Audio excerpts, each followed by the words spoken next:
دفترچه ویراستاری علم، بنیاد روزنامه‌نگاری علم نایت، دانشگاه MIT. راوی محمد اقبالیان. امور فنی و انتشار قاسم قرداغی. پخش فایل صوتی از کتابخانه اینترنتی آوای بوف. آوای بوف یک گروه مردم نهاد است که توسط عده‌ای علاقمند به کتاب با دغدغه ارتقای فرهنگ کتاب و کتابخوانی و استحکام بستر خرد اجتماعی تشکیل شده و تاکنون تولید هزاران کتاب ممنوعه را در کارنامه خود دارد. با توجه به اینکه این گروه وابسته به هیچ سازمان و ارگانی نیست و تمامی فعالیت‌ها به صورت رایگان انجام می‌شود، لطفاً اگر در این رابطه احساس مسئولیت دارید در معرفی ما به دیگران سهیم باشید. avayaboof.com.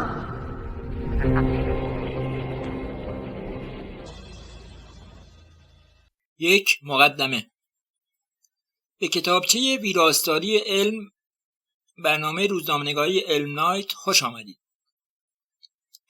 پروژه‌ای که از سوی برنامه روزنامه‌نگاری علم نایت در دانشگاه MIT و با حمایت بنیاد کاولی و دپارتمان آموزش علوم مؤسسه پزشکی هاوارد هیوز به انجام رسیده.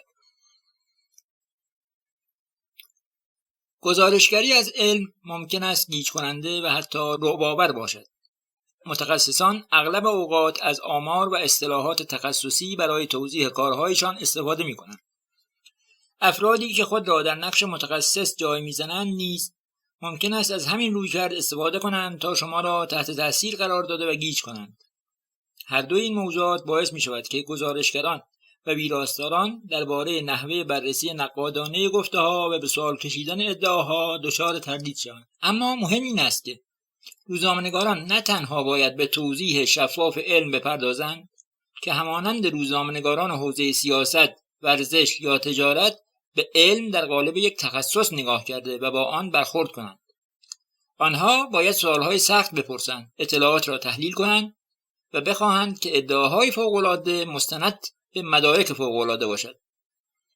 نقش کلیدی برای حفظ چنین استانداردی در دستان ویراستاران شکاک و تیزبینی است که می‌دانند چه سوالاتی باید پرسیده شود و گزارشگران را وادار می‌کنند تا به بررسی عمیق‌تر پرداخته داده‌ها را تایید کنند و داستان واقعی را به دست آورده و روایت کنند. این کار در گفتار خیلی ساده‌تر از انجام دادنش است. بسیاری از ویراستاران در یک حوزه خاص تمرکز ندارند و با گروه‌های مختلفی کار می‌کنند تا گزارش‌هایی را در حوزه‌های مختلف و متنوع تولید و تهیه کنند. اما در این مقام آنها همزمان صافی و فیلتر اولیه اطلاعات علمی هستند که به دست عمده آمریکایی‌ها یا مردم هر جای دیگری از دنیا میرسد. بر اساس مطالعه‌ای که در سال 2017 توسط مؤسسه پیو صورت گرفته است، عمده مردم آمریکا اطلاعات علمی خود را از رسانه‌های عمومی و غیر تخصصی به دست می‌آورند. این کتابچه قصد دارد درس‌هایی را از کسانی که در زمینه نویسندگی و ویراستاری علم تخصص دارند جمع‌آوری کند و دانش، بینش، توصیه‌ها و منابعی را در اختیار همه ویراستاران قرار دهد. هدف اصلی این کتابچه این است که کمکی باشد تا اطمینان حاصل کنیم روزنامه‌نگاران در حوزه علم بر اساس بالاترین استانداردهای کیفیت و فارغ از مخاطب یا نشریه آنها عمل کنند.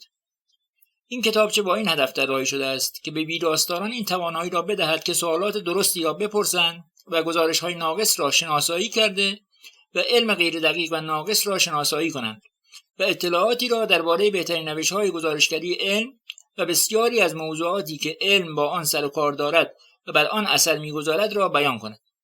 موضوعاتی که این روزها اهمیتش بیش از هر زمان دیگری است. موضوعاتی از محیط زیست گرفته تا همه‌گیری. این کتاب توصیه‌های عملی به ویراستاران ارائه می‌دهد، اما در عین حال به چالش‌هایی که با آن مواجه هستند و تصمیماتی که باید در این مقام بگیرند نیز توجه دارد. بسیاری از درس‌های این کتاب با مثال‌های همراه است. مثال‌هایی از زمانی که کار درخشان روزنامه‌نگاری صورت گرفته است و همچنین مواردی که این گزارش‌ها ناقص هستند.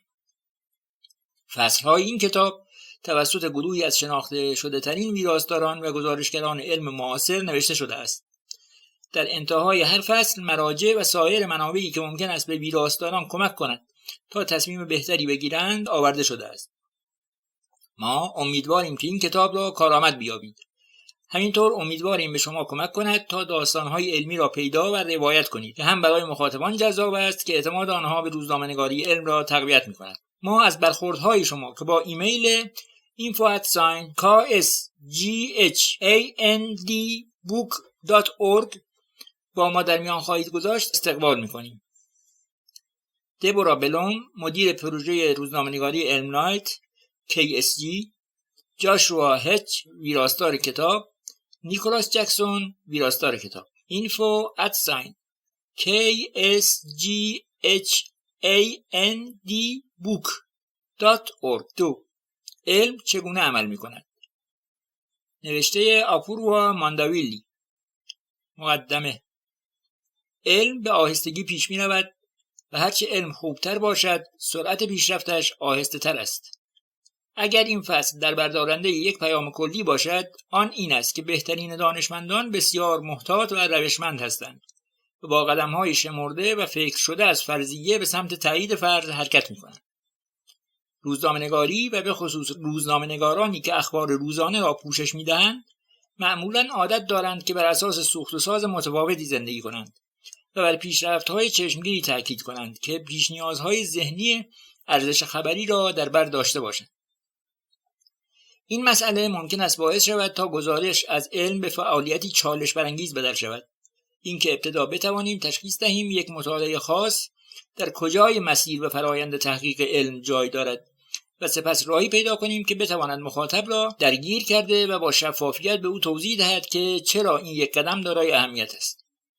زمانی که روزنامه‌نگاران و ویراستاران درک درست و کاملی از طبیعت روند تدریجی و ظریف علم نداشته باشند، ممکن است تیترهای اغراق شده، گزارش‌های از کشفیات مرز شکن یا کشف درمان‌هایی تولید کنند که مبنای آن تنها تحقیقات محدودی است که روی چند نفر، چند موش یا حتی چند عدد سلول صورت گرفته است، یا اینکه باعث تولید داستان‌های بظاهر متناقضی شود که اغلب اوقات در زمینه مطالعات تغذیه و رژیم غذایی مشاهده می‌کنیم. لارا هلموت، سردبیر ساینتیفیک آمریکن، در این باره می‌گوید: فکر می‌کنم روزنامه‌نگاری علم باید از پوشش تحقیقات پزشکی که در سبک تحقیقات روی موش‌ها هستند فاصله بگیرد. و این را هم شاهد هستیم. تعداد خیلی زیادی از درمان‌های سرطان، آلزایمر، نواقص ژنتیکی و بقیه مواردی که معجزه‌آسا به نظر می‌رسند در تحقیقات روی موش‌ها گزارش شده است که به طور کامل در مورد انسان با شکست مواجه شدند. این که بر اساس تحقیقاتی که در این مرحله قرار دارند امیدهایی را برای مردم ایجاد کنیم گمراه کننده و ظالمانه است.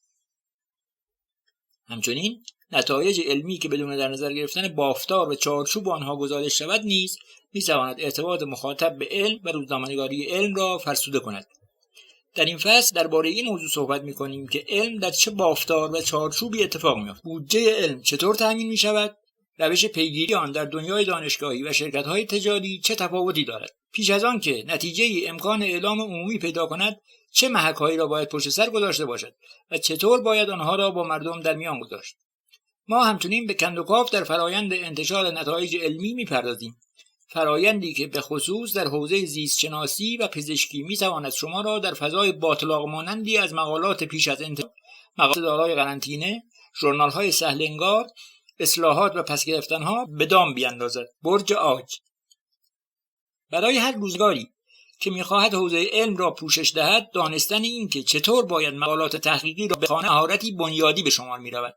در بخش‌های بعدی ما برخی از توصیه‌ها برای خواندن و رمزشکنی از این مقاله‌ها را با شما به اشتراک می‌گذاریم. اما نخست بیایید نیم نگاهی به درون هزارتوی دنیای دانشگاهی و آکادمیک بیاندازیم تا ببینیم چرا مقاله برای علم تا این اندازه مهم است. به طور خیلی ساده، یک مقاله تحقیقاتی مجموعه‌ای از آزمایش‌ها، نتایج آنها و تفسیری از یافته‌ها را توصیف می‌کند. اما اینکه دانشمندان چرا، چگونه، چه زمانی و کجا را برای انتشار مقالات خود انتخاب می‌کنند خیلی پیچیده‌تر است.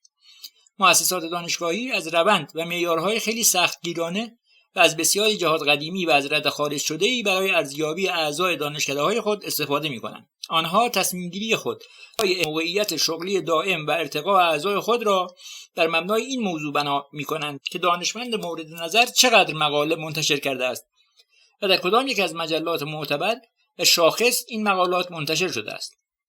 دفاتر روابط عمومی دانشگاه‌ها همچنین ممکن است به تبلیغ یافته‌های اعضای خود بپردازند تا کارنامه و جایگاه مؤسسه خود را ارتقا بخشند و بسیاری از آنها میزان اعجاب دانشمندان خود در نشریات مختلف را دنبال می‌کنند. این ساختار ارزشیابی موفقیت که بر اساس این تفکر بنا شده که شما همان چیزی هستید که قابلیت اندازه‌گیری دارد، باعث شده است تا نتایج ناخواسته شکل بگیرد. تأکید بر تعداد مقالات باعث ایجاد مفهومی شده است که دانشمندان به طعنه آن را واحد کمینه انتشارپذیری می‌نامند، یعنی حداقل میزان داده‌های تازه‌ای که می‌توان بر اساس آنها مقاله تازه‌ای را نوشت و منتشر کرد.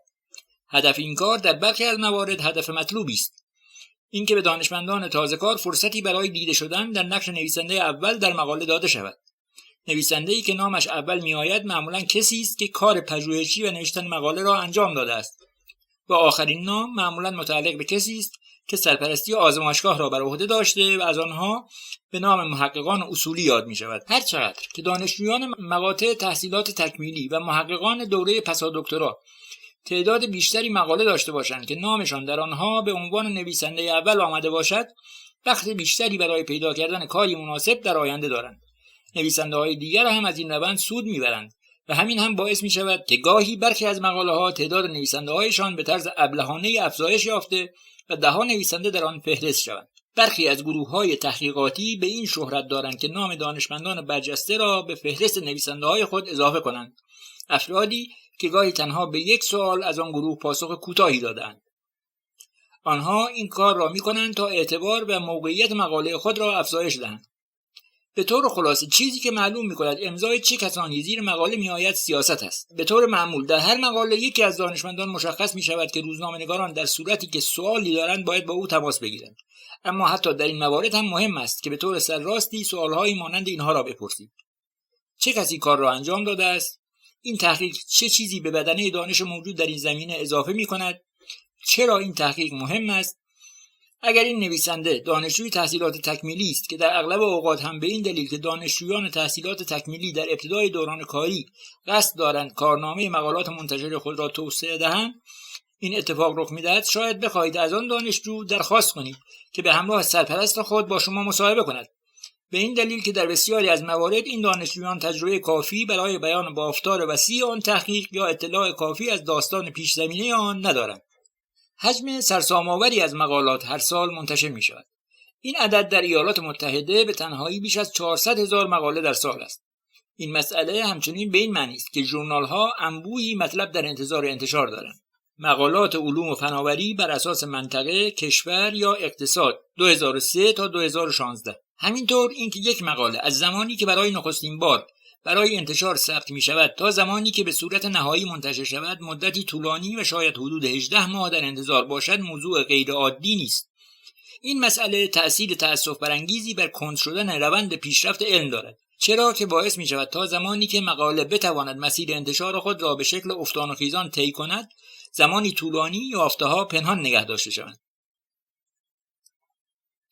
پول علم از کجا می آید؟ برخی از اوقات تصویری که از علم نشان داده می شود این است که این حوزه فعالیتی خالص به دور از هر سوگیری و فشارهایی است که سایر حرفه‌ها ممکن است با آن دست به گریبان باشند و البته که کل چون این تصویری خیالی و غیر واقعی است. علم عملی است که به دست دانشمندان صورت می‌گیرد و دانشمندان هم انسان هستند و در معرض همان وسوسه‌ها و مشکلاتی قرار دارند که بقیه انسان‌ها با آن مواجه هستند. بخش عمده‌ای از جریان علم در جهان در دانشگاه‌ها صورت گرفته و پیش می‌رود و در اغلب موارد دانشگاه‌ها ساختاری شبیه به شرکت‌های تجاری دارند. آنها همیشه چشمی به نتیجه و عملکرد نهایی سازمان داشته و از کارمندان خود انتظار عملکرد مشخصی را دارند. همینطور کمک‌های مالی که دانشمندان هر دانشگاهی موفق می‌شوند از دولت‌ها و مراکز دیگر به دست آورند به طور رایج بخشی از آن صرف توسعه آن مرکز دانشگاهی می‌شود و به همین دلیل هم دانشگاه‌ها دانشمندانی که بتوانند کمک‌های مالی بزرگتر را جذب کنند بیشتر دوست دارند. بنابراین در علم هم مانند همه شاخه‌های روزنامه‌نگاری باید رد پول را دنبال کرد. چه کسی هزینه تحقیق را داده است و چرا؟ رکسان خمسی و ویراستار و نویسنده مجلات علمی همچون نیچر و وایرد در این باره میگوید زمانی که مقاله مربوط به مطالعه ای را میخوانید همیشه یکی از بهترین کارها این است که به بخش تشکر و قدردانی آن سری بزنید و ببینید چه کسانی هزینه تحقیق را پرداخت کردند. دولت فدرال به واسطه سازمان‌های متعدد زیر مجموعه خود تأمین هزینه مالی بخش بزرگی از تحقیقات پایه را بر عهده دارد، چیزی که در ایالات متحده تحت عنوان فعالیت‌هایی با هدف دستیابی به دانش یا درکی تازه بدون آنکه به طور مشخصی دستاورد تجاری یا استفاده فوری داشته باشند تعریف شده است. مؤسسه ملی سلامت NIH و سایر نهادها و سازمان‌هایی که زیر نظر وزارت بهداشت و خدمات انسانی HHS فعالیت دارند، تأمین هزینه عمده تحقیقات در حوزه زیست پزشکی را بر عهده دارند. بنیاد ملی علوم NSF کمک‌های مالی را برای تحقیق و آموزش در زیست شناسی پایه، ریاضیات و مهندسی تأمین می‌کند. منابع دیگر تأمین هزینه پژوهش‌ها، صنایع، دانشگاه‌ها و نهادهای خیریه هستند. بودجه تحقیق و توسعه بر اساس بخش‌های مختلف. برای بسیاری از محققان این کمک‌های دولتی منبع اصلی برای تأمین حقوق خود و اعضای گروهشان به شمار می‌رود. اینکه چقدر پول موجود است بر اساس دولت‌ها و اولویت بندی بودجه آنها متفاوت است. اما سازمان ملی سلامت به طور سنتی چه در دولت دموکرات‌ها و چه در دولت جمهوری‌خواه‌ها شاهد رشد منصفانه‌ای از بودجه خود بوده است. علیرغم این افزایش بودجه اما تعداد زیاد و رو به افزایش دانشمندانی که به دنبال این کمک هزینه‌ها هستند از مقدار بودجه موجود بیشتر است. در حال حاضر مؤسسه ملی سلامت به طور متوسط از هر 10 طرح تحقیقاتی خواستار بودجه که به دستش میرسد تنها یک مورد را تایید می‌کند. به همین دلیل هم رقابت برای دریافت این بودجه نفسگیر است. محققانی که در کسب چندین بودجه تحقیقاتی شکست بخورند ممکن است خود را با تعطیلی آزمایشگاهشان مواجه ببینند. به همین دلیل هم دانشمندان در اغلب اوقات خود را تحت فشار می‌بینند که کار خود را جذابتر و مهمتر از چیزی که هست بیان کنند.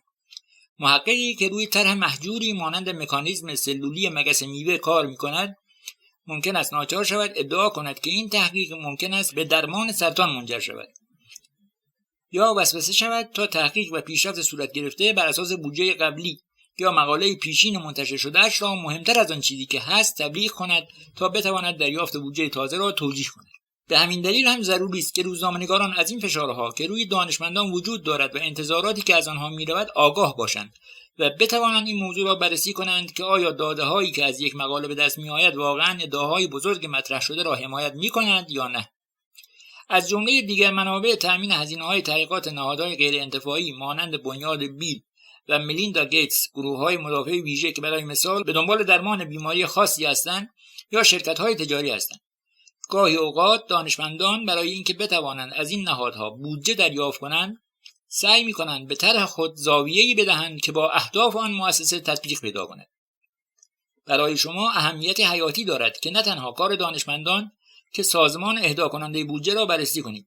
بخش اعضای هیئت مشاوران یک نهاد غیر انتفاعی می‌تواند موارد زیادی را آشکار کند. همینطور بخش درباره ما در وبسایت آنها منبع خوبی برای کسب اطلاعات است. جملات به ظاهر معصومانه‌ای مانند درک نقش محیط بر اوتیسم ممکن است پوششی برای یک نهاد فعال ضد واکسن باشد که گروه‌هایی مانند سیف مایند از آن استفاده می‌کنند. به استثنای تعداد کمی از نهادهای غیر انتفاعی، عمده آنها معمولاً نهادهای کوچکی هستند که علاقه‌های خاصی در زمینه بودجه‌دهی دارند. همیشه این که پیشینه این نهادهای غیر انتفاعی را در جایی مانند گایدستار یا سایر سازمان‌هایی که فهرستی از گروه‌های فعال و دارای هدف مشخص در هر حوزه را ارائه می‌دهند بررسی کنید. معمولاً پول‌های بزرگ و بودجه‌های بزرگ که بیرون از نهاد دولت به تحقیقات دارای نتایج مستقیم بالینی اهدا می‌شود، از سوی شرکت‌های بزرگ زیست فناوری و داروسازی تأمین می‌شود که منابع مالی وسیعی در اختیار دارند. به محض اینکه بدانید به دنبال چه چیزی باید بگردید، دیدن اینکه آیا در تحقیقاتی که از سوی این نهادهای تجاری و سودآور تأمین هزینه شده است دارای سوگیری است، کار دشواری نخواهد بود. برای مثال، زمانی که شرکت‌های دارویی آزمون‌های بالینی برای داروی تازه را ترتیب می‌دهند، 75% کارآزمایی بالینی برای بررسی اثر داروی خود را در مقابل گروه دارونما، ماده‌ای که هیچ اثر درمانی ندارد، ترتیب می‌دهند. ممکن است به نظر برسد که این روند معقول و درستی است، اما در اغلب اوقات این گونه نیست. شرکت‌ها باید عملکرد داروی تازه خود را در مقابل بهترین درمان موجود برای آن عارضه بررسی کنند تا ببینند آیا داروی تازه نسبت به روش‌های موجود مزیتی دارد یا نه. برای مثال بسیاری از داروهای سرطان زمانی که با روش‌های درمانی رایج مقایسه می‌شوند تنها مزیتی نسبی و اندک را برای کمک به بیمار نشان می‌دهند. چندین مطالعه مختلف نشان دادند که تحقیقاتی که بودجه آن از سوی شرکت‌های دارویی تامین می‌شود در اغلب اوقات نتایج مثبت‌تری نسبت به تحقیقاتی به دست می‌دهند که از سوی نهادهای غیردولتی یا دانشگاه‌ها تامین مالی شده است. دلیل این مسئله اغلب اوقات این است که تحقیقاتی که نتایج ناخوشایند برای شرکت دارند هیچ وقت منتشر نمی‌شوند. در موارد دیگر شرکت ممکن است دانشمند را تحت تأثیر قرار دهد تا از نتایج یک تحقیق تفسیری مثبت‌تر ارائه دهد. این تأثیر هم از طریق مسائل مالی صورت می‌گیرد و هم به واسطه نادیده گرفتن داده‌هایی که با هدف تحقیق همخوانی ندارد. به همین دلیل هم بسیاری از ژورنال‌ها دانشمندان را ملزم می‌کنند که تضاد منافع مالی خود را بیان کنند. این همان بخشی است که رکسان خمسی به آن توجه ویژه‌ای مبذول می‌کند. او می‌گوید در انتهای بسیاری از مقالات پژوهشی تضادهای منافع درج شده است و من همیشه آن بخش را می‌خوانم. ویرجینیا هیوز که ویراستار نیویورک تایمز است توصیه می‌کند که حتی یک قدم هم بیشتر پیش بروید. او معتقد است همیشه فکر خوبی است که در خلال مصاحبه از دانشمندان درباره منابع مالی آنها سوال کنید. اگر دانشمندی در پاسخ به این پرسش آشفته شد، احتمال زیادی وجود دارد که در آنجا داستان مهمی نهفته باشد. فرایند انتشار. چرا انتشار یک مقاله علمی اینقدر طولانی است؟ جواب ساده این است که بررسی ادعاهای مطرح شده در مقاله که به طور سنتی ژورنال‌های با کیفیت آن را انجام می‌دهند زمانبر است. علاوه بر این مدت زمان انتشار ممکن است وابسته به حوزه‌ای که مقاله در آن نوشته شده و کیفیت ژورنالی که مقاله برای انتشار به آن ارجاع شده است نیز متفاوت باشد. اینجا باید تمایزی میان ژورنال‌های معتبر که در ادامه به توضیح آنها می‌پردازیم و ژورنال‌هایی برقرار کنیم که به نام ژورنال‌های شکارچی معروف شده‌اند. آنها به این دلیل به این نام خوانده می‌شوند که از نیاز پژوهشگران به انتشار سوء استفاده کرده و تغذیه می‌کنند. این ژورنال‌ها که غالبشان دارای هیئت تحریریه جعلی هستند، مبالغی بین چند صد دلار تا چند هزار دلار از نویسنده‌ها برای انتشار مقاله‌هایشان دریافت می‌کنند. اما در مقابل نه بررسی هم‌رده‌ها را برای آنها انجام می‌دهند و نه هیچ خدمات ادیتوریال و تحریریه دیگری را در مورد مقاله ارائه می‌دهند. به همین دلیل هم مقالاتی که در آنها منتشر شده است هنوز بررسی نشده است و نباید به عنوان منبع معتبر مورد استناد قرار بگیرد. اگر شما با سابقه یک ژورنال آشنایی ندارید، فکر خوبی است که بررسی کنید که آیا در فهرست نشریات شکارچی قرار دارد یا نه، یا با کارشناسانی در آن حوزه که اعتبار مجلات را میشناسند صحبت کنید. البته هزینه انتشار مقاله در ژورنال‌های معتبر نیز متفاوت است. برخی از آنها هیچ هزینه‌ای را از نویسنده مقاله دریافت نمی‌کنند و برخی دیگر ممکن است هزاران دلار برای انتشار هر مقاله دریافت نمایند. ویراستاران این ژورنال‌ها پیش‌نویس‌های جذابی که در اختیار دارند را برای بررسی و بازبینی هم‌رده‌ها به 2 تا 4 بازبین متخصص ارسال می‌کنند که توانایی ارزیابی محتوای مقاله از جهات مختلف را دارند. برای مثال، مقاله‌ای که در آن ارتباط نشانگر ژنتیکی ویژه‌ای را با بروز سرطان ریه ناشی از سیگار کشیدن مطرح کرده است، ممکن است از سوی یک متخصص ژنتیک، یک متخصص سرطان ریه و متخصصی در زمینه روش‌های آماری که برای تحلیل داده‌های ژنتیکی مورد استفاده قرار گرفته است بازبینی شود. این بازبین‌ها مقاله را مورد بررسی قرار می‌دهند تا اطمینان حاصل کنند که آیا آزمایش‌ها درست انجام شده است، نتایج شفاف است و اینکه آیا نتایج استخراج شده منطقی و مبتنی بر داده هستند. آنها ممکن است توصیه کنند که مقاله بازگشت داده شود، برای انتشار پذیرفته شود، یا اتفاقی که به طور عمده رخ می‌دهد این که پیشنهاد دهند که مقاله به شکل اصولی پذیرفته شده اما انتشار آن تا زمان آزمایش‌ها یا تحلیل‌های بعدی معلق بماند. سپس گروه تحقیقاتی پیشنویس مقاله را بر اساس بازخوردها اصلاح کرده و بار دیگر با داده‌های جدید ثبت می‌کند و این روند ممکن است بارها تکرار شود تا اینکه سرانجام بازبین‌ها و ویراستار راضی شوند. در این مرحله ژورنال‌های با کیفیت‌تر مقاله را برای کپی ادیتینگ و ویراستاری مقابله‌ای و همینطور اصلاح متن برای انتشار ارسال می‌کنند. سرانجام مقاله برای انتشار در نسخه چاپی زمانبندی می‌شود. اگرچه بسیاری از ژورنال‌ها به محض اینکه مقاله به این مرحله رسید آن را به صورت آنلاین منتشر می‌کنند. گاهی اوقات بازبین‌های داوطلب نظراتی را به همراه مقاله اصلی منتشر کرده و برای مصاحبه با روزنامه‌نگاران اعلام آمادگی می‌کنند.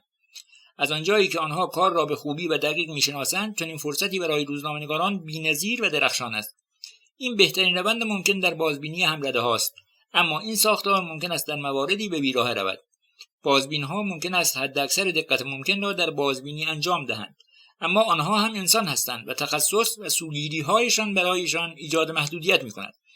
آنها باید به گفته دانشمندان که آن آزمایش‌هایی را که اعلام کرده‌اند واقعا انجام دادند اعتماد کنند و همچنین باید به آنها اعتماد کنند که داده‌های ارائه شده با هدف گمراه کردن آنها دستکاری نشده است.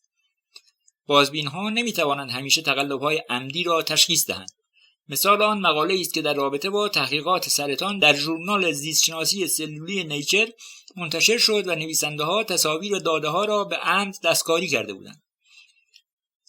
عمده ژورنال‌های مشهور از ساختار یک سو کور برای بازبینی استفاده می‌کنند، به این معنی که بازبین‌ها می‌دانند نویسندگان مقاله چه کسانی هستند، اما نویسنده‌ها نمی‌دانند چه کسانی کارشان را بازبینی می‌کنند.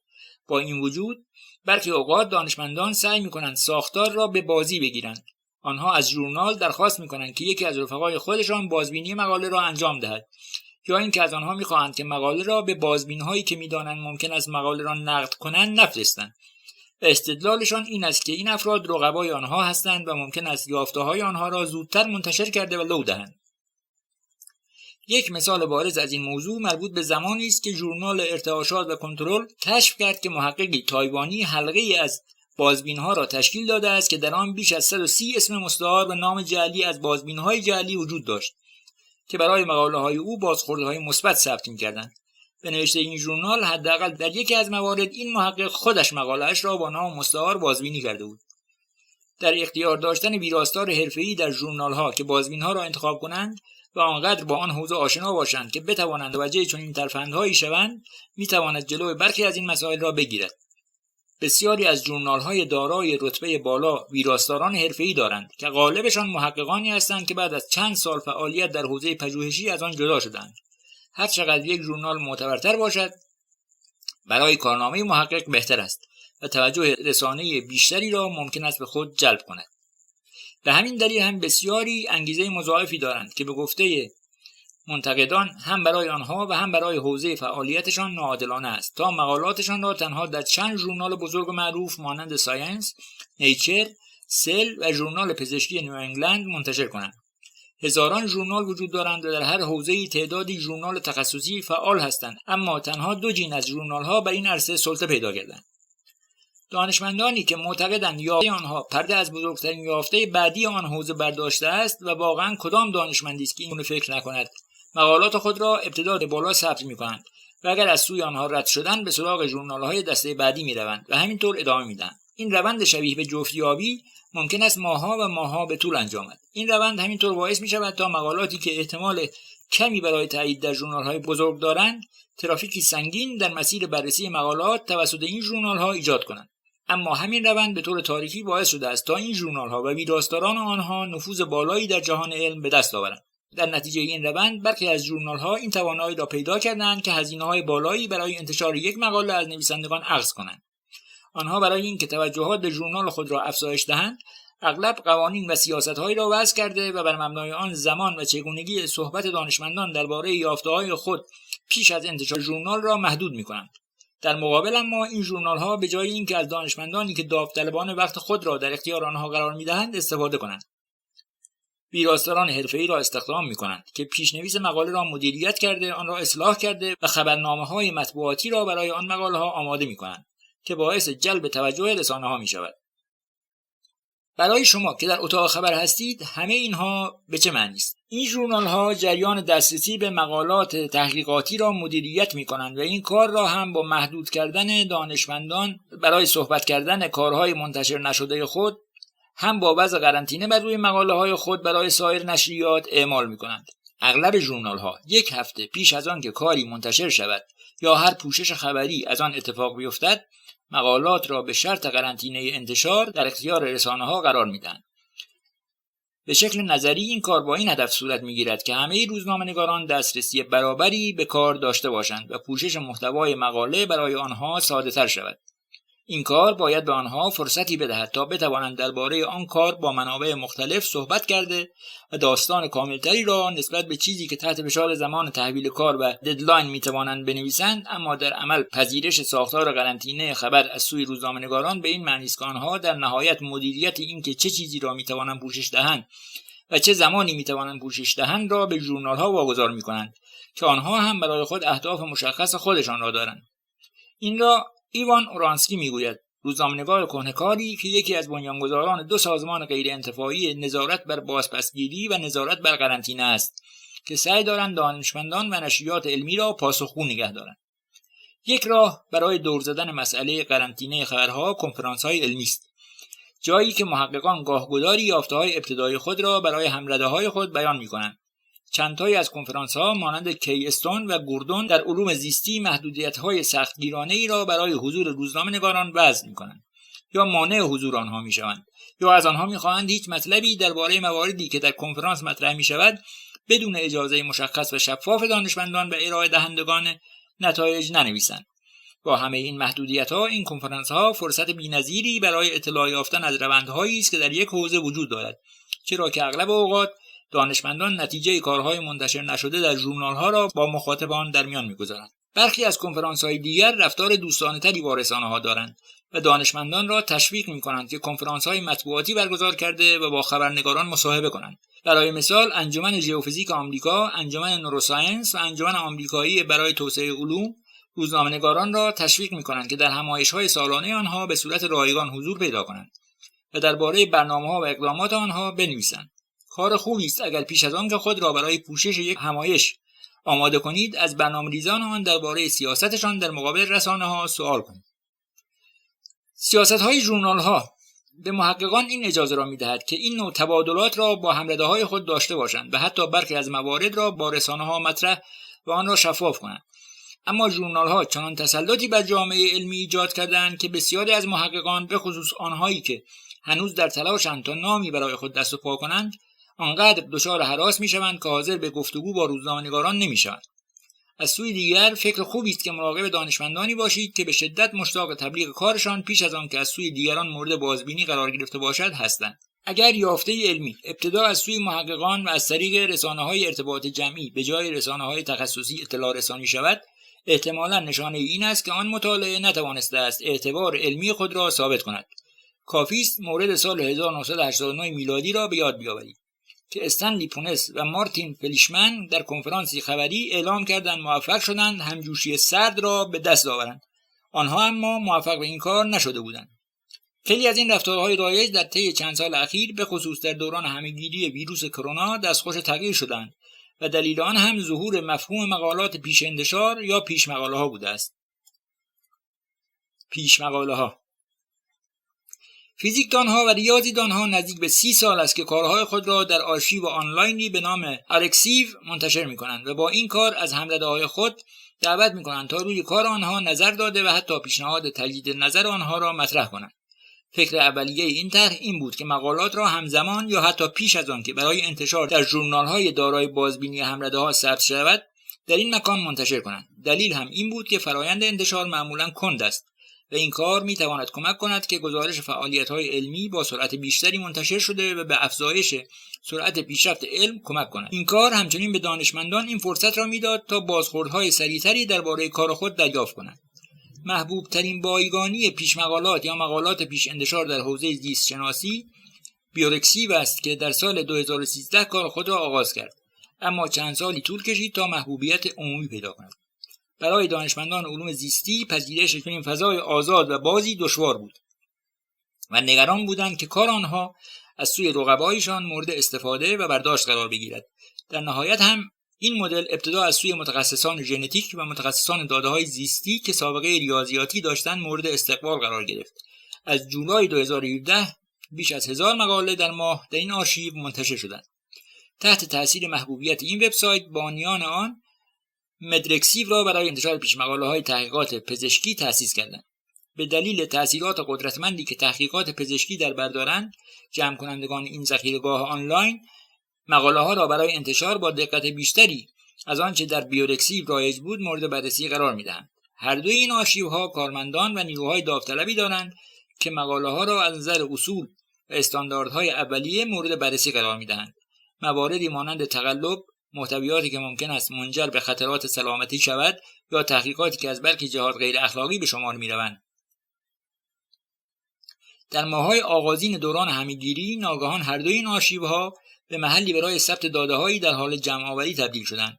محققان از سراسر دنیا در روندی که از سوی پزشکان حاضر در ووهان چین آغاز شد، شروع به انتشار تحقیقات مقدماتی درباره این ویروس و بیماری ناشی از آن کردند. تا نیمه ماه می سال 2020 بیش از 3500 پیش مقاله در زمینه ویروس کرونا در این دو سرور ذخیره و منتشر شدند. چطور همه‌گیری باعث تغییر فرایند انتشار شد؟ پیش از همه‌گیری کرونا ویروس در سال 2020 بسیاری از رسانه‌ها سعی می‌کردند از انتشار مطالبی بر اساس پیش مقاله‌ها دوری جویند و نگران صحبت از کارهایی بودند که هنوز از صافی بازبینی هم‌رده‌ها عبور نکرده است. اما در خلال همه‌گیری این موانع و ملاحظات از بین رفتند. زمانی نبود که صرف انتظار فرایند بازبینی هم‌رده‌ها شود. برای همین دانشمندان و روزنامه‌نگاران به بحث و نوشتن درباره مقاله‌های پیش از انتشار پرداختند. این روند از برخی از جهات خیلی کمک کننده بود. نخستین مطالعات درباره عوامل خطر مرتبط شدت بیماری کووید 19 در ووهان ابتدا به شکل مقاله پیش از انتشار منتشر و سپس در ژورنال‌های دارای بازبینی هم‌رده‌ها منتشر شدند. این موارد به مقام‌های بهداشتی سایر کشورها آماده باش دادند و به شهروندان خود که برخی از پیش‌زمینه‌های سلامتی را داشتند هشدار دادند که بیشتر محتاط باشند. اما برخی از این مقاله‌های پیش از انتشار رسمی موجب به وجود آمدن تشویش و هراس شدند و حتی بذرهایی از نظریه توطئه را در ذهن‌ها کاشتند. برای مثال در ژانویه مقاله پیش از انتشاری در بیورکسیو ادعا کرد که شباهت شدیدی میان این کرونا ویروس تازه و HIV را کشف کرده است که بعید است تصادفی باشد. به عبارتی این پیش مقاله این فرض را مطرح می‌کرد که این ویروس در اون آزمایشگاه تولید شده است و باعث شد تا تئوری‌های توطئه درباره منشأ این ویروس جان تازه‌ای بگیرند. این مقاله به سرعت در توییتر مورد نقد قرار گرفت و پیش از اینکه نشریات معتبر آن را پوشش دهند از سوی بیورکسیو حذف شد. کارمندان بانک‌های پیش مقاله‌ها شروع به بازبینی دقیق‌تر مقاله‌ها کردند و هشدارهایی را برای مخاطبان روی وبسایت خود قرار دادند و به خوانندگان خود و همینطور رسانه‌های خبری یادآوری کردند که پیش‌نویس‌های موجود در این سایت مقدماتی است. ویراستاران باید زمانی که نوشتن داستانی بر مبنای پیش مقاله ها را به کسی محول می‌کنند احتیاط بیشتری کنند و حداقل پیش از آن که تصمیم به پوشش آن بگیرند با یکی دو کارشناس متخصص درباره دقت و اعتبار آن مشورت کنند. ژورنال‌ها نیز در تلاش برای اینکه بتوانند با سرعت تحقیقات همگام بمانند سعی کردند خود را با این موقعیت سازگار کرده و فرایند بازبینی هم‌رده‌ها برای مقاله‌ها را افزایش دهند. آنها این مقاله‌ها را بلافاصله پس از بازبینی به صورت آنلاین منتشر می‌کردند و حداقل در ماه‌های نخست همه‌گیری آنها را بدون اعمال قرنطینه در اختیار روزنامه‌نگاران قرار می‌دادند. تحقیقی که بر روی 14 ژورنال صورت گرفت نشان داد که زمان متوسطی که هر پیش‌نویس مقاله باید برای بازبینی هم‌رده‌ها و انتشار آنلاین منتظر بماند از 117 روز به 60 روز کاهش یافته است. همین مسئله باعث بروز برخی از نگرانی‌ها از سوی دانشمندانی شد که می‌دانستند فرایند بازبینی هم‌رده‌ها چقدر وقتگیر است و متوجه این مسئله بودند که سرعت دشمن دقت است. ایوان اورانسکی بانی وبسایت نظارت بر مجروح شدن مقاله‌ها یا رتراکشن واچ میگوید آنچه در دوره همه‌گیری شاهد آن بودیم سرعت گرفتن روندی است که در طی 2 دهه گذشته در حال شکلگیری و توسعه بود. من امیدوارم بتوانیم از این موضوع درس بگیریم که افزایش سرعت انتشار چطور میتواند خیلی خوب و خیلی بد باشد. اصلاح و مرجوع کردن مقالات منتشر شده. هنوز معلوم نیست روش قدیمی که در آن هم انتشار نتایج و هم انتشار اصلاحات روی مقاله ماه‌ها و حتی سال‌ها به طول می‌انجامید بهتر از فضای سریع فعلی انتشار پیش مقاله ها و تحلیل و بررسی و نقد سریع آنها باشد. بیورکسیو پیش مقاله مربوط به HIV را در فاصله چند روز از وبسایت خود حذف کرد و اگرچه تئوری توطئه مبنی بر اینکه این ویروس در آزمایشگاه ساخته شده است از بین نرفت، اما این مقاله به خصوص و نتایج آن به سرعت محو شدند. در فرایند سنتی انتشار نتایج مناقشه برانگیز ممکن است جریان بزرگی را ایجاد کند، به خصوص اگر با روش قرنطینه و خبرنامه‌های رسانه‌ای همراه باشند. اما اصلاحات اعمال شده احتمالی یا حتی مرجوع کردن پس از انتشار و پس دادن آن معمولاً بی سر و صدا اتفاق می‌افتد و مورد توجه قرار نمی‌گیرد و همین هم باعث می‌شود اثر مخرب آنها باقی بماند. دو مثال زیر این مسئله را شفافتر می‌کند. مقاله‌ای که در سال 2012 در ژورنال گمنامی به نام دیابت، نشانگان سوخت و ساز و اضافه وزن، اهداف و درمان منتشر شده بود، زمانی که دکتر محمد عوض آن را در برنامه تلویزیونی خود به نام دکتر عوض تبلیغ کرد، یکباره مشهور شد. به گفته او این مقاله نشان داده است که عصاره ارزان قیمت که از دانه‌های سبز قهوه استخراج می‌شود می‌توانند باعث شود مردم به سرعت و آسانی و بدون نیاز به تمرینات ورزشی وزن خود را کاهش دهند. گمنامی ژورنال ادعای بزرگش و نمونه آماری 16 نفره‌ای که در تحقیق مورد استفاده قرار گرفته بود، همگی هشدارها و پرچم‌های قرمزی بودند که هر روزنامه‌نگاری باید از آن اطلاع داشته باشد. اما این قرص یکباره محبوبیت عظیمی یافت. در نهایت این تحقیق از ژورنال حذف شد و دولت تولید کننده این قرص‌ها را وادار کرد تا 9 میلیون دلار خسارت به مشتریان فریب خورده آن بپردازد. شاید مخرب‌ترین نمونه چنین مرجوع کردن پس از انتشار و حذف مقاله‌ای به مقاله سال 1998 پزشکی بریتانیایی به نام اندرو ویکفیلد برمیگردد که ادعا کرده بود رابطه میان واکسن سه‌گانه سرخک، اوریون و سرخجه، MMR و بروز اوتیسم در کودکان پیدا کرده است. جمعیت نمونه این تحقیق تنها 12 نفر بودند. کارشناسان به سرعت نسبت به این نتایج مشکوک شدند. اما از آنجایی که این مقاله در ژورنال لنست که ژورنالی معتبر و دارای بازبینی همرده هاست منتشر و خبرش نیز در زمانی منتشر شد که بسیاری از والدین نسبت به افزایش نرخ ابتلا به اوتیسم نگران بودند منتشر شد، به طور گسترده‌ای در رسانه‌ها بازتاب یافت. با وجودی که هیچ کس نمی‌توانست ادعاهای ویکفیلد را تایید کند، اما تا سال 2004 طول کشید که یک متن افشاگرانه که توسط روزنامه‌نگاری علمی به نام برایان دیر نوشته شد، روش تحقیق مشکلدار و تضاد منافع مالی محقق این پژوهش را آشکار کند. قصد او این بود که کیت‌های تشخیصی بیشتری به فروش برساند و در آزمون‌های مبتنی بر رویه حقوقی شرکت کند، اما تا این موقع خسارت بزرگی وارد شده بود. اعتبار ویکفیلد از بین رفت و لنست در سال 2010 و در پی تحقیق و تفحص دولت بریتانیا مقاله را مرجوع کرد. اما تا همین امروز هم نام ویکفیلد با تلاش‌ها و جنبش ضد واکسن گره خورده و باقی مانده است و به او ارجاع می شود. نکته مهمتر اینجاست که به گفته اورانسکی روزنامه‌نگاران باید اطمینان پیدا کنند که خبر ابطال و مرجوع شدن یک تحقیق حداقل به همان اندازه‌ای که خبر انتشار مقاله اصلی بازتاب داشته بازتاب پیدا کند. این فراتر از انتشار خبر باطل شدن نظر مقاله یا انتشار یک خبرنامه رسانه‌ای است. مهم است که به بافتار و چارچوب نگاه شود و اینکه یک یافته مشخص چقدر توجه به خود جلب کرده است و اطلاع رسانی درباره باطل و مرجوع شدن آن نتایج را به گونه متناسبی با آن واکنش اولیه منتشر کرد. بررسی اینکه آیا یک مقاله مشخص پس از انتشار مرجوع شده و حتی اینکه آیا نویسنده آن مقاله مرجوع شده پس از انتشار دیگری دارد یا نه به اندازه کافی ساده است. پابمد که بانک مقاله‌های حوزه علوم زیستی است، به طور مشخص و شفافی مقالاتی که پس از انتشار مرجوع شده و از دایره انتشار خارج شده‌اند را مشخص می‌کند. وبسایت retractionwatch.org که اورناسکی یکی از بانیان آن است، به طور منظم تصحیح‌ها و مرجوع شدن‌های مقاله‌ها را دنبال و پیگیری می‌کند. فضاهای بحث درباره مقاله‌ها مانند پاپیر هم مکان‌های خوبی هستند که در آنها می‌توان اعتبار یک مقاله یا یک نویسنده را بررسی کرد. بسیاری از وبسایت‌ها اجازه می‌دهند افراد به طور ناشناس پیام بگذارند. برای همین هم فضای آنها گاهی شبیه غیبت کردن و تبادل شایعات می‌شود. اما با این وجود می‌توانند مکان‌های خوبی برای ردگیری جریانی از حرف و حدیث‌ها درباره یک آزمایشگاه خاص یا یک مطلب منتشر شده خاص باشند که مواد خام لازم برای بررسی دقیق‌تر و عمیق‌تر را فراهم می‌آورند. چطور یک مقاله را بخوانید؟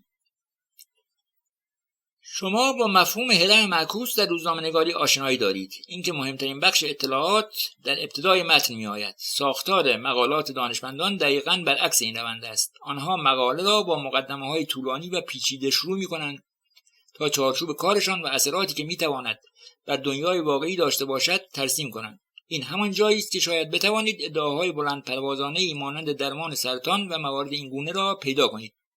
سپس به سراغ روش تحقیق می‌روند و تنها در انتهای مقاله است که به نتایج و بحث درباره آنها می‌پردازند. به همین دلیل هم شما می‌توانید مستقیم به سراغ بخش پایانی مقاله بروید و حتی در اغلب اوقات به طور مستقیم سراغ چند پاراگراف آخر بخش بحث مقاله بروید تا ببینید اصولاً مقاله موضوعش چیست. اینجا همان جایی است که ویراستاران نویسنده‌ها را وادار می‌کنند که توضیح دهند چطور کار آنها در چارچوب و بافتار وسیع‌تری از فعالیت‌های پژوهش حوزه مربوط جای می‌گیرد و نقاط ضعف این کار چه بوده است.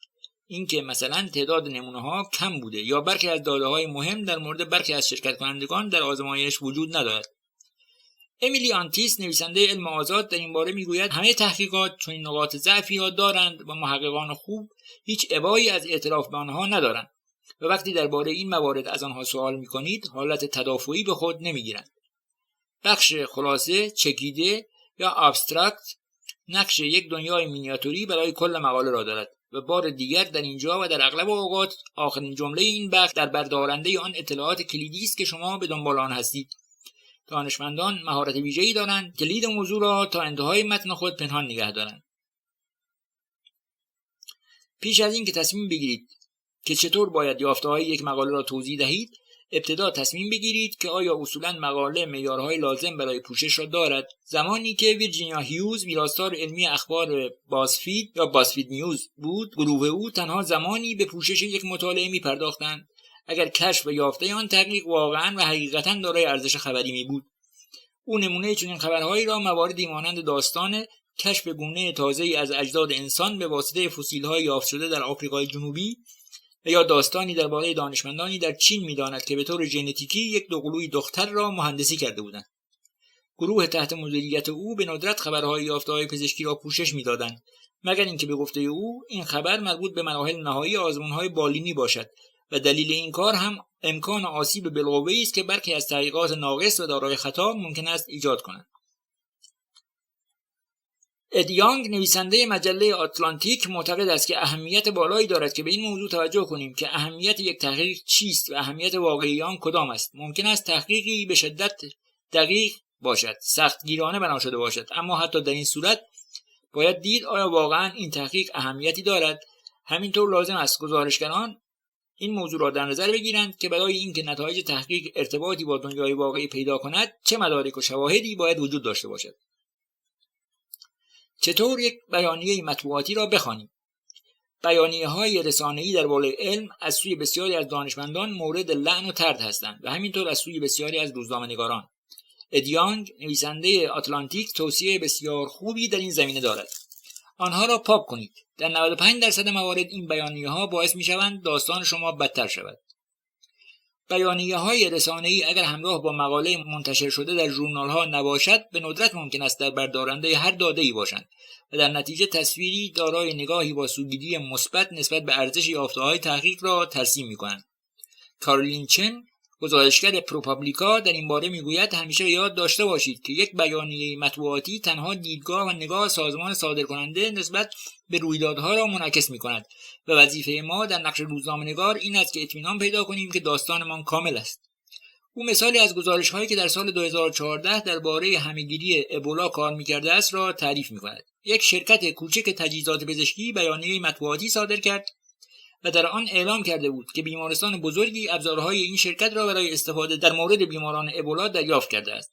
این بیانیه باعث شد تا سهام این شرکت به طور چشمگیری افزایش پیدا کند.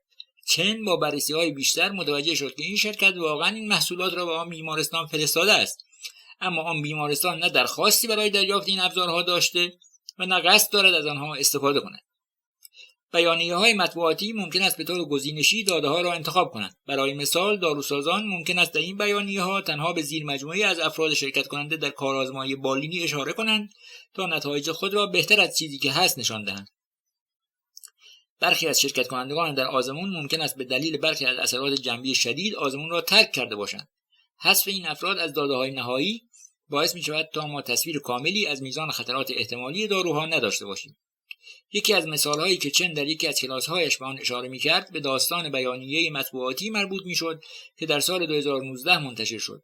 در آن بیانیه تبلیغ شده بود که ویتامین دی باعث کاهش حملات قلبی، مغزی و سرطان می‌شود. این در حالی بود که مقاله‌ای که بیانیه درباره آن نوشته شده بود ادعایی درباره هیچ یک از این موارد را نداشت. دو رسانه کیسر هلت نیوز و نیویورک تایمز این تحقیق را به درستی پوشش دادند، اما خبرگزاری رویترز به دام این شگرد بیانیه مطبوعاتی مربوط به این تحقیق افتاد.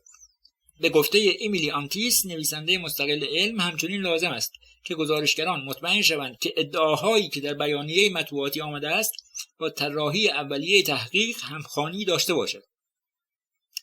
او میگوید اگر بیانیه‌ای مطبوعاتی بگوید که این مطالعه نشان داده است که مثلا خوردن شکلات هنگام صبحانه باعث بروز حمله قلبی می شود، اما تحقیق تنها به بررسی ارتباط میان رژیم غذایی و سابقه بیماری‌های مختلف توجه داشته، پس با مشکلی در بیانیه مطبوعاتی مواجه هستیم.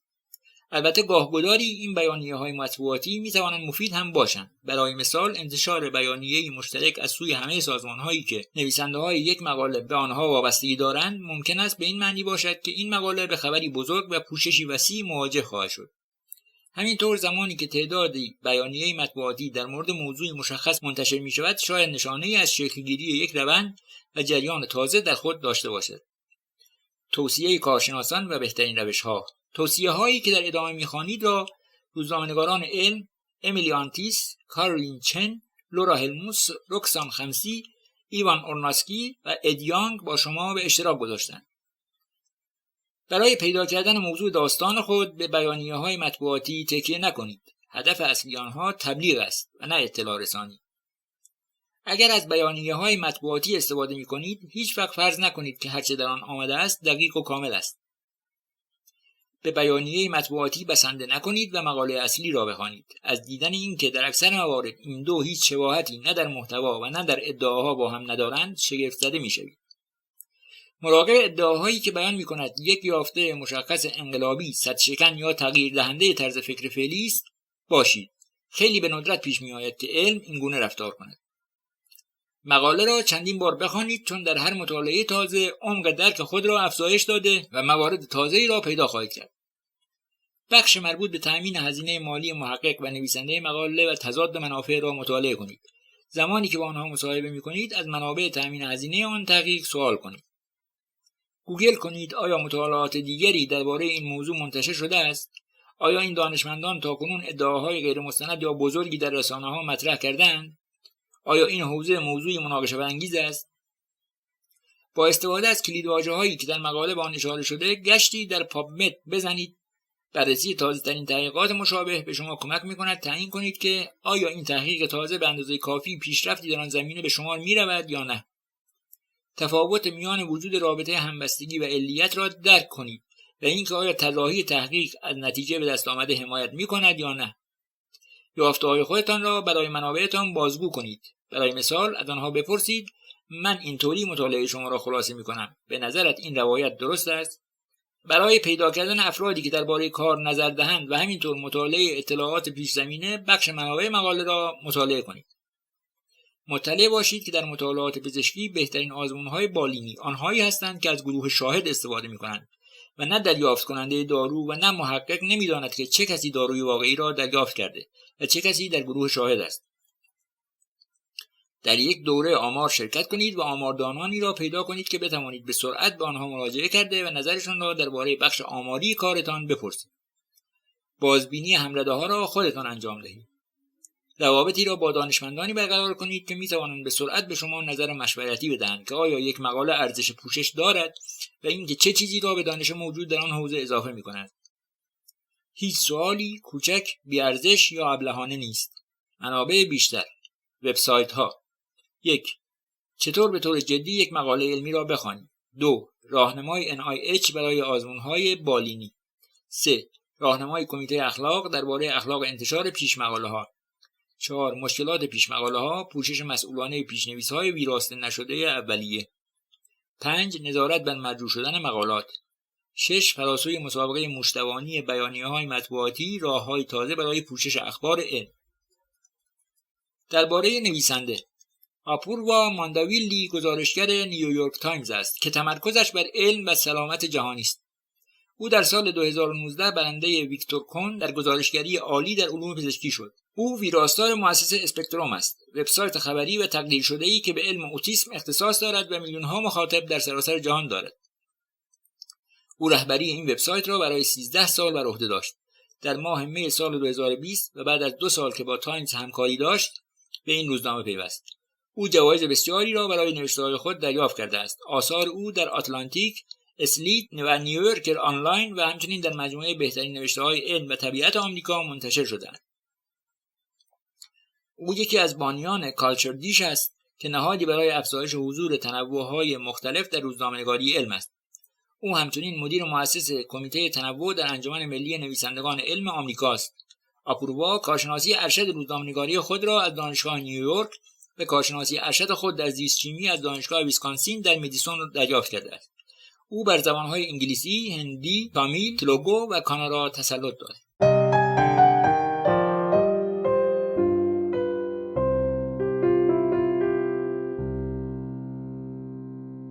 دفترچه ویراستاری علم، بنیاد روزنامه‌نگاری علم نایت، دانشگاه MIT. راوی محمد اقبالیان. پخش فایل صوتی از کتابخانه اینترنتی آوای بوف. avayaboof.com.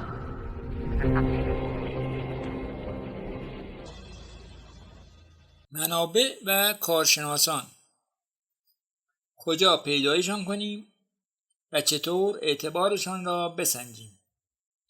نوشته ملیندا ونر مویر. مقدمه. نقل قولی وجود دارد که میگوید موفقیت شما کاملا وابسته به کسانی است که آنها را میشناسید. در روزنامه‌نگاری و روزنامه‌نگاری علم به طور خاص، موفقیت به طور کامل وابسته به کسانی است که با آنها صحبت می‌کنید. رویکرد گزارشگر به یک داستان علمی مشخص، زاویه دید آنها، چشمانداز و حتی تصمیمشان مبنی بر گزارش کردن یا نکردن آن داستان بر اساس منابعی شکل می‌گیرد که با آنها گفتگو می‌کنند و بر اساس چشمانداز و تخصصی که آنها در اختیارش می‌گذارند ورز می‌یابد. آیا این روش تازه درمان سرطان روشی کارآمد و ارزشمند است؟ این سوالی است که حتی ورزیده‌ترین گزارشگران علم هم به سختی می‌توانند پاسخ دهند. اما یک منبع آگاه می‌تواند به آن پاسخ درستی بدهد. آیا این نظریه تازه درباره ماده تاریک ممکن و منطقی است؟ یک فیزیکدان متخصص در آن زمینه می‌تواند به سرعت این فکر را در بافتاری درست قرار دهد. منابع همچنین برای یافتن و ساخت روایت اهمیتی حیاتی دارند. داستانی که ممکن است در شرایط عادی داستان علمی خشکی باشد، وقتی با مسیر طولانی و پرفراز و نشیبی که دانشمند برای رسیدن به نتیجه طی کرده است در هم آمیخته و به آن بافته شود، شکوفا می‌گردد. تأثیرات واقعی که کارآزمایی بالینی یک دارو می‌تواند بر زندگی داشته باشد، زمانی برای مخاطبان شفافتر و مهمتر می‌شود که آنها بتوانند با بیماری ملاقات کنند که زندگیش به کمک چنین دارویی می‌تواند دگرگون شود. علم به دست مردمی شکل می‌گیرد و پیش می‌رود که زندگی‌های پیچیده، داستان‌ها و پیشینه‌های متفاوتی دارند و همچنین علم بر مردمانی که به همان اندازه زندگی‌های پیچیده، داستان‌ها و پیشینه‌های متنوع دارند اثر می‌گذارد. هر چقدر یک گزارشگر بتواند انسانیت را بیشتر وارد داستان علمی کند که آن را پوشش دهد، خوانندگان قدر آن را بیشتر خواهند دانست. پیدا کردن منابع و کارشناسان درست اما کار چالش برانگیزی است.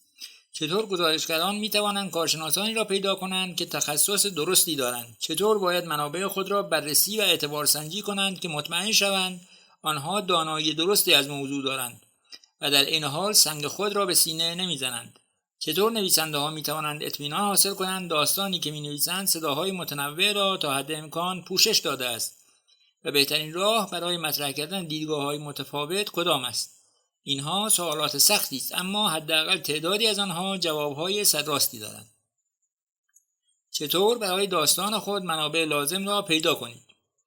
با اولین و یا آخرین نام نویسنده مقاله تحقیقاتی که می‌خواهید پوشش دهید تماس بگیرید. با محققانی که در بخش منابع به آنها اشاره شده است تماس بگیرید. در پایگاه pubmed.gov که موتور جستجوی رایگانی برای جستجو در میان مقاله‌های مربوط به زیست پزشکی است و از سوی مؤسسه ملی سلامت NIH مدیریت می‌شود جستجو کنید.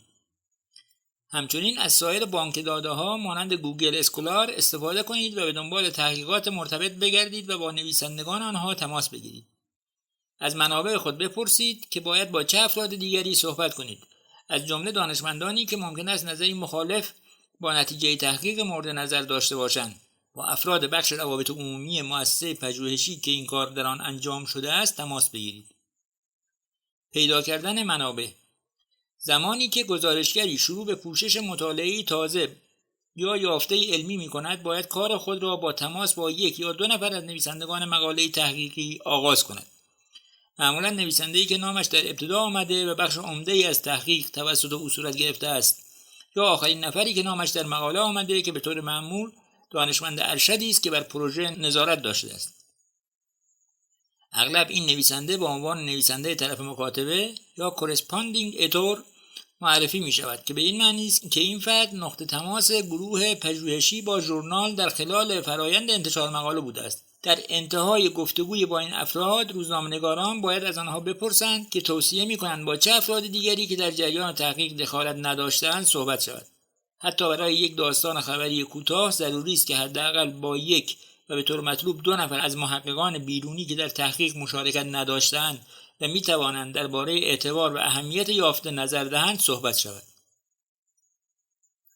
به طور معمول محققان دانشمندانی را معرفی می‌کنند که می‌دانند با یافته‌های آنها موافق هستند. برای اینکه از وجود چشم‌اندازهای متنوع در کارتان اطمینان داشته باشید، می‌توانید از محققان بپرسید تا چند دانشمندی که از نظر آنها قابل احترام و معتبر هستند اما ممکن است به یافته‌های آنها نقد داشته باشند را نام ببرند. ناتالی ولچور، ویراستار ارشد مجله کوانتا که به پوشش داستان‌های ستاره‌شناسی و فیزیک می‌پردازد، در این باره می‌گوید: من همیشه از محققان سوال می‌کنم چه کسانی با آنها چه از نظر کاری که انجام دادند یا ادعاهایی که مطرح کرده‌اند مخالف است. این کار شما را در مسیر یافتن تضاد منافع احتمالی قرار می‌دهد که می‌تواند برای روایت شما مهم باشد. مکان کارآمد دیگری برای پیدا کردن منابع بخش ارجاعات مقاله‌ای است که آن را پوشش می‌دهید. به طور معمول در این بخش محققان به تحقیقات مرتبط دیگر در آن حوزه اشاره می‌کنند و از جمله پژوهش‌هایی که الهام بخش کار آنها بوده است. عمدتاً این اشاره‌ها در بخش مقدمه مقاله آورده می‌شود که می‌تواند مکان مناسبی برای ارائه پیش‌زمینه و بافتاری باشد که تحقیق درون آن صورت گرفته است. در این بخش روزنامه‌نگاران می‌توانند نام دانشمندانی را بیابند که ممکن است برای تماس مناسب باشند. بدون اطلاع از پوشش چشم‌اندازهای مختلف درباره یک داستان، ممکن است ادعاهای فوق‌العاده بزرگ درون چارچوب و بافتار درست و دقیقش جای نگیرد. در سال 2016 تعدادی از نشریات و از جمله ایندیپندنت در انگلستان و futurism.com در ایالات متحده داستانی را پوشش دادند که به نظر فوق‌العاده جذاب و مهم می‌آمد. داستان درباره نظریه تازه‌ای در فیزیک ذرات بود که این ادعا را طرح می‌کرد که نیروی تازه‌ای در طبیعت مشابه گرانش یا الکترومغناطیس کشف شده است. کلمه کشف نخستین بار در بیانیه مطبوعاتی که مؤسسه پژوهشی مربوط تهیه کرده بود استفاده و منتشر شد.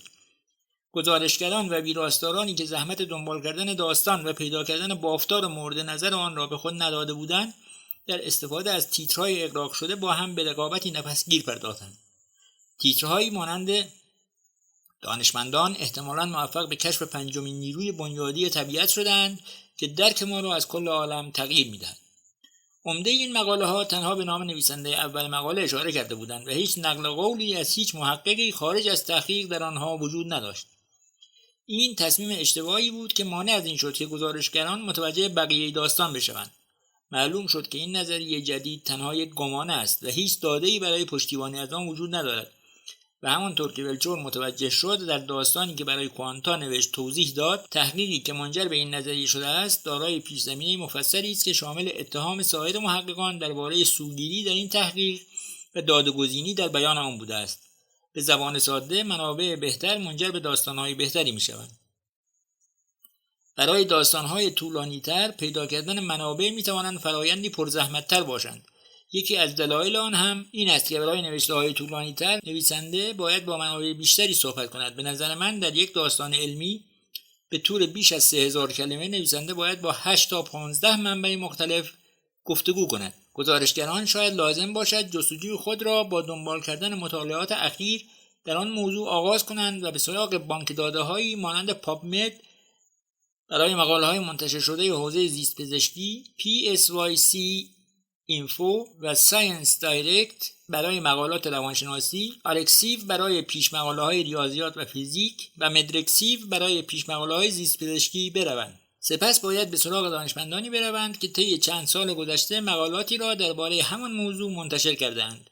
اگر آنها 10 دهه قبل یا بیشتر درباره آن موضوع کار کرده باشند، شاید از وضعیت فعلی علم در آن حوزه مطلع نباشند. رویکرد دیگر این است که گزارشگران با کارگزاران بخش روابط عمومی PIO در آن مؤسسه تحقیقاتی تماس بگیرند، در بیمارستان‌ها یا دانشگاه‌ها، و موضوع داستانشان را به آنها توضیح داده و از آنها بخواهند که متخصصانی را برای مصاحبه به آنها معرفی کنند. این کار به خصوص زمانی که آن مؤسسه در آن حوزه خاص دارای اعتبار و شناخته شده است میتواند کارآمد باشد. البته این مسئله فوق‌العاده مهم است که گزارشگران دقیقاً بدانند که حوزه و موضوع آن تحقیق دقیقاً کدام است. برای برخی از داستانها گزارشگران نیاز دارند تا دانشمندانی با تخصص بسیار خاصی را در آن زمینه پیدا کنند. در سال 2019 من سفری به آفریقای غربی داشتم تا گزارشی را برای ساینتیفیک امریکن آماده کنم. این گزارش درباره نظریه‌ای مناقشه برانگیز در ایمنی شناسی بود که این فرض را مطرح می‌کرد که واکسن‌های مبتنی بر ویروس زنده برخلاف واکسن‌هایی که از ویروس غیرفعال استفاده می‌کنند، توانایی دفاع در برابر بیماری‌های بیشتری نسبت به بیماری اصلی و هدف خود را دارند. برای مثال واکسن سرخک ممکن است شخص را در مقابل اسهال و عفونت‌های خونی نیز مقاوم کند. از یک سو این داستان درباره ایمنی شناسی بود و من می‌توانستم با یک متخصص ایمنی شناسی عمومی گفتگو کنم تا نظر و دیدگاه خارج از تحقیق را بگیرم. اما بسیاری از آنها با این گوشه خاص از تحقیقات ایمنی شناسی آشنایی نداشتند. برای اینکه بتوانم منبعی را پیدا کنم که به اندازه کافی با این موضوع آشنا باشد و بتواند درباره آن نظر دهد، من به جستجو در پابمد یا کلیدواژه‌های فوق‌العاده خاصی پرداختم، مثل اثرات واکسن‌های غیر هدفمند، تا بتوانم مقاله‌ها و منابع مرتبط را پیدا کنم. این افراد می‌توانستند با من درباره داده‌ها و شواهد پشت این نظریه و همچنین محدودیت‌هایی که در روش تحقیق این مطالعه وجود داشت صحبت کنند و این کاری بود که عمده ایمنی‌شناسان عمومی نمی‌توانستند انجام دهند. روزنامه‌نگاران در این حال باید در نظر داشته باشند که ممکن است محققانی خود را کارشناس در حوزه خاص معرفی کنند بدون اینکه واقعاً کارشناس اون موضوع باشند. در ژانویه 2020 و در آغاز همهگیری ویروس کرونا در ایالات متحده، یک متخصص بیماری‌های عفونی وابسته به دانشگاه هاروارد با نام اریک فایگلدینگ رشته توییتی از آمارهای ترسناک و البته اشتباه درباره ویروس بر مبنای مقاله‌ای که هنوز بازبینی حمله‌ها را پشت سر نگذاشته بود و او به تازگی آن را مطالعه کرده بود منتشر کرد. این توییت ها همه‌گیر شد و فایگلدینگ از سوی شبکه‌های ملی تلویزیونی از جمله CNN به عنوان کارشناس برای بحث درباره ویروس کرونا دعوت شد. اما فایگلدینگ با وجودی که در زمینه همه‌گیری تحصیل کرده بود، اما دکترایش در زمینه تغذیه بود و نه بیماری‌های عفونی، و بسیاری از روزنامه‌نگارانی که به عنوان منبع با او تماس گرفتند به این نکته ظریف توجه نکرده بودند. یکی از متخصصان همه‌گیری شناسی بیماری‌های عفونی دانشگاه هاروارد به نام مارک لیپسیچ درباره فایگلدینگ نوشت: او قرارداد موقتی در دپارتمان تغذیه ما دارد و تخصصی در زمینه ویروس‌ها یا تکامل آنها نداشته و به دنبال جلب توجه و تبلیغ برای خود بود و نه مشارکت در بحثی علمی. اگر این روزنامه‌نگاران تنها 2 دقیقه وقت صرف می‌کردند تا پیشینه او را بررسی کنند و سری به صفحه او در دانشگاه هاروارد که میزبانش بود می‌زدند، متوجه می‌شدند که او تخصص متناسبی با موضوع داستان آنها ندارد. 4 موضوع را هنگام انتخاب منبع در نظر داشته باشید. آیا این منبع در موضوعی که شما قصد پوشش آن را دارید تخصص دارد و در آن آموزش دیده است؟ آیا این منبع با تعداد زیادی از دیگر محققان این حوزه در تعامل است و با آنها همکاری می‌کند؟ آیا کارنامه یا رزومه این منبع نشان از آن دارد که آنها فردی مورد احترام اجتماع علمی هستند؟ آیا جوایزی در زمینه تحقیقاتش به خود اختصاص داده یا در مجامع تخصصی موقعیت و جایگاه راهبردی داشته است؟ آیا منابع دیگر نسبت به او هشدار دادند؟ خیلی از مردم میگویند خب فلانی مدرک PhD یا MD دارد، پس میتواند درباره این موضوع حرف بزند. من به هیچ وجه این موضوع را نمیتوانم قبول کنم. این را ایوان اورانسکی، نایب رئیس تحریریه متسکاپ و نویسنده برجسته مقیم مؤسسه روزنامه‌نگاری آرتور ال کارتر در دانشگاه نیویورک میگوید که خودش دارای مدرک دکترای پزشکی یا MD است. به عقیده اورانسکی موضوعی که اهمیت دارد این است که آن منبع به طور مشخص در آن زمینه خاصی از علم پزشکی که مورد بحث است تخصص داشته باشد. به گفته او برای مثال اگر کسی که تخصص سرطان شناسی دارد نظر جالبی درباره همه‌گیری داشته باشد این موضوع جالبی است، اما میزان اعتبار نظر او تنها شاید اندکی بیشتر از نظر کسی باشد که هیچ تخصص و مدرکی در زمینه پزشکی ندارد. با وجود مورد مخربی که درباره فایلدینگ اشاره کردیم، اما گاهی شبکه‌های اجتماعی می‌توانند مکان مناسبی برای پیدا کردن کارشناسان باشد. رو دانیان، روزنامه‌نگار علم مقیم سیاتل، در این باره میگوید: من بی هیچ خجالتی درخواست معرفی منابع برای داستانم را روی توییتر میگذارم، اما روزنامه‌نگاران باید در این مورد مراقب باشند.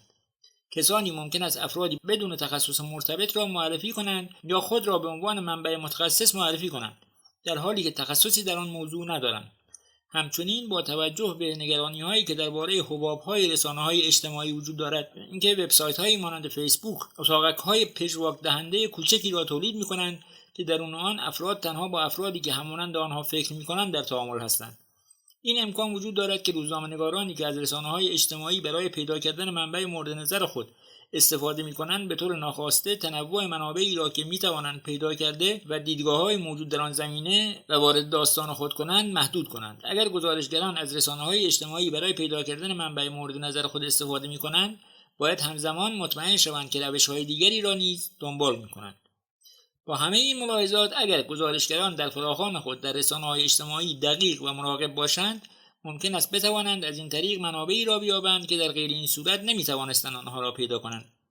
اخیراً من در توییتی نوشتم که به دنبال محققانی میگردم که درباره تأثیر معماری و ساختار مدارس در توسعه بیماری‌های عفونی کار کرده باشند. معاشران من در توییتر محققان بی‌نظیری را به من معرفی کردند که احتمالاً هرگز نمیتوانستم آنها را از طریق جستجوی پابمد پیدا کنم. اما همه این مسائل در نهایت این سوال را پیش می آورد: وقتی که کسی را برای مصاحبه پیدا کردید، چطور می توانید بفهمید که آنها واقعاً می دانند درباره چه حرف می زنند و از موضوع خبر دارند؟ اعتبار سنجی منابع. این که بفهمیم آیا منابع ما واقعاً در زمینه مورد نظر و خاص مد نظر ما کارشناس و آگاه هستند کار سختی است، و از آن سخت‌تر این که تشخیص بدهیم آیا آنها اهداف پنهان یا سوگیری‌های شخصی دارند که ممکن است بر نظر و دیدگاه آنها تأثیر بگذارد. یک روش این است که در انتهای مصاحبه‌هایی که با منابع خود دارید از دانشمندان بپرسید آیا کسی در این حوزه حضور دارد که باید از او و نظراتش دوری کرد. یک بار من با محقق زنی در حوزه پیشگیری از خشونت که درباره روش‌های مبتنی بر سند و مدرک برای جلوگیری از خشونت‌های جنسی کار کرده بود مصاحبه می‌کردم. او به من گفت شاید بد نباشد از فلان دانشمند حوزه پیشگیری از خشونت دوری کنیم، به این دلایل که خود او اخیراً به آزار و تعرض جنسی متهم شده است. همچنین بد نیست نگاهی به کارنامه یا رزومه یا CV منبع مورد نظرتان بیاندازید. اکثر اوقات این سند در وبسایت مؤسساتی که در آن کار می‌کنند پیدا می‌شود. اگر نه، می‌توانید از آنها بخواهید که در صورت امکان یک نسخه از آن را برایتان ارسال کنند. گزارشگران می‌توانند بررسی کنند که آیا منبع مورد نظرشان برنده هیچ جایزه تحقیقاتی شده یا در موقعیت رهبری در انجمن‌های تخصص مرتبط قرار داشته است یا نه. اما همچنین به این توجه کنید که آن محقق چه مدت است که در آن حوزه مشغول فعالیت است. شاید یک محقق پسادکترا یا استادیار یک دانشگاه هنوز دستاوردهای تقدیر شده حرفه‌ای زیادی نداشته باشد، اما با این وجود منبع بی‌نظیری برای داستان شما باشد. گزارشگران همینطور می‌توانند به مقالات پیشین منتشر شده توسط آن فرد نگاه کنند تا ببینند او پیشتر با چه افرادی همکاری کرده است. آپوروا مانداولی، گزارشگر علم نیویورک تایمز، میگوید اگر محققی در عمده مقاله‌هایی که منتشر کرده است تنها نام خودش و حداکثر یک نفر دیگر آمده باشد، این همیشه میتواند یک علامت هشدار به شمار برود. در چنین مواردی شاید آن منبع چندان در اجتماع علمی اعتبار نداشته باشد. وبسایتی کارآمد. جلوی ژورنال‌های شکارچی را بگیرید. این وبسایت که به شکل جمعی مدیریت می شود فهرستی از ژورنال‌هایی را در خود دارد که مقالات را بدون اینکه بازبینی دقیق در آنها به طور کامل رعایت شده باشد منتشر می کنند. برای انتشار مبالغ گزافی از نویسنده‌ها می گیرند یا سایر روش‌های سوال برانگیزی را به کار گرفتند. وبسایت را ببینید. روزنامه‌نگاران در این حال باید درباره ژورنالی که منابع آنها مقالاتشان را در آنها منتشر کرده‌اند نیز تحقیق کنند و همینطور ژورنال‌هایی که احتمالاً این افراد گیرستار آن بودند را نیز مرور کنند. تشخیص این که آیا ژورنالی دارای کیفیت بالایی است یا نه کار ساده‌ای نیست. برخی از ژورنال‌ها موضوعات فوق‌العاده خاص و محدودی را پوشش می‌دهند و به همین دلیل ممکن است خیلی شناخته شده نباشند. در نتیجه ضریب تأثیر بالایی نداشته باشند. سنجشی که نشان می‌دهد مقاله‌های یک ژورنال با چه تناوبی از سوی محققان دیگر مورد ارجاع قرار می‌گیرد و معمولاً در بخش سنجه‌های یک ژورنال در وبسایت آنها نمایش داده می‌شود. اما این مسئله به تنهایی به این معنا نیست که آنها ژورنال‌های بدی هستند. البته روزنامه‌نگاران باید از منابعی که مقالاتی را در ژورنال‌های شکارچی، آن ژورنال‌هایی که تنها بر اساس سود مالی و نه بر اساس محتوا و اهمیت علمی مقالات را منتشر می‌کنند، منتشر کردن دوری کنند. این ژورنال‌ها به این دلیل به نام شکارچی خوانده می‌شوند که از نیاز دانشمندان به انتشار تغذیه کرده و آنها را شکار می‌کنند. اغلب اوقات این ژورنال‌ها روش‌های درست و خوب انتشار علمی از جمله مرور و بازبینی هم‌رده‌ها را رعایت نمی‌کنند و اطلاعات و داده‌های گمراه کننده‌ای را منتشر می‌کنند. فهرستی بروز از ژورنال‌های شکارچی را می‌توانید در وبسایت pred.turijournal.com مشاهده کنید. گزارشگران همینطور می‌توانند با جستجو در یوتیوب مصاحبه‌های پیشین آن منبع و سخنرانی‌های آنها در کنفرانس‌های علمی را مشاهده کنند تا تصوری از نحوه صحبت آنها و اینکه تا چه حد جذاب هستند را به دست آورند. این توصیه به خصوص برای روزنامه‌نگاران صوتی و تصویری حائز اهمیت است. رابین لوید، دبیر سابق بخش خبر ساینتیفیک آمریکن میگوید از اینکه چه تعدادی از منابع را میتوانید در یوتیوب پیدا کنید شگفت زده خواهید شد و گاهگداری میتوانید از این طریق حال و هوای حرف زدن آنها را متوجه شوید. همینطور جستجوی نام افراد در اینترنت میتواند تصویری از اینکه چقدر رسانه‌های مختلف با آنها صحبت کرده‌اند و اینکه به چه تناوبی از آنها نقل قول شده است را آشکار کند. اگرچه مصاحبه کردن با فردی که دارای تجربه رسانه‌ای است ممکن است خوب باشد، اما گزارشگران باید مراقب باشند تا همان افرادی را که همه از آنها نقل قول کرده‌اند را برای نقل قول استفاده نکنند. هشدارهایی که ممکن است بیانگر فقدان تخصص یا تضاد منافع باشند. نظرات منبع به طور شاخصی با نظرات سایر محققان آن حوزه تمایز داشته باشد. آن شخص به ندرت با آن محققان دیگر همکاری کرده باشد. منبع مورد نظر از شرکت تجاری یا نهادهای هواداری پول دریافت کرده یا به آنها مشورت داده باشد یا در مقام سخنگویی آنها بوده باشد. منبع تضاد منافع خود را در مقاله تحقیقاتی یا خلاصه مقاله کنفرانس‌ها اعلام کرده باشد. منبع در تولید یا فروش محصولات نقش دارد. یکی از هشدارهای احتمالی زمانی است که دیدگاه شخصی که به عنوان منبع به او مراجعه می‌کنید به طور بنیادین و قابل توجهی با بقیه منابع شما در تمایز باشد. مانداولی در این باره میگوید اگر چیزی که آنها میگویند به طور بنیادین و اساسی در تضاد با همه آن چیزی است که از سایر افراد این حوزه شنیده‌اید، یا به این معنی است که آنها واقعا در مسیری هستند که بقیه هنوز متوجه آن نشده‌اند، یا اینکه واقعا در آن باره اشتباه می‌کنند.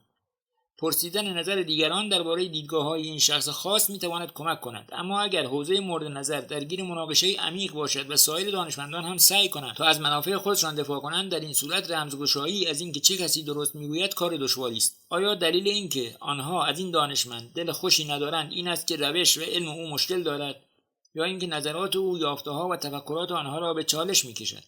در چنین مواقعی شاید لازم باشد که روزنامه‌نگار با دقت کار آن دانشمندان را مورد مطالعه دقیق قرار دهد یا با روزنامه دیگر با تجربه که این حوزه را پوشش داده است مشورت کند. فریس جبر، روزنامه‌نگار علم و ویراستار همکار مجله نیویورک تایمز، در این باره میگوید یکی از مسئولیت‌های ما در نقش روزنامه‌نگار علم این است که بتوانیم بین نقد موجه که ضرورت علم است و سرزنش‌ها و نقل‌های سویرانه و غیرمنطقی که باعث بازماندن علم از پیشرفت می شود تمایز قائل شویم. همچنین مهم است که روزنامه‌نگاران تضاد منافع احتمالی که ممکن است باعث شکل دادن به نظر یک منبع شود را تشخیص داده و استخراج کنند.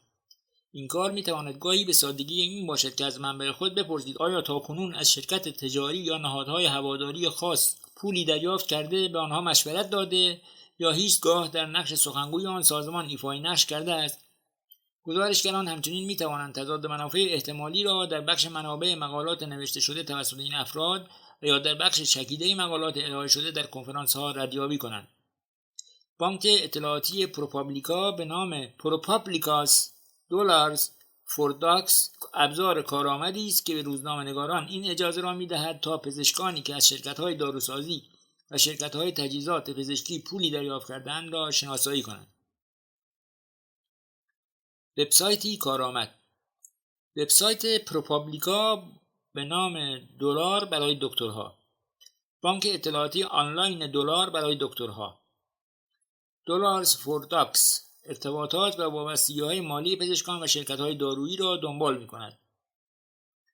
گزارشگران می‌توانند نام پزشک مورد نظر را در آن وارد کنند تا ببینند آیا آنها از شرکت‌های دارویی یا تولید کننده تجهیزات پزشکی پولی دریافت کردند یا نه. مسئله‌ای که می‌تواند نشانه‌ای از وجود تضاد منافع باشد.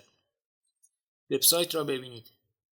همینطور باید از بانک‌های اطلاعات عمومی نیز استفاده کرد.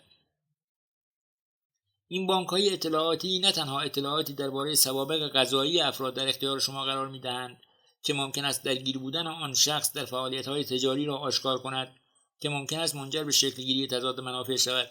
همینطور روزنامه‌نگاران باید مراقب سازمان‌های غیردولتی باشند که اگرچه خود را به عنوان نهادی مستقل یا مردم نهاد معرفی می‌کنند، اما از سوی صنایع و شرکت‌ها حمایت می‌شوند. این سازمان‌ها را اصطلاحاً آستروتورفینگ می‌نامند. پیدا کردن هویت حامیان چنین سازمان‌هایی می‌تواند چالش برانگیز باشد، اما روزنامه‌نگاران در ایالات متحده می‌توانند به وبسایت گاید استار مراجعه کرده یا به بند 990 رسید مالیاتی این سازمان‌ها مراجعه کنند.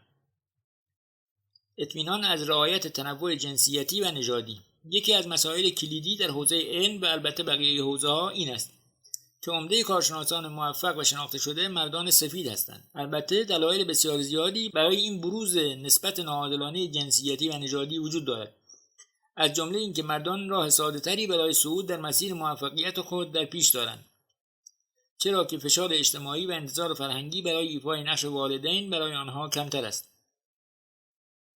دانشمندان سفید همچنین با تبعیض‌هایی که دانشمندان اقلیت دست و پنجه نرم می‌کنند مواجه نیستند، تبعیض‌هایی که به روش‌های مختلف ممکن است در مسیر رشد آنها مانع ایجاد کند. وبسایتی کارآمد 500 دانشمند زن. این وبسایت به معرفی زنان به حاشیه رانده شده در علم می‌پردازد و تلاش دارد تا رهبری، تنوع و توجه عموم با علم را تغییر دهد. در این وبسایت خدمتی به نام تقاضا برای یک دانشمند زن وجود دارد که به کمک آن روزنامه‌نگاران می‌توانند دانشمندان زنی که در حوزه یا منطقه خاصی فعالیت می‌کنند را پیدا کنند. وبسایت را ببینید. زمانی که روزنامه‌نگاران درباره حوزه‌ای گزارش می‌دهند که تا حدی دارای تنوع است، باید سعی کنند با وجود کار بیشتری که از آنها می‌برد به دنبال بیان تنوع‌های جنسیتی و نژادی در گزارش خود باشند. اغلب اوقات روزنامه‌نگاران فراموش می‌کنند که چقدر در بازنمایی منابعی که با آنها صحبت و آنها را معرفی می‌کنند سوگیری و تمایل به سوی جریان غالب وجود دارد. زمانی که آیرین لافرنس دبیر اجرایی آتلانتیک به بررسی تنوع در میان منابعی که او در مقاله‌های سال 2015 خود آنها را پوشش داده بود پرداخت، کشف کرد که تنها 22% منابعی که با آنها ارجاع داده بود زنان هستند. اندکی بعد و در سال 2016 گزارشگر علم آتلانتیک ادیانگ تحلیلی روی مقالاتی که در آن سال نوشته بود صورت داد و متوجه شد تنها 24% منابعی که از آنها نقل قول کرده است زنان بودند و در 35% داستانهایی که نوشته است صدای هیچ زنی بازتاب داده نشده است. زمانی که این عدم تعادل و تبعیض در بازنمایی راه خود را به درون روزنامه‌نگاری باز می‌کند، مردم و از جمله دانشمندان متوجه آن می‌شوند. چند سال قبل مجله دیجیتال اسپکتروم که تمام اعضای هیئت تحریریه‌اش در آن زمان را زنان تشکیل می‌دادند، مقاله‌ای را درباره تحقیقات ژنتیکی در اوتیسم منتشر کرد و در آن مقاله تنها به نقل قول از دانشمندان مرد پرداخته بود. بعد از انتشار این داستان یکی از زنان محقق آن رشته با مانداویلی که آن زمان سردبیر اسپکتروم بود تماس گرفت تا یأس خود از این تصمیم را به اطلاع او برساند. به گفته مانداویلی، این دانشمند به من گفت تصور کن چه حالی پیدا کردم وقتی این مطلب را خواندم و حتی یک نقل قول از یک متخصص ژنتیک زن در آن ندیدم. وقتی این را شنیدم مثل این بود که خنجری به قلبم زده باشند. با وجودی که ما به سختی کار می‌کردیم تا این موضوع را رعایت کنیم، باز هم در این مورد خرابکاری کردیم. رعایت این مسئله احتیاج به این دارد که به طور فوق‌العاده‌ای هوشیار باقی بمانیم. البته که هر چقدر گزارشگران و ویراستاران بیشتر درباره این موضوع فکر کنند و به دنبال منابعی با تنوع جنسیتی و نژادی بیشتر بگردند، بهتر می‌توانند به این هدف دست پیدا کنند.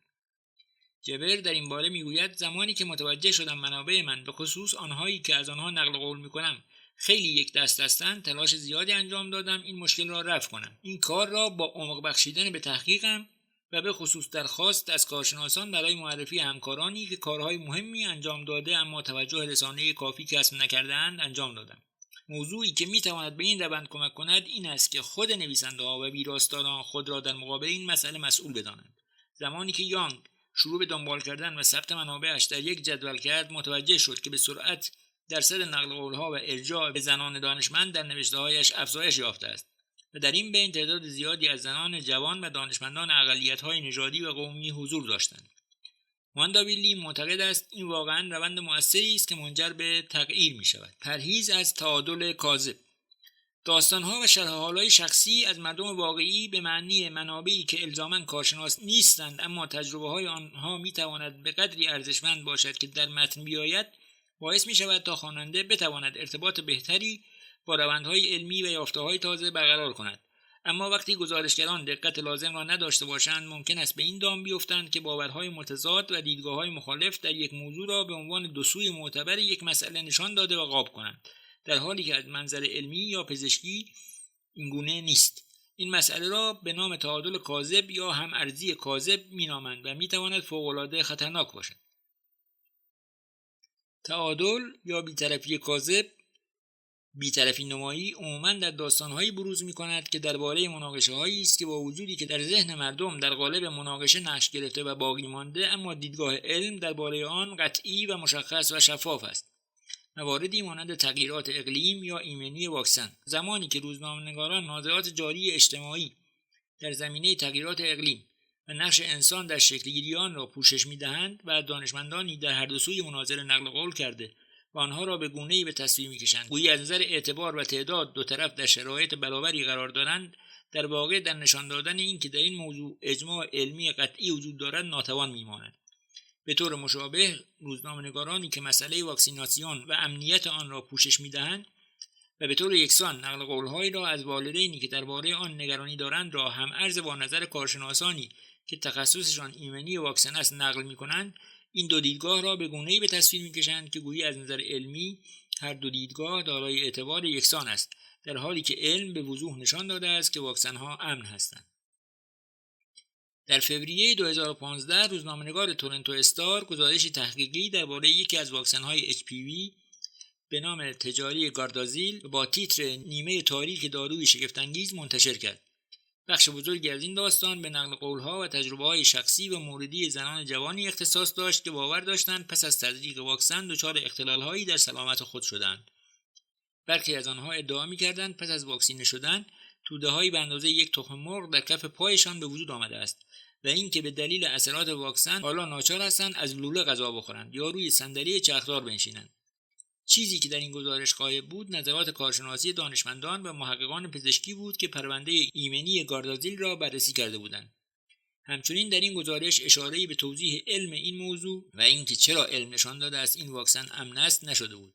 روزنامه استار در نهایت این مقاله را بازپس گرفت، اما تا پیش از آن موقع اعتماد مردم به واکسن گاردازیل و امنیت واکسن به طور کلی ضربه شدیدی خورده بود.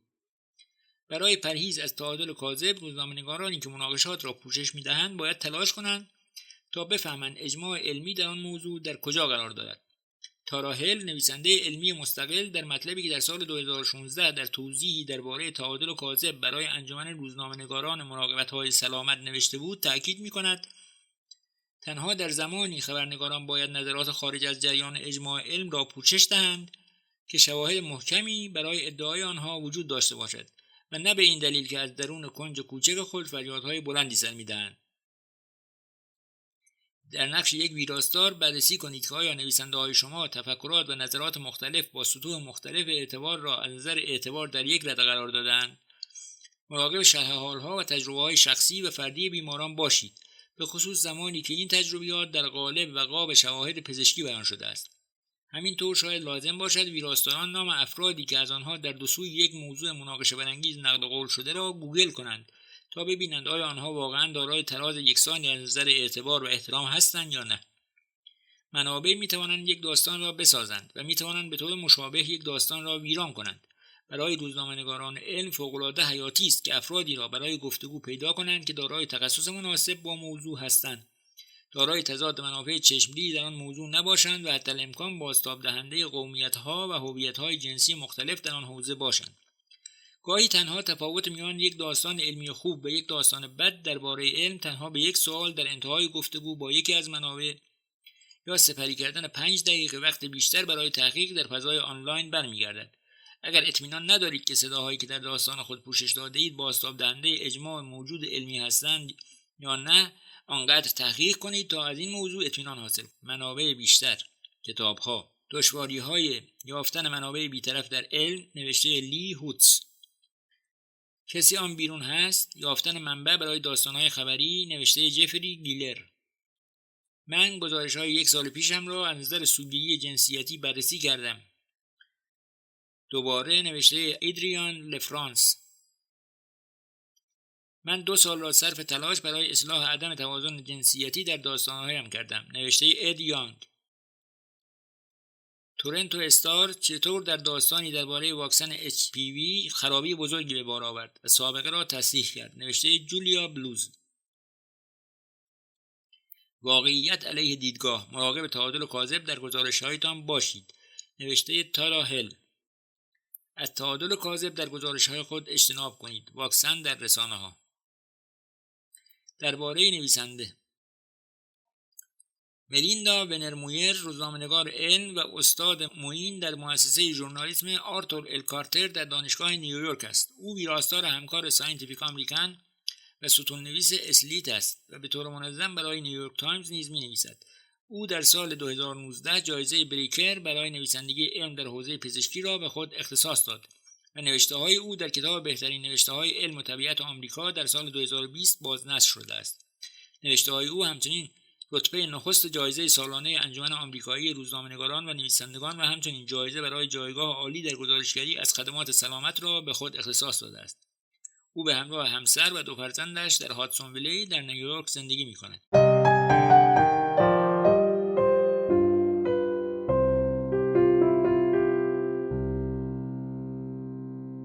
دفترچه ویراستاری علم، بنیاد روزنامه‌نگاری علم نایت، دانشگاه MIT.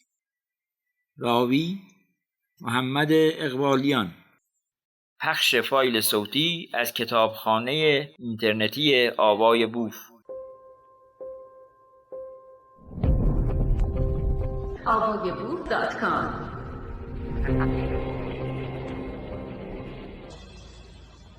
فهم آمار در علم، نوشته الیزابت تولا. مقدمه. بسیاری از افراد وقتی با اعداد روبرو میشوند ممکن است احساس کنند با امری دقیق، بی‌طرف و عینی و مشخص طرف هستند. اما اعداد صرفاً یکی از توصیفات واقعیت‌ها هستند و برداشتی از یک پدیده به شمار می‌روند. آنها ابزاری برای مقایسه چیزهای مختلف با هم هستند. ابزاری برای اینکه الگوهایی را مشاهده کنیم و برآوردی از خطرات داشته باشیم. آنها حقیقت نیستند. برای مثال به این مورد نگاه کنید. منکران گرمایش زمین به دمای میانگین ثبت شده در سال 1998 اشاره می‌کنند. 58.3 فارنهایت یا 14.6 سانتیگراد و آن را با دمای میانگین سالهای بعد از آن مقایسه کرده و اشاره می‌کنند که چطور در دهه بعدی دمای میانگین روندی نزولی داشته است. در سال 2012 دمای میانگین زمین حدود 58.2 فارنهایت و کمتر از معادلش در سال 1998 بوده است. آنها ادعا می‌کنند این نشان دهنده این است که گرمایش زمین واقعی نیست. اعداد اشاره شده در این استدلال حقیقی و درست هستند، اما نتیجه گیری صورت گرفته از آنها به شدت پرخطاست. سال 1998 به طور غیر معمولی سال بسیار گرمی بود و دلیلش هم بروز پدیده النینو بود که در آن سال با شدت غیر منتظره‌ای اتفاق افتاد. اما وقتی ما داده‌ها را به شکل یک روند بررسی کنیم، واقعیت گرمایش زمین و تغییرات اقلیم به امری غیر قابل انکار بدل می شود. آن داده‌گزینی و استفاده انتخابی از داده‌های مطلوب تنها یکی از مثال‌هایی است که چطور ممکن است داده‌های علمی مورد سوء تعبیر قرار بگیرند.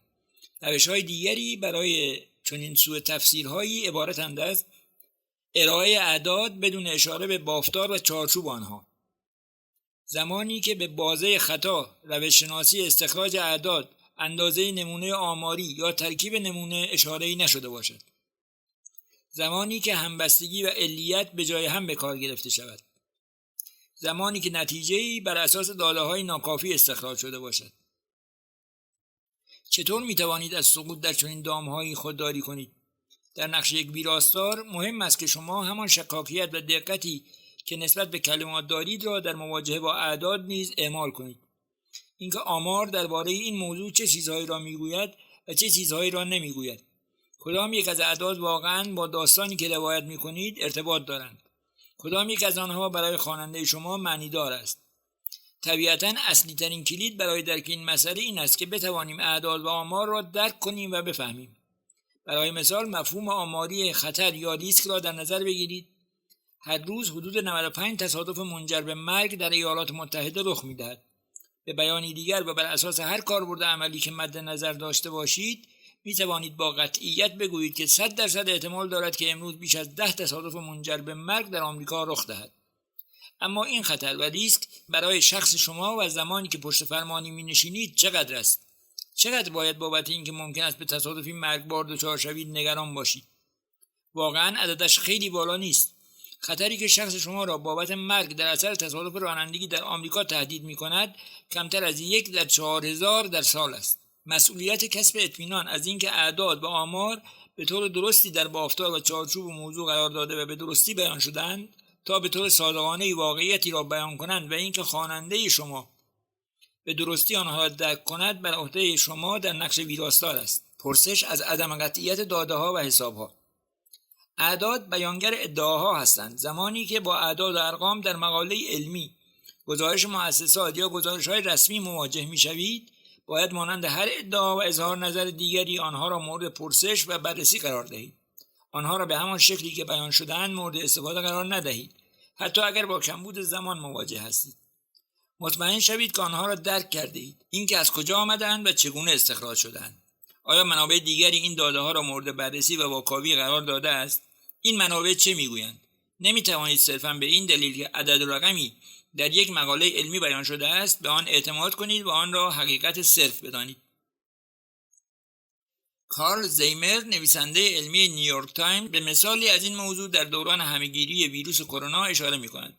در آوریل سال 2020 گروهی از محققان پیش مقاله‌ای را منتشر و در آن ادعا کردند نرخ مرگ و میر ناشی از کووید 19 بسیار پایین‌تر از تخمین‌های پیشین متخصصان است. قبول دارید که چنین موضوعی دارای ارزش خبری است؟ با این وجود پس از اینکه اعداد و داده‌های آن مقاله از سوی آماردان‌های دیگر مورد بررسی دقیق قرار گرفت، معلوم شد که آن اعداد دارای ارزش خبری در واقع حاصل خطای آماری بوده است. 1 ماه بعد از آن مطالعه با کیفیتی درباره هیدروکسیکلروکوئین در ژورنال لنست منتشر شد. این مطالعه ادعا می‌کرد که هیدروکسیکلروکوئین نه تنها برای درمان کووید 19 بی‌اثر که احتمالاً خطرناک است. این گزارش به سرعت وجه رسانه‌های جهانی را به خود معطوف کرد و به سازمان جهانی بهداشت فشار آورد تا آزمون‌های بالینی این دارو را به حالت تعلیق درآورد. در واکنش به این رویداد 100 دانشمند با انتشار نامه‌ای سرگشاده درباره کیفیت داده‌های این تحقیق ابراز تردید کردند. زمانی که روزنامه گاردین تلاش کرد تا اطلاعات دقیقی را درباره داده‌هایی که در این تحقیق به آن استناد شده بود به دست آورد و به چند ناسازگاری که در نتایج نیز منعکس شده بود اشاره کرد، نویسنده اصلی تحقیق نتوانست از داده‌های مورد استفاده دفاع کند و از ژورنال لنست درخواست کرد تا این مقاله را پس داده و از انتشار خارج کند. ویراستار لنست در این باره به گاردین گفت: این نمونه تکان دهنده ای از تحقیقی بود که در میانه شرایط اضطراری جهانی با خطا صورت گرفته بود. داستان کامل این ماجرا را می توانید در پادکست وبسایت 538.com گوش کنید. اینکه تحقیقات بعدی در نهایت توانستند بی تأثیری هیدروکسیکلروکوئین بر درمان کووید 19 را ثابت کنند اهمیت چندانی ندارد. مهم اینجاست که این خطا باعث سایه انداختن شک بر روند علمی از سوی عموم و ضربه به اعتماد آنها شد. برخلاف نظر رایج عمومی، علم به هیچ وجه منبع قطعیت نیست. روند و روش علمی بر اساس شک و آزمون و خطا بنا نهاده شده است. داده‌ها و واقعیت‌ها همیشه درون بازه مشخصی از قطعیت بیان می‌شوند و حتی زمانی هم که انبوهی از مستندات به سوی مسیر مشخصی اشاره می‌کنند، همیشه فضایی برای شک سازنده وجود دارد. کمکی که علم به روش تفکر آگاهانه ما انجام می‌دهد نه اعداد هستند و نه داده‌ها، و واقعیت‌ها نیز نقش حک شده بر روی سنگ نیستند که قابل تغییر نباشند. برعکس، کمکی که علم به روش تفکر آگاهانه ما می‌کند، توانایی کاوش و تحقیق مداوم درباره جهان و با ذهنی باز است. هیتر کراوس، بنیانگذار شرکت دیتاسیست که با هدف کمک به روزنامه‌نگاران و مراکز غیر انتفاعی که با داده سر و کار دارند تأسیس شده است، در این باره میگوید نکته‌ای که بسیاری از افراد نادیده میگیرند این است که برای اینکه داستانی را بر مبنای داده به دقت روایت کنید، باید چارچوب و بافتار درست مربوط به آن را ارائه کنید و عدم قطعیت بخشی از این بافتار است. اندازه‌گیری اطمینان. دانشمندان از چندین ابزار برای اندازه‌گیری و تعیین میزان عدم قطعیت استفاده می‌کنند. مقدار یا ارزش پی، بازه اطمینان، سطح یا مرتبه اطمینان و حاشیه خطا. مقدار پی مفهومی است که حتی گاهی خود متخصصان آمار هم برای بیان و توضیح آن به زبان ساده دچار مشکل می‌شوند. در واقع در سال 2015 کریستی آشواندون، نویسنده ارشد علم وبسایت 538، از چند نفر از دانشمندان مختلف درخواست کرد که این مفهوم را به زبان ساده توضیح دهند. نتیجه نه تنها روشنگر که طنزآلود بود. با وجودی که تعریف دقیق از این مفهوم به زبان فنی وجود دارد، اما وقتی قرار است آن را به زبان ساده توضیح دهید، کار به چالشی بزرگ بدل می شود. با وجود این ارزشش را دارد که حداقل تلاش کنیم، به خصوص اینکه مقدار پی یکی از رایج‌ترین سنجه‌های پذیرفته شده درباره اعتبار تحقیقات است. این تلاش ما برای تعریف این مفهوم است. مقدار پی عددی است که به ما اجازه می‌دهد متوجه شویم که یک نتیجه‌گیری علمی تا چه اندازه قابل اعتماد و قابل اتکا یا به زبان آماری دارای اهمیت است. به عبارت دیگر، این مفهوم به شما میگوید که اگر فرضیه شما غلط باشد، چقدر احتمال دارد که شما از آزمایش خود نتیجه‌ای بگیرید که آن فرضیه نادرست را تایید کند. هر چقدر این عدد و احتمال کوچکتر باشد، برای تحقیق مورد نظر شما بهتر است. از این جهت که نشان می‌دهد نتایج شما از نظر آماری معنیدار هستند. برای مثال بیایید به آزمایش یک داروی تازه برای درمان کووید 19 نگاه کنید. محققان با یک فرض ابتدایی کار خود را شروع می‌کنند. در این مورد این فرض این است که داروی ساخته شده که قرار است آزمایش شود کارآمد است. اما برای اینکه این کارایی را بیازمایند، باید بتوانند موضوعی را که به فرض تهی معروف است رد کنند. در این مورد فرض تهی این است که بین کسانی که این دارو را دریافت کرده و نکرده‌اند هیچ تفاوتی از نظر درمان وجود ندارد. محققان با ترتیب دادن آزمون کنترل شده و انتخاب تصادفی افراد، آنها را در دو گروه تقسیم می‌کنند و روند درمان را بین کسانی که دارو را دریافت کرده و آنهایی که دارو را دریافت نکرده‌اند بررسی می‌کنند. از روی این داده هاست که مقدار پی محاسبه می‌شود. اگر عدد مقدار پی بالا باشد، به این معنی است که احتمال بالایی وجود دارد که شما از این آزمون نتایجی را بگیرید که نشان می‌دهد دارو مؤثر است، در حالی که در واقع چنین نیست. برعکس، اگر عدد مقدار پی پایین و کوچک باشد، در این صورت احتمال این که بتوانید نتایج درست و خوبی را بدون کارآمدی دارو بگیرید پایین است. عددی که مقدار پی را نشان می‌دهد همیشه بین 0 و 1 است. دانشمندان به طور عمومی نتایجی که مقدار پی آن کمتر از 0.05% باشد را نتایجی معتبر ارزیابی می‌کنند و در غیر این صورت نتایج را معتبر نمی‌دانند. اما این استدلال هم وجود دارد که بسیاری از محققان بیش از اندازه به شکل غیر متناسبی به این عدد به عنوان تعیین کننده به میزان قطعی اعتبار داده‌ها تکیه می‌کنند. در نهایت اینکه مقدار پی تنها یکی از داده‌هایی است که می‌توان از آن برای تخمین قطعیت استفاده کرد.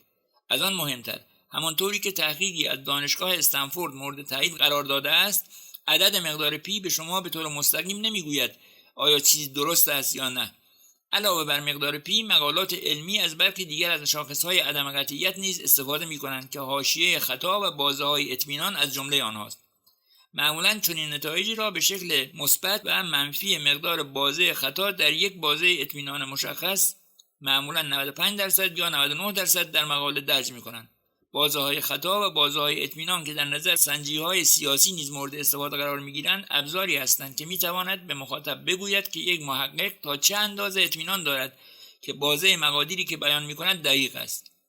برای مثال، در سال 2016 مقاله تحقیقی از سوی مراکز کنترل و پیشگیری بیماری‌های عفونی آمریکا CDC درباره سلامت نوزادان منتشر شد که در آن تخمین زده شده بود در فاصله سالهای 2010 تا 2017 83.8% نوزادانی که در آمریکا به دنیا آمده بودند با شیر مادر تغذیه شده بودند.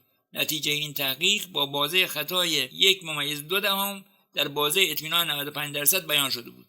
حرفی که محققان می‌زدند در واقع این بود که اگر این مطالعه را 100 بار دیگر تکرار کنید، در 95% آنها نتیجه‌ای که به دست می‌آورید بین 82.6% و 85% است.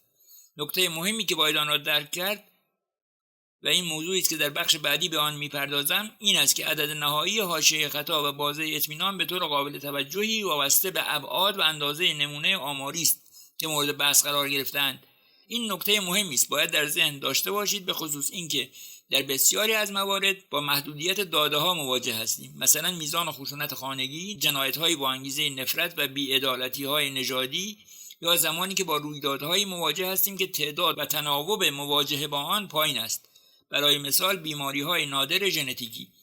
در این موارد مدل‌های آماری ممکن است کاراییشان را از دست بدهند و اینجا همان فضایی است که افزودن بافتار و چارچوب‌های مرتبط به یک یافته، قرار دادن آن تحقیق در چشمانداز کامل و کمک گرفتن از کارشناسان برای پر کردن شکاف‌های موجود بیش از قبل مهم می‌شود.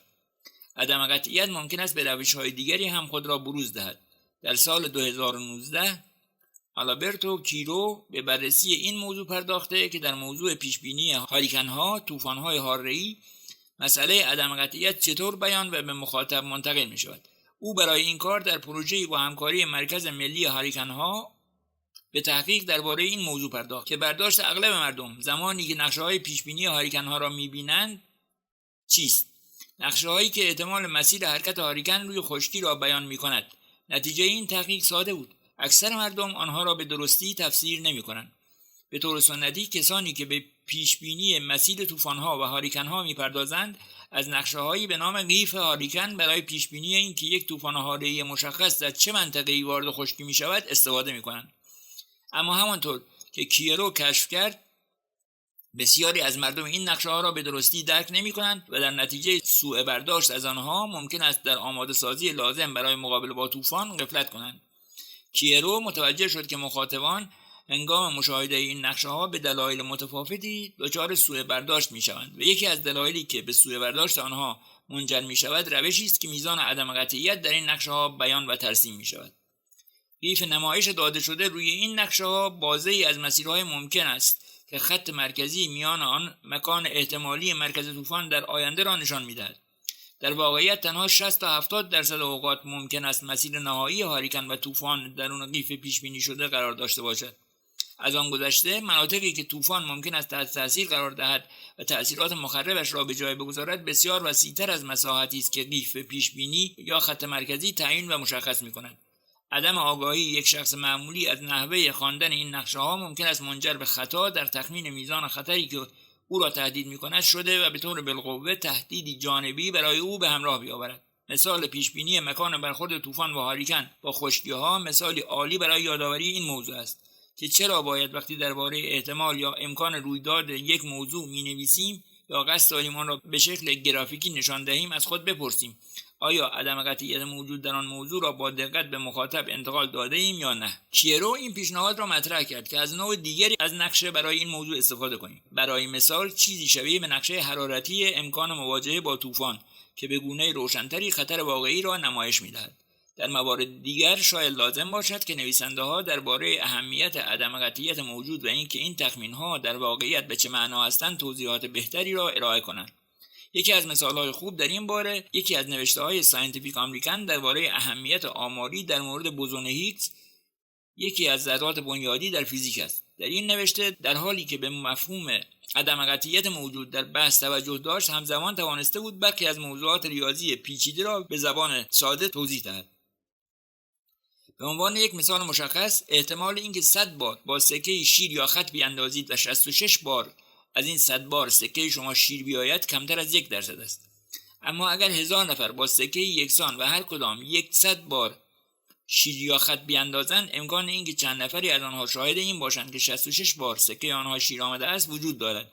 وجود یکی از این رویدادها، آمدن 66 بار شیر، نباید به خودی خود به عنوان مدرکی و شاهدی از نامتقارن بودن سکه یا تقلب در انداختن آن تعبیر شود.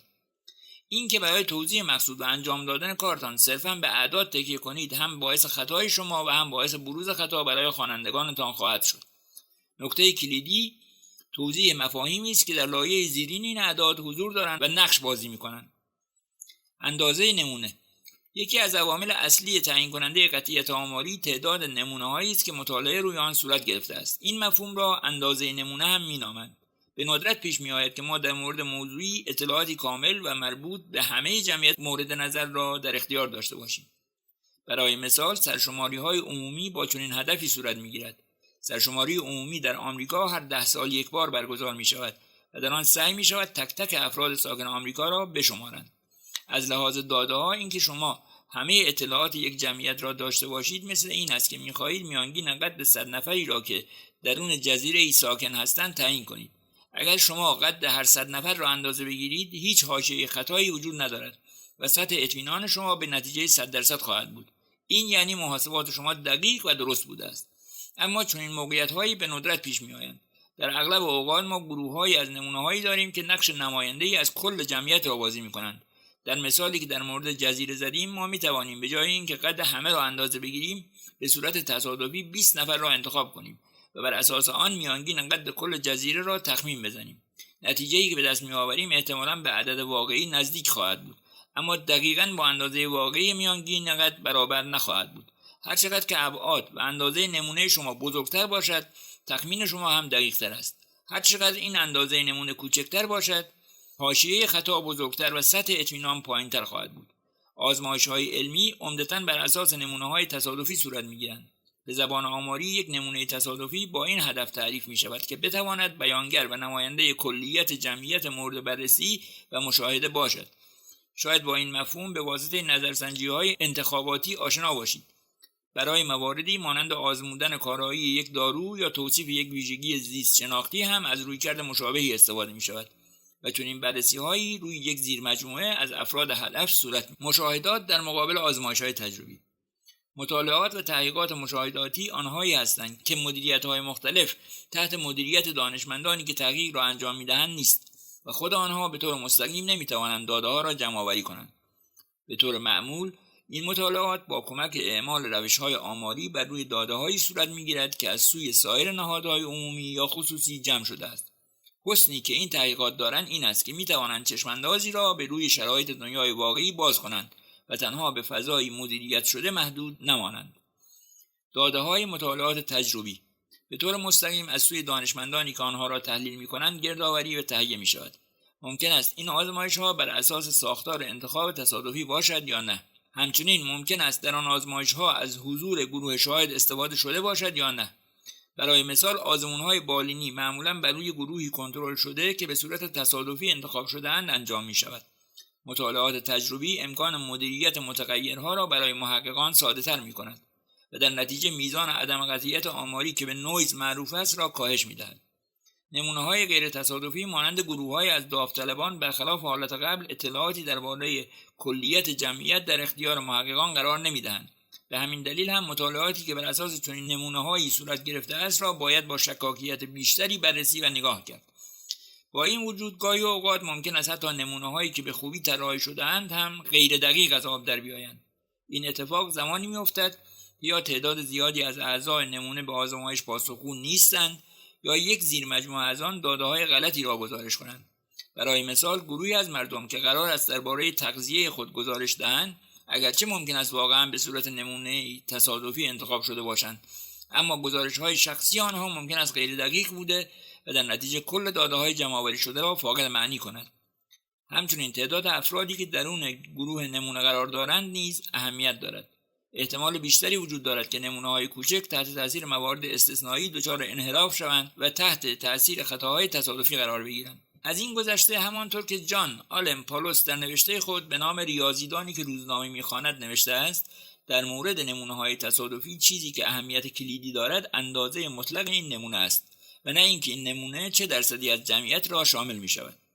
این گفته شاید به نظر تناقض‌آمیز بیاید، اما در عمل یک نمونه تصادفی 500 نفری که از کل جمعیت ایالات متحده انتخاب شده است به طور معمول قابلیت پیشبینی بالاتری، به عبارت دیگر دارای حاشیه خطای کمتری از نمونه تصادفی 50 نفره است که از بین یک جمعیت 2500 نفری انتخاب می شود. متغیرهای مختلف از جمله ابعاد و اندازه جمعیت مورد نظر مشخص کننده میزان قابل اعتماد بودن نمونه است. برای مثال مؤسسه ملی آمار ایتالیا به عنوان قانونی سرانگشتی از نمونه‌ای 1500 تا 2000 نفری برای انجام مطالعات پیشبینی رفتار روی کل جمعیت استفاده می‌کند و این فارغ از تعداد کل جمعیت است. با این وجود یک نکته حاشیه‌ای و هشدار دهنده درباره اندازه نمونه وجود دارد.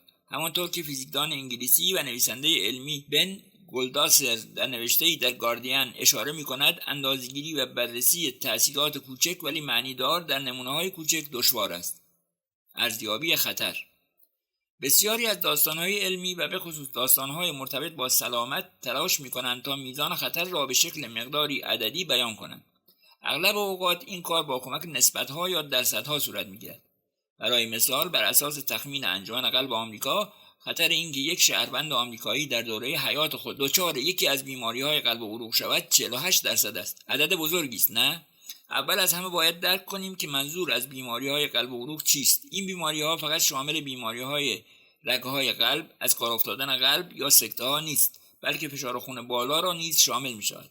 اگر این مورد آخر را از فهرست این بیماری‌ها حذف کنید، عدد خطر به 9% کاهش می‌یابد. خطر مطلق. این عدد 9% تخمینی از خطر مطلق یا درصدی از کل جمعیت ایالات متحده است که احتمال دارد به بیماری قلبی دچار شوند. این عدد توجهی به عوامل شخصی مرتبط با خطر مانند ژنتیک، استعمال دخانیات یا میزان تمرینات بدنی افراد ندارد، مگر اینکه کلیت جمعیت بر اساس این ویژگی‌ها انتخاب و محدود شده باشند. به عبارت دیگر، اگر جمعیتی که مورد مطالعه قرار گرفته است برای مثال تنها از افرادی که دخانیات استعمال می‌کنند انتخاب شده باشند، که در این صورت میزان خطر مطلق بیانگر خطر مطلق برای جمعیتی است که آن ویژگی یا رفتار خاص را دارد. واقعیت این است که هر فردی از جامعه بسته به مجموعه‌ای از شرایط و متغیرها در معرض خطری منحصر به فرد قرار دارد. برخی از این خطرات مستقل از رفتارهای شخصی هستند. برای مثال فرد امکان کنترل سابقه خانوادگی، سن یا جنسیت خود را ندارد. برخی دیگر از این ویژگی‌ها مانند رژیم غذایی، تمرینات ورزشی، استعمال دخانیات و نوشیدن مواد الکلی تا حدی تحت مدیریت فرد قرار دارند. همچنین باید به احتمالات مشروط نیز توجه کرد. برای مثال کسی که یک بار دچار حمله قلبی شده است، خطر اینکه دوباره در معرض چنین حمله قرار بگیرد بیشتر است. خطر نسبی. اینجا همان جایی است که مسئله خطرات نسبی و نسبت شانس وارد بازی می‌شوند. هر دوی این مفاهیم از جنس نسبت هستند، اما دو نوع اندازه‌گیری متفاوت به شمار می‌روند که در مطالعات متفاوت مورد استفاده قرار می‌گیرند. محققان زمانی که مشغول تحقیق و مطالعه بر روی رفتار آینده و پیشبینی یک موضوع هستند که به نام مطالعات همگروهی هم شناخته می‌شوند، از میزان خطای نسبی استفاده می‌کنند. این مطالعات آنهایی هستند که افراد تحت نظارت و مشاهده قرار می‌گیرند و داده‌های مربوط به آنها به صورت همزمان جمع‌آوری می‌شوند. نسبت شانس در مطالعات گذشته‌نگر که نام مطالعات موردی هم معروف هستند تعیین و محاسبه می‌شوند. اینها مطالعاتی هستند که در آن محققان به مقایسه دو مجموعه نمونه از افراد، برای مثال کسانی که مبتلا به HIV هستند در مقابل کسانی که مبتلا نیستند می‌پردازند. خطر نسبی که گاهی آن را به صورت خلاصه RR و همچنین نسبت خطر هم مینامند، از تقسیم میزان خطری که یک جامعه دارای یک ویژگی خاص، مثلا کسانی که دخانیات استعمال می‌کنند، رژیم غذایی ناسالم دارند و سبک زندگی کم تحرکی را دنبال می‌کنند، بر خطری که جمعیتی که آن ویژگی را ندارد تهدید می‌کند به دست می‌آید. برای هر همگروه محققان میزان بروز یک بیماری را با محاسبه تعداد افرادی که در آن مجموعه به آن بیماری مبتلا شده‌اند بر کل تعداد افراد آن مجموعه محاسبه می‌کنند. سپس آنها میزان بروز بیماری در جمعیتی که ویژگی خاصی داشته، مثلا سیگار می‌کشیده است، را بر میزان بروز آن بیماری در گروهی که فاقد آن ویژگی بوده است تقسیم می‌کنند. برای مثال بیایید کمی محاسبه ریاضیاتی بر مبنای داده‌هایی که در مقاله از ژورنال پزشکی قلب بریتانیا منتشر شده است انجام دهیم. بر اساس این داده‌ها نسبت مرگ ناشی از سرطان ریه میان افراد سیگاری 209 مورد از 100,000 نفر است. این عدد برای افراد غیر سیگاری 14 در 100,000 نفر است. اگر 209 را بر 14 تقسیم کنید به عدد 15 میرسید، یا 14.93% اگر بخواهید خیلی دقیق باشید، که به معنی افزایش خطر نسبی مرگ ناشی از سرطان ریه در شرایطی است که شما سیگاری باشید. این عدد 15 را به روش‌های مختلفی میتوان بیان کرد.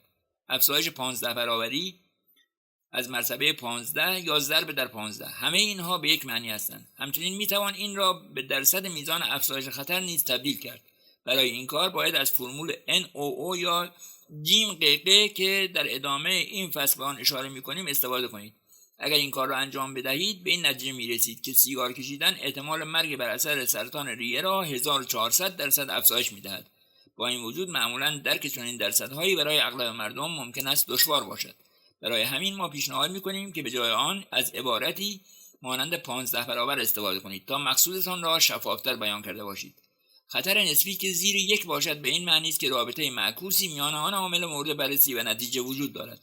برای مثال اگر گروه افرادی که دخانیات مصرف می‌کردند نسبت مرگ کمتری ناشی از سرطان ریه داشتند، در آن صورت خطر نسبی شما برای سیگاری ها به زیر 1 سقوط می‌کرد. به معنی آن این بود که کشیدن سیگار برای جلوگیری از مرگ در اثر ابتلا به سرطان ریه مفید است. در تحقیقات مربوط به اثر بخشی یک دارو شما انتظار دارید که با عدد خطرات نسبی زیر 1 سر و کار داشته باشید. زمانی که درباره خطرات نسبی گزارش می‌دهید به یاد داشته باشید که مهم است که همیشه به میزان خطر مطلق هم اشاره کنید. اگر میزان وقوع یک بیماری در شرایط ابتدایی خیلی پایین باشد، در این صورت تنها تاکید بر خطر نسبی بسیار بزرگ ممکن است منجر به بزرگنمایی آن عامل خطر شود. برای مثال اگر در یک مطالعه مشخص شود که در یک گروه 100,000 نفری تنها 1 نفر در اثر ابتلا به سرطان ریه درگذشته است، ولی در گروهی که در معرض عامل ویژه‌ای بودند تعداد این مرگ 2 مورد در 100,000 نفر بوده است، در این صورت خطر نسبی در گروه دوم 2 برابر شده است. با این وجود خطر مطلق اولیه کماکان بسیار پایین است. از سوی دیگر اگر یک بیماری میزان وقوع بالایی داشته باشد، حتی تغییر اندکی در خطر نسبی به این معناست که تعداد مطلق افرادی که ممکن است در اثر آن عامل تحت تاثیر قرار بگیرند بزرگ و قابل توجه است. نسبت شانس.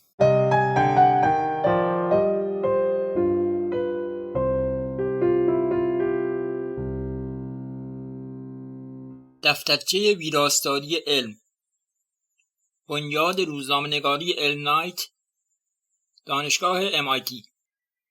راوی محمد اقبالیان.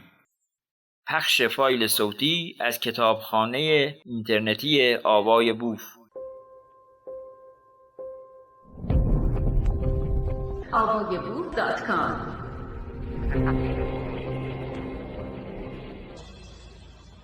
گاهی اوقات در گزارش نتایج یک تحقیق به جای خطر نسبی از پارامتر نسبت شانس استفاده می شود. این کار به خصوص در مطالعات بررسی موردی رایج است. مطالعاتی که در آن محققان برای مثال افرادی که دچار بیماری یا وضعیت مشخصی هستند را شناسایی کرده و آنها را با گروه دیگری از مردم که با گروه اول تشابه دارند اما فاقد آن بیماری یا وضعیت هستند مقایسه می‌کنند. در چنین مطالعه‌ای سازوکار کنترل و مدیریت افراد و داده‌ها وجود ندارد که بتوان بر اساس آن خطر نسبی را برآورد کرد و به جای آن دانشمندان تنها به بیان احتمال و شانس بسنده می‌کنند. برای مثال فرض کنید محققان 2 گروه از ناجیان غریق را مورد مطالعه و بررسی قرار می‌دهند. یک گروه از این غریق نجات‌ها دچار سرطان پوست شده و گروه دیگر به این بیماری مبتلا نشدند. با بررسی اینکه کدام یک از غریق نجات‌ها از ضد آفتاب‌های محتوی اکسید روی استفاده کردند، محققان می‌توانند شانس اینکه استفاده از اکسید روی چقدر شانس ابتلا به سرطان پوست را تغییر می‌دهد را بررسی کنند. اما این محققان امکان این را ندارند که نتایج خود را عمومیت بخشند و میزان کاهش خطر نسبی ابتلا به سرطان پوست در صورت استفاده از اکسید روی را برای جمعیتی تصادفی تعیین کنند. برای اینکه کمی این موضوع را دقیق‌تر بررسی کنیم، بیایید فرض کنیم در مطالعه موردی که درباره ناجیان غریق صورت گرفته است، تعداد ناجیان غریقی که دچار سرطان پوست شدند 100 نفر باشد که 10 نفر از آنها از اکسید روی استفاده کرده بودند. گروه شاهد یا کنترل از 400 ناجی غریق شکل گرفته است که 300 نفر آنها از اکسید روی استفاده کرده بودند. برای اینکه نسبت شانس را که به شما خواهد گفت آیا استفاده از اکسید روی برای جلوگیری از سرطان پوست مفید هست یا نه محاسبه کنیم، ابتدا باید در بین کسانی که به سرطان پوست مبتلا شدند به تعداد افرادی که از اکسید روی استفاده کرده بودند در مقابل کسانی که استفاده نکرده بودند نگاه کنید. سپس نتیجه حاصل را بر عددی تقسیم کنید که از تقسیم کسانی که در گروه شاهد از اکسید روی استفاده کرده بودند به آنهایی که از آن استفاده نکرده بودند به دست می آید. از نظر ریاضیاتی کاری که باید انجام دهید این است که درون گروه نمونه مشاهداتی تعداد استفاده کنندگان از اکسید روی عدد 10 را بر تعداد کسانی که از آن استفاده نکرده‌اند عدد 90 تقسیم کنید که نتیجهش می شود 11 صدم، 1 از 9. سپس باید در میان گروهی که سرطان ندارند تعداد کسانی که از اکسید روی استفاده کرده‌اند را بر تعداد کسانی که از آن استفاده نکرده‌اند تقسیم کنید یا 300 را تقسیم بر 100 تا به عدد 3 برسید. در نهایت باید نتیجه اول 11 صدم را بر نتیجه دوم 3 تقسیم کنید تا به عدد 37% برسید که بیانگر نسبت شانس مورد نظر شماست. این را می توانید به این شکل بیان کنید: شانس ابتلا به سرطان پوست در میان غریق نژادهایی که از اکسید روی استفاده کرده بودند 37% برابر غریق نژادهایی بوده است که از این اکسید روی استفاده نکرده بودند. شاید درک این جمله کمی سخت باشد، برای همین می توانید به جای آن این نسبت را معکوس کرده 1 تقسیم بر 37% و نتیجه را به این شکل بیان کنید: شانس ابتلای غریق نژادهایی که از اکسید روی استفاده نکرده بودند به سرطان پوست 27 برابر ناجیان غریقی بود که از اکسید روی استفاده کردند. این با ارزیابی خطر متفاوت است، به این دلیل که ما نه اطلاعی از خطر کلی ابتلا به سرطان پوست داریم و نه امکان کنترل و مدیریت سایر پارامترهای احتمالی مؤثر بر نتیجه را داشته‌ایم.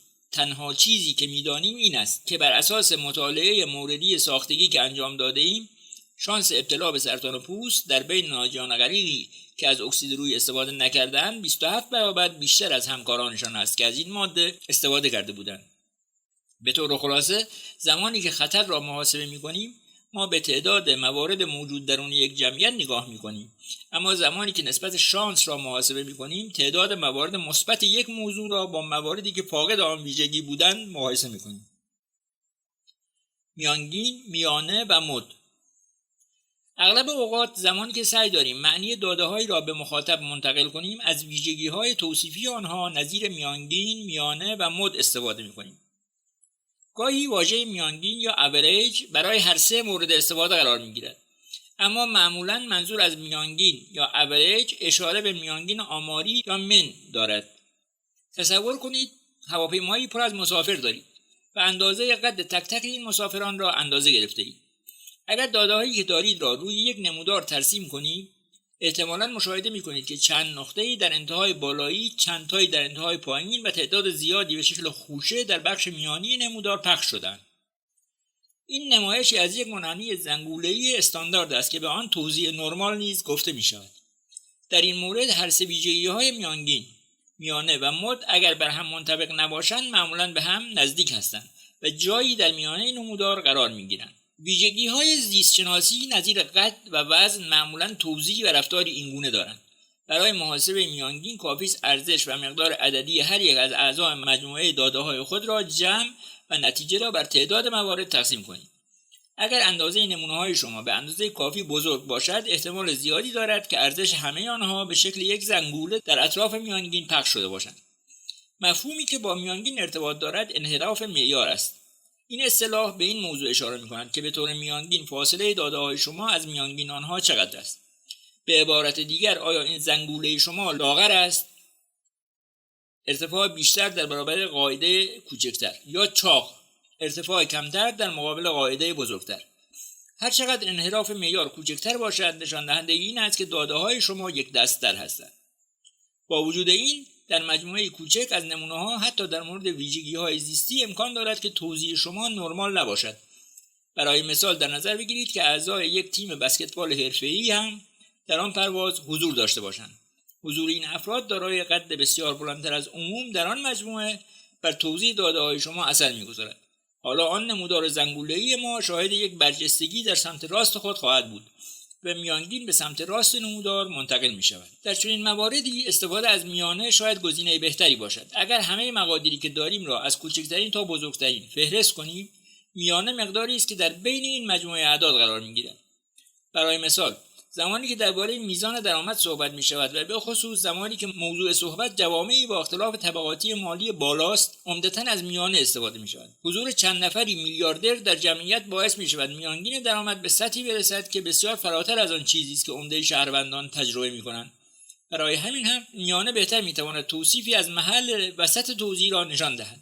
همیشه نیمی از افراد بیشتر و نیمی از افراد کمتر از میانه درآمد دارد. یکی دیگر از روش‌های توصیف داده استفاده از مد است. مد بیانگر مقداری است که رواج بیشتری دارد و بیش از بقیه در مجموعه اعداد شما تکرار شده است. برای مثال بیایید هواپیمای خودمان را رها کرده و سری به بزرگراه بزنیم. بر اساس گزارش سازمان ملی امنیت رفت و آمد بزرگراه‌ها، جدول زیر توزیع تصادف‌های منجر به مرگ بر اساس ساعت روز را در سال 2018 نشان می‌دهد. اگر ما زمان دقیق هر یک از تصادفات را در اختیار داشتیم، شما می توانستید میانگین زمان تصادفات را تعیین کنید.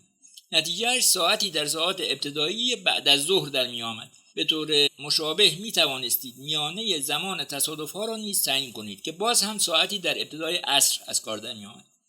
با این وجود هیچ کدام از این دو ویژگی چیز زیادی درباره زمانی از روز که مأموران امنیت حمل و نقل برای کاهش تصادفات منجر به مرگ باید بر آن تمرکز کنند آشکار نمی‌کنند. عمده زمانهای یا مد تصادفات منجر به مرگ بعد از ظهر است. به همین دلیل هم از منظر امنیت حمل و نقل مقام‌ها باید تمرکز خود را برای بهبود امنیت رفت و آمد در بعد از ظهرها قرار دهند تا بتوانند بهترین نتیجه را برای کاهش تصادفات منجر به مرگ را به دست آورند. برخی از مجموعه داده‌ها تنها یک مد ندارند. ممکن است برای مثال 2 نقطه در توزیع مقادیر داشته باشیم که بیشترین تعداد رویدادها در آنها اتفاق افتاده است. به چنین نمونه‌ای توزیع 2 مدی می‌گویند. چنانچه بیش از 2 مد برای یک توزیع وجود داشته باشد، آن را توزیع چند مدی می‌نامند. مثالی از این موضوع این است که بیشترین تعداد تصادفات منجر به مرگ برای چه گروه سنی از رانندگان رخ می‌دهد؟ رانندگان جوان و تازه‌کار و رانندگان سالخورده به طور واضح و چشمگیری بیش از بقیه رانندگان بین رده سنی 24 تا 65 سال دچار این تصادفات می‌شوند. به همین دلیل هم سیاست‌هایی که با هدف کاهش تعداد تصادف‌های منجر به مرگ تنظیم می‌شود، احتمالاً باید توجه ویژه‌ای به این 2 گروه سنی معطوف کند. همبستگی‌ها، علیت‌ها و داده در طول زمان. ما هر از چندگاهی با داستان‌هایی مواجه می‌شویم که در آن عبارتی مانند این آمده است که تجویز داروهای ضد افسردگی طی 20 سال گذشته افزایش پیدا کرده است، یا تعداد افرادی که به آب سالم دسترسی ندارند طی 10 سال گذشته کاهش چشمگیری داشته است. با این وجود باید به یاد داشته باشیم که مقایسه داده‌ها در طول یک بازه زمانی نیازمند دقت ویژه‌ای است. معنی اعداد هم ممکن است بسته به زمانی که آنها اندازه‌گیری شده‌اند تغییر کند. مثالی رایج در این باره پول است. زمانی که نوبت به مقایسه مسائل مالی میرسد، باید میزان تورم را هم در نظر گرفت، وگرنه اعدادی که استفاده می‌کنیم به هیچ نتیجه‌گیری معنیداری کمک نمی‌کنند. برای محاسبه تأثیر تورم می‌توانید از محاسبهگر تورم شاخص هزینه مصرف کننده در وبسایت دفتر آمار کار ایالات متحده استفاده کنید. البته که این موضوع تنها محدود به قلمرو مسائل مالی نیست و در فرازوی آن نیز باید مورد توجه قرار بگیرد. زمانی که قرار باشد به داده‌هایی که در طول زمان جمع شده است، ممکن است تعداد زیادی از عوامل دیگر بر کیفیت آن داده‌ها اثر گذاشته باشد. یک مثال دیگر در این مورد مسئله تشخیص بیماری است. در طول زمان توانایی تشخیص بسیاری از بیماری‌ها به طور قابل توجهی افزایش و بهبود یافته است. برای همین هم مقایسه افزایش یا کاهش شیوع یک بیماری در زمان حاضر با دورانی که یا داده‌های کافی در اختیار نبودند یا معیارهای متفاوتی برای تشخیص به کار می‌رفت شاید نتیجه چندانی به همراه نداشته باشد. زمانی که ما شاهد تغییرات مقدار یک ویژگی در طول زمان هستیم، بدیهی و طبیعی ترین سوالی که می‌توانیم بپرسیم این است که چرا چنین تغییری رخ داده است. برای پاسخ دادن به این سوال دانشمندان معمولاً از آرایه‌ای از آزمون‌های آماری استفاده می‌کنند که به تحلیل رگرسیون معروف است و به کمک آن سعی می‌کنند مشخص کنند که آیا ارتباطی میان 2 متغیر وجود دارد یا نه. رایج‌ترین روش برای بیان چنین همبستگی‌هایی شاخص R یا ضریب همبستگی است. این عدد بین -1 تا +1 تغییر می‌کند. همبستگی‌های منفی به این معنی هستند که با افزایش مقادیر یک متغیر دیگر کاهش پیدا می‌کنند. زمانی که شاخص همبستگی مثبت باشد به این معنی است که هر 2 متغیر به طور متناسب با هم در یک جهت تغییر می‌کنند. برای مثال افزایش دما با میزان استفاده از سوخت برای گرمایش دارای همبستگی منفی است، اما افزایش دما دارای همبستگی مثبت با افزایش مقدار الکتریسیته برای دستگاه‌های خنک کننده است. ضریب همبستگی برای دو متغیری که همبستگی ضعیفی با هم دارند به صفر نزدیک است، اما متغیرهایی که همبسته تر هستند دارای ضریب همبستگی نزدیک به دو انتهای طیف یعنی منفی 1 یا مثبت 1 هستند. با این وجود این که دو متغیر یا دو موضوع با هم همبستگی دارند به این معنا نیست که الزاماً ارتباطی با هم داشته باشند. تایلر ویگن فهرستی از مواردی را جمع‌آوری کرده که آنها را همبستگی‌های دروغین می‌نامد و آنها را در کتاب و وبسایتش فهرست کرد. او در این مجموعه نشان داده است که چطور داده‌های واقعی ممکن است همبستگی‌های بی‌معنی و اشتباهی را بیان کنند. برای مثال اینکه نرخ طلاق در ایالت مین در آمریکا با مصرف سرانه کره مارگارین در این ایالت همبسته است. نمودارهای ویگن دو اشتباه رایج در مورد تفسیر همبستگی را آشکار می‌کند. نخست تمایل به اینکه ما از مجموعه‌ای از داده‌ها که توصیف کننده یک جمعیت هستند نتایجی را درباره افراد استخراج کنیم. این موضوعی است که به آن مغالطه زیست محیطی یا جمعیتی هم گفته می‌شود. هتر کراوزا این موضوع را به خوبی در ویدیویی در یوتیوب توضیح داده است. برای مثال اگرچه به طور عمومی اینکه همبستگی میان میزان درآمد و انتظار طول عمر در جامعه وجود دارد، اما این به معنی این نیست که هر فرد ثروتمندی حتما بیشتر از یک فرد کم درآمدتر عمر می‌کند، یا اینکه اگر با یک فرد سالخورده و سالم برخورد کردیم آن فرد الزاماً باید ثروتمند باشد. دومین خطا اشتباه و تفسیر نادرست همبستگی و علیت است، به این معنی که همبستگی دو متغیر را به معنی وجود علیت در میان آن دو تفسیر کنیم. ممکن است توضیحات زیادی درباره دلیل اینکه دو متغیر با هم مرتبط هستند وجود داشته باشد.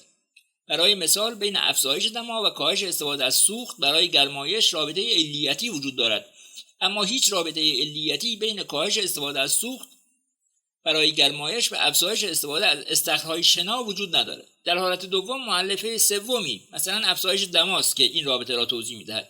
دانشمندان برای اینکه وجود رابطه علیتی را در میان متغیرهای موجود اثبات کنند به سراغ روش‌های آماری پیشرفته رفته و آزمون‌های پیچیده‌ای را روی داده‌های خود اعمال می‌کنند.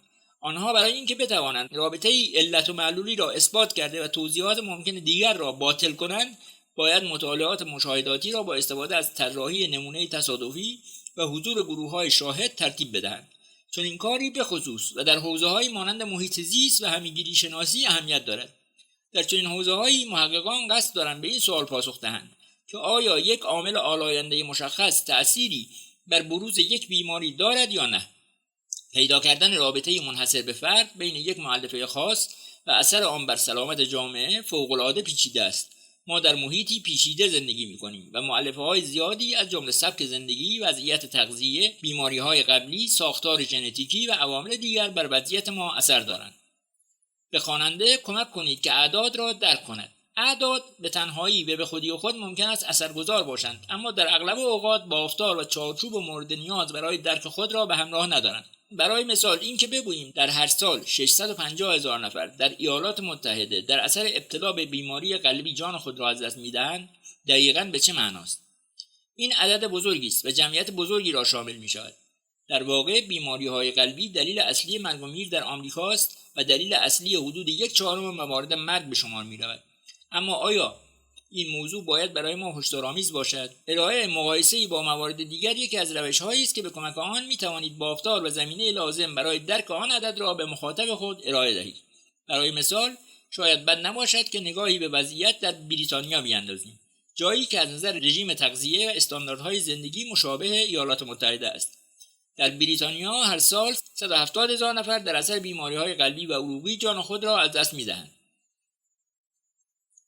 بر اساس این مقایسه به نظر می‌رسد که وضعیت ایالات متحده خیلی از بریتانیا بدتر است.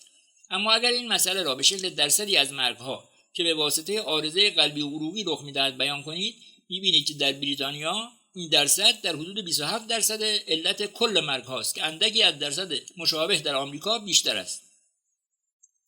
طبیعتاً این درصد تابعی از تعداد کل جمعیت است. جمعیت ایالات متحده حدود 330 میلیون نفر و جمعیت بریتانیا در حدود 68 میلیون نفر است.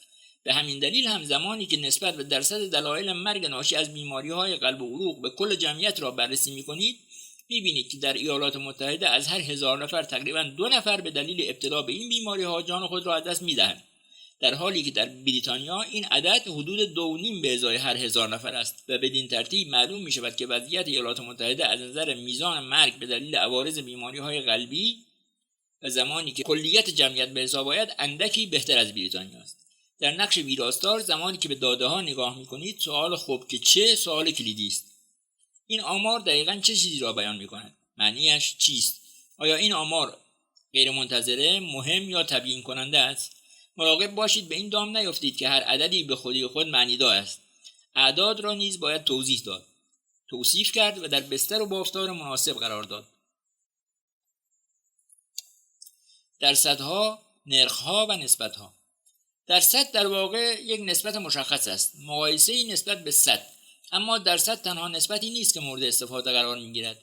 گاهی برخی دیگر از مخرج‌های کسر نیز ممکن است کارآمد باشند. برای مثال 10 یا در مورد مثالی که درباره میزان مرگ در اثر عوارض قلبی مطرح کردیم 1000 یا حتی 1 که در مواردی که مقادیر سرانه اشاره می‌کنیم کاربرد دارند. برای مثال اگر بخواهید مصرف انرژی در نیویورک و تگزاس را محاسبه و مقایسه کنید، می‌توانید به عدد کل مصرف انرژی در هر یک از این ایالات مراجعه کنید. هم نیویورک و هم تگزاس ایالت‌های بزرگ و پرجمعیت هستند. اما نکته مهمی که در این بین وجود دارد این است که چه تعدادی از مردم این مقدار انرژی را مصرف می‌کنند. بهترین راه برای انجام این مقایسه این است که مقدار کل مصرف انرژی در هر یک از این دو ایالت را بر کل جمعیت آن ایالات تقسیم کنید تا مقدار سرانه مصرف انرژی را به دست بیاورید. با این کار به نتیجه‌ای می‌رسید که قابل مقایسه است و خواننده راحت‌تر می‌تواند با آن ارتباط برقرار کند. اگر این کار را انجام دهید معلوم می‌شود که تگزاس در بین بزرگترین مصرف کننده‌های انرژی است و هر شهروند 470.2 BTU مصرف انرژی دارد، در حالی که نیویورک با سرانه مصرف انرژی 188.6 BTU کمترین میزان مصرف سرانه انرژی را دارد که کمتر از نصف سرانه مصرف انرژی در تگزاس است.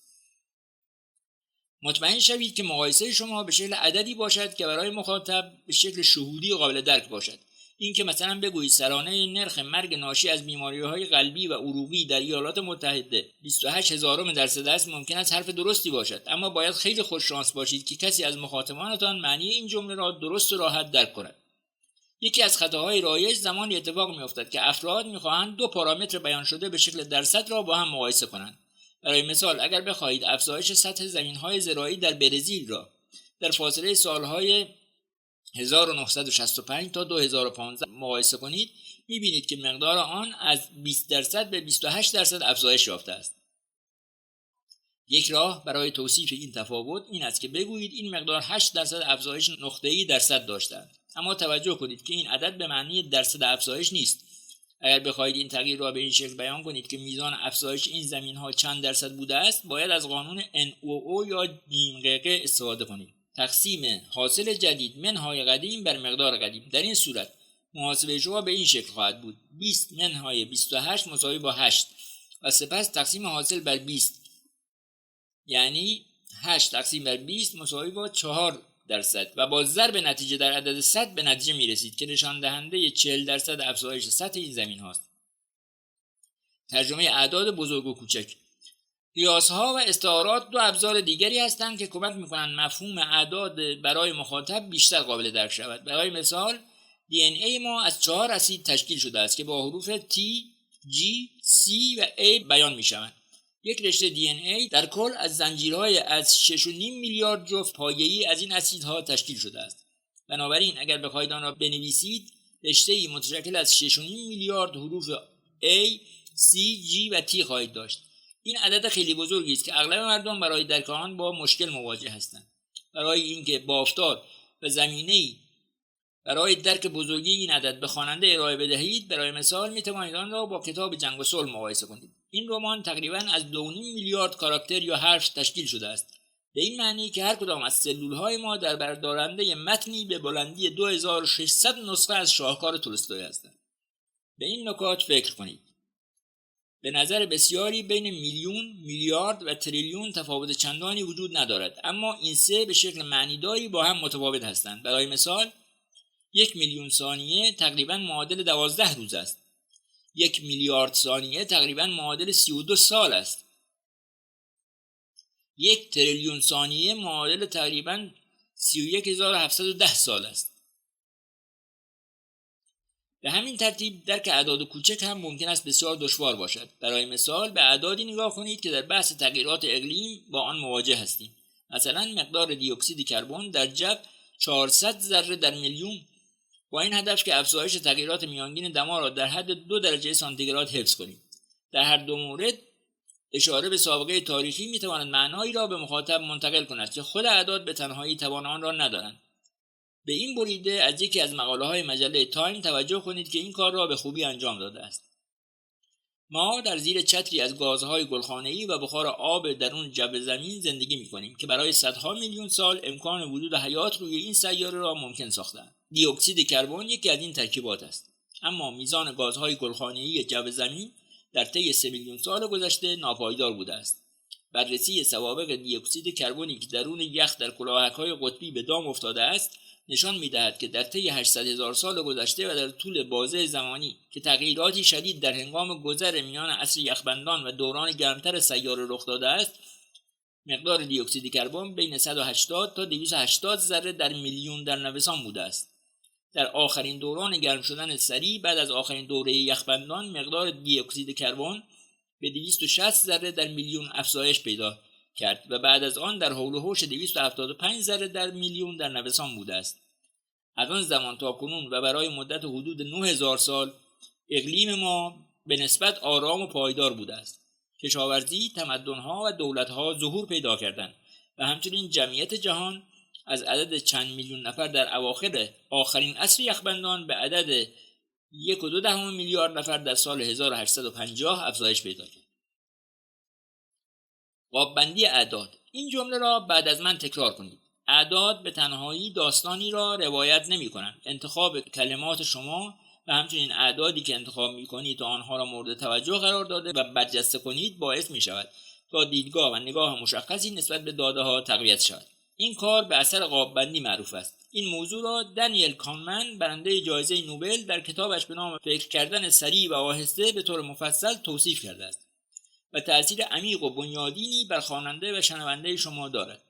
فرایند تصمیم‌گیری ما به طور بنیادین به این موضوع بستگی دارد که داده‌ها چطور بیان می‌شوند. برای مثال اینکه بگویید یک عمل جراحی 70% شانس موفقیت دارد با اینکه بگویید احتمال بالایی وجود دارد که از هر 10 نفری که این جراحی را انجام می‌دهند 3 نفر جان خود را از دست بدهند لحن بسیار متفاوتی با هم دارند.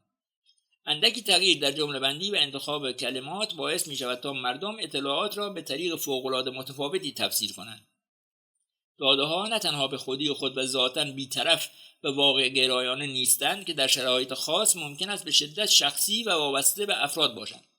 برای مثال زمانی که بخش مهم و کلیدی از آمار یا چارچوب و بافتار آن اطلاعات محو و غیر شفاف باشد، این اتفاق را خواهد داد. توصیف منبع داده‌ها و اینکه چه تضاد منافع احتمالی ممکن است در پشت صفحات داده لانه کرده باشد ضروری است.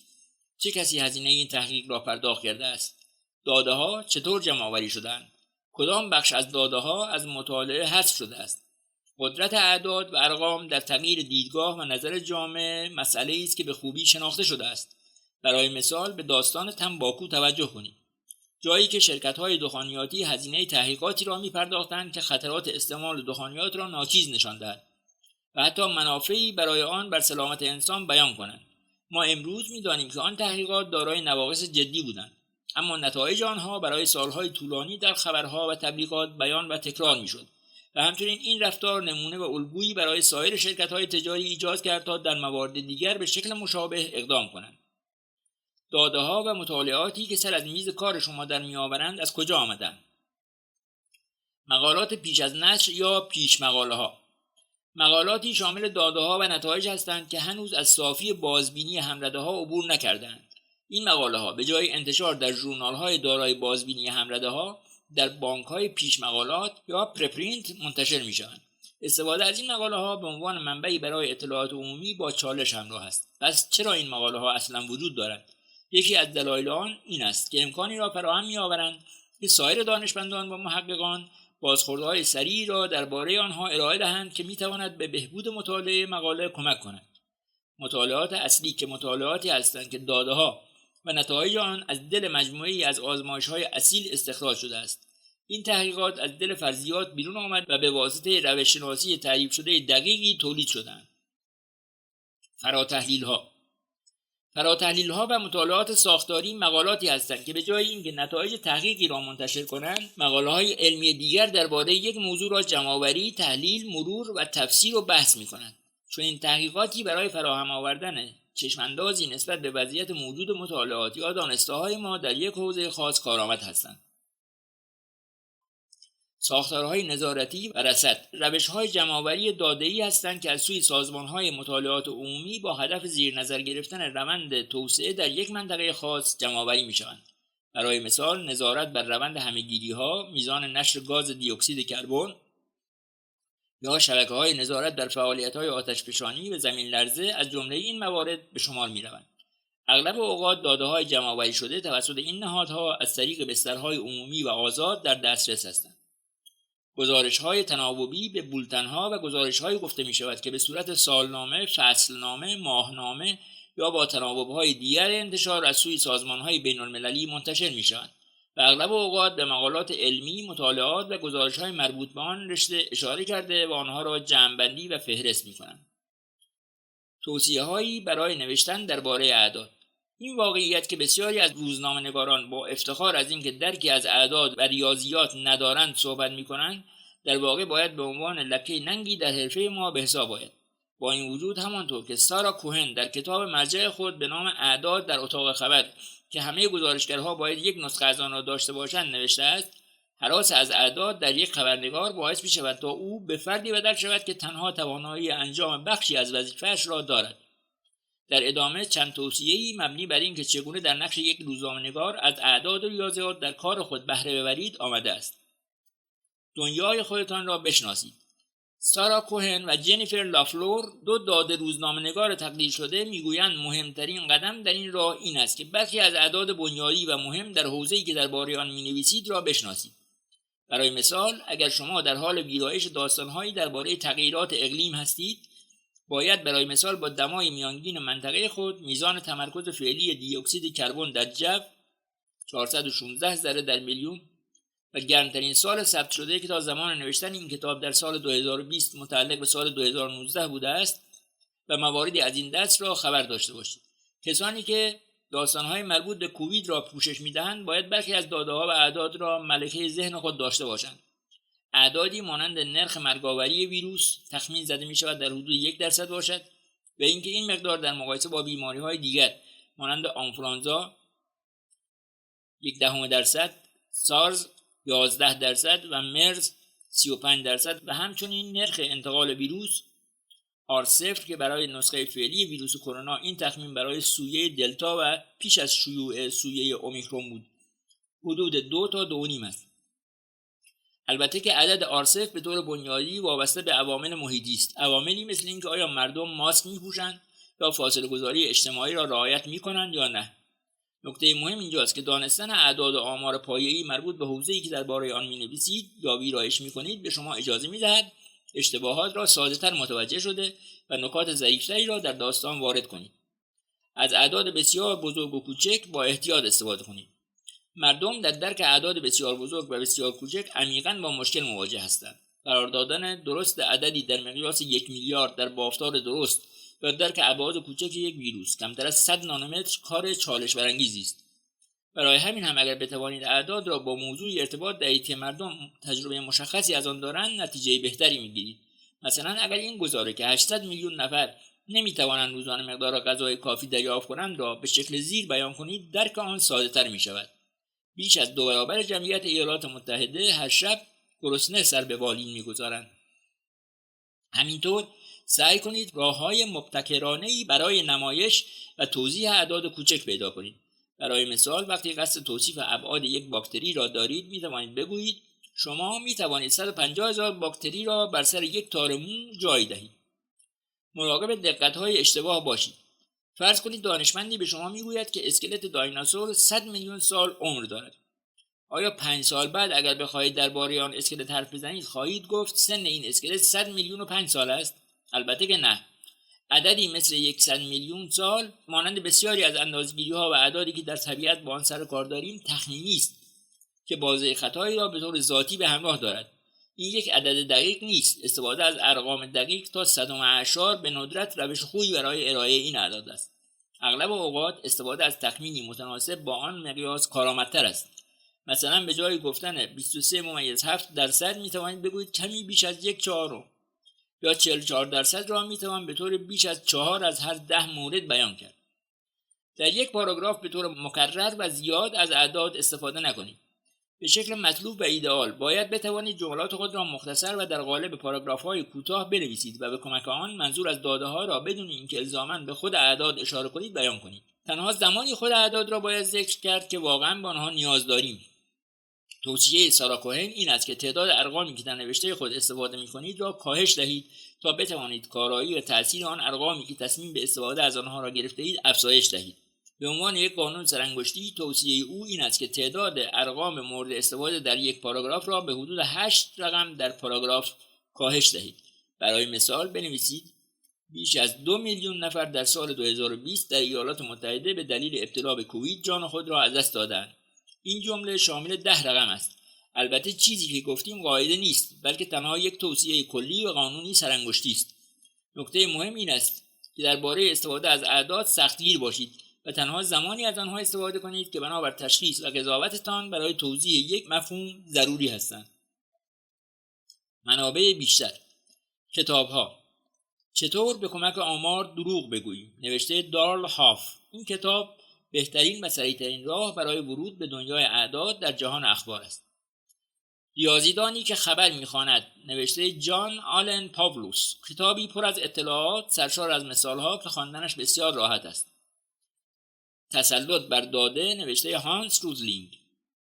جدول‌ها چطور دروغ میگویند، نوشته آلبرتو کیرو. تمرکز خاصی بر روی اینکه چطور باید نمودارها را رسم و در اخبار به کاربرد دارد.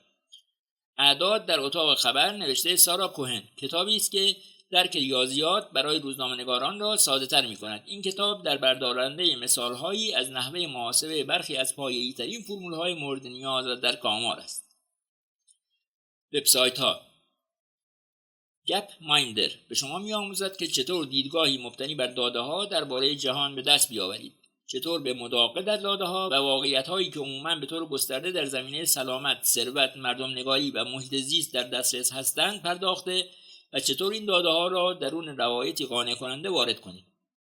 بخش علمی وبسایت 538 نمونه خوبی از چگونگی استفاده از داده‌های علمی به روشی قابل درک و دقیق است.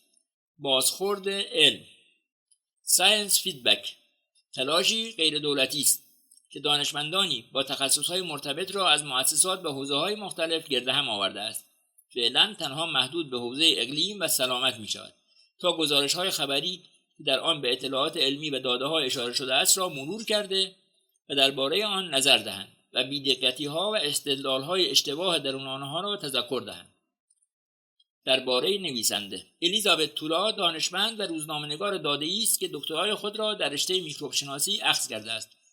او در سال 2019 عضو همراه تونایت در مدرسه تحصیلات تکمیلی روزنامه‌نگاری کریگ نیومارک در دانشگاه نیویورک بود. او بنیانگذار فکتا و مدیر اجرایی آژانس ارتباطات علم فرمیکابلو میباشد. تولا سعی می‌کند تا روش‌شناسی علم را وارد دنیای روزنامه‌نگاری کند.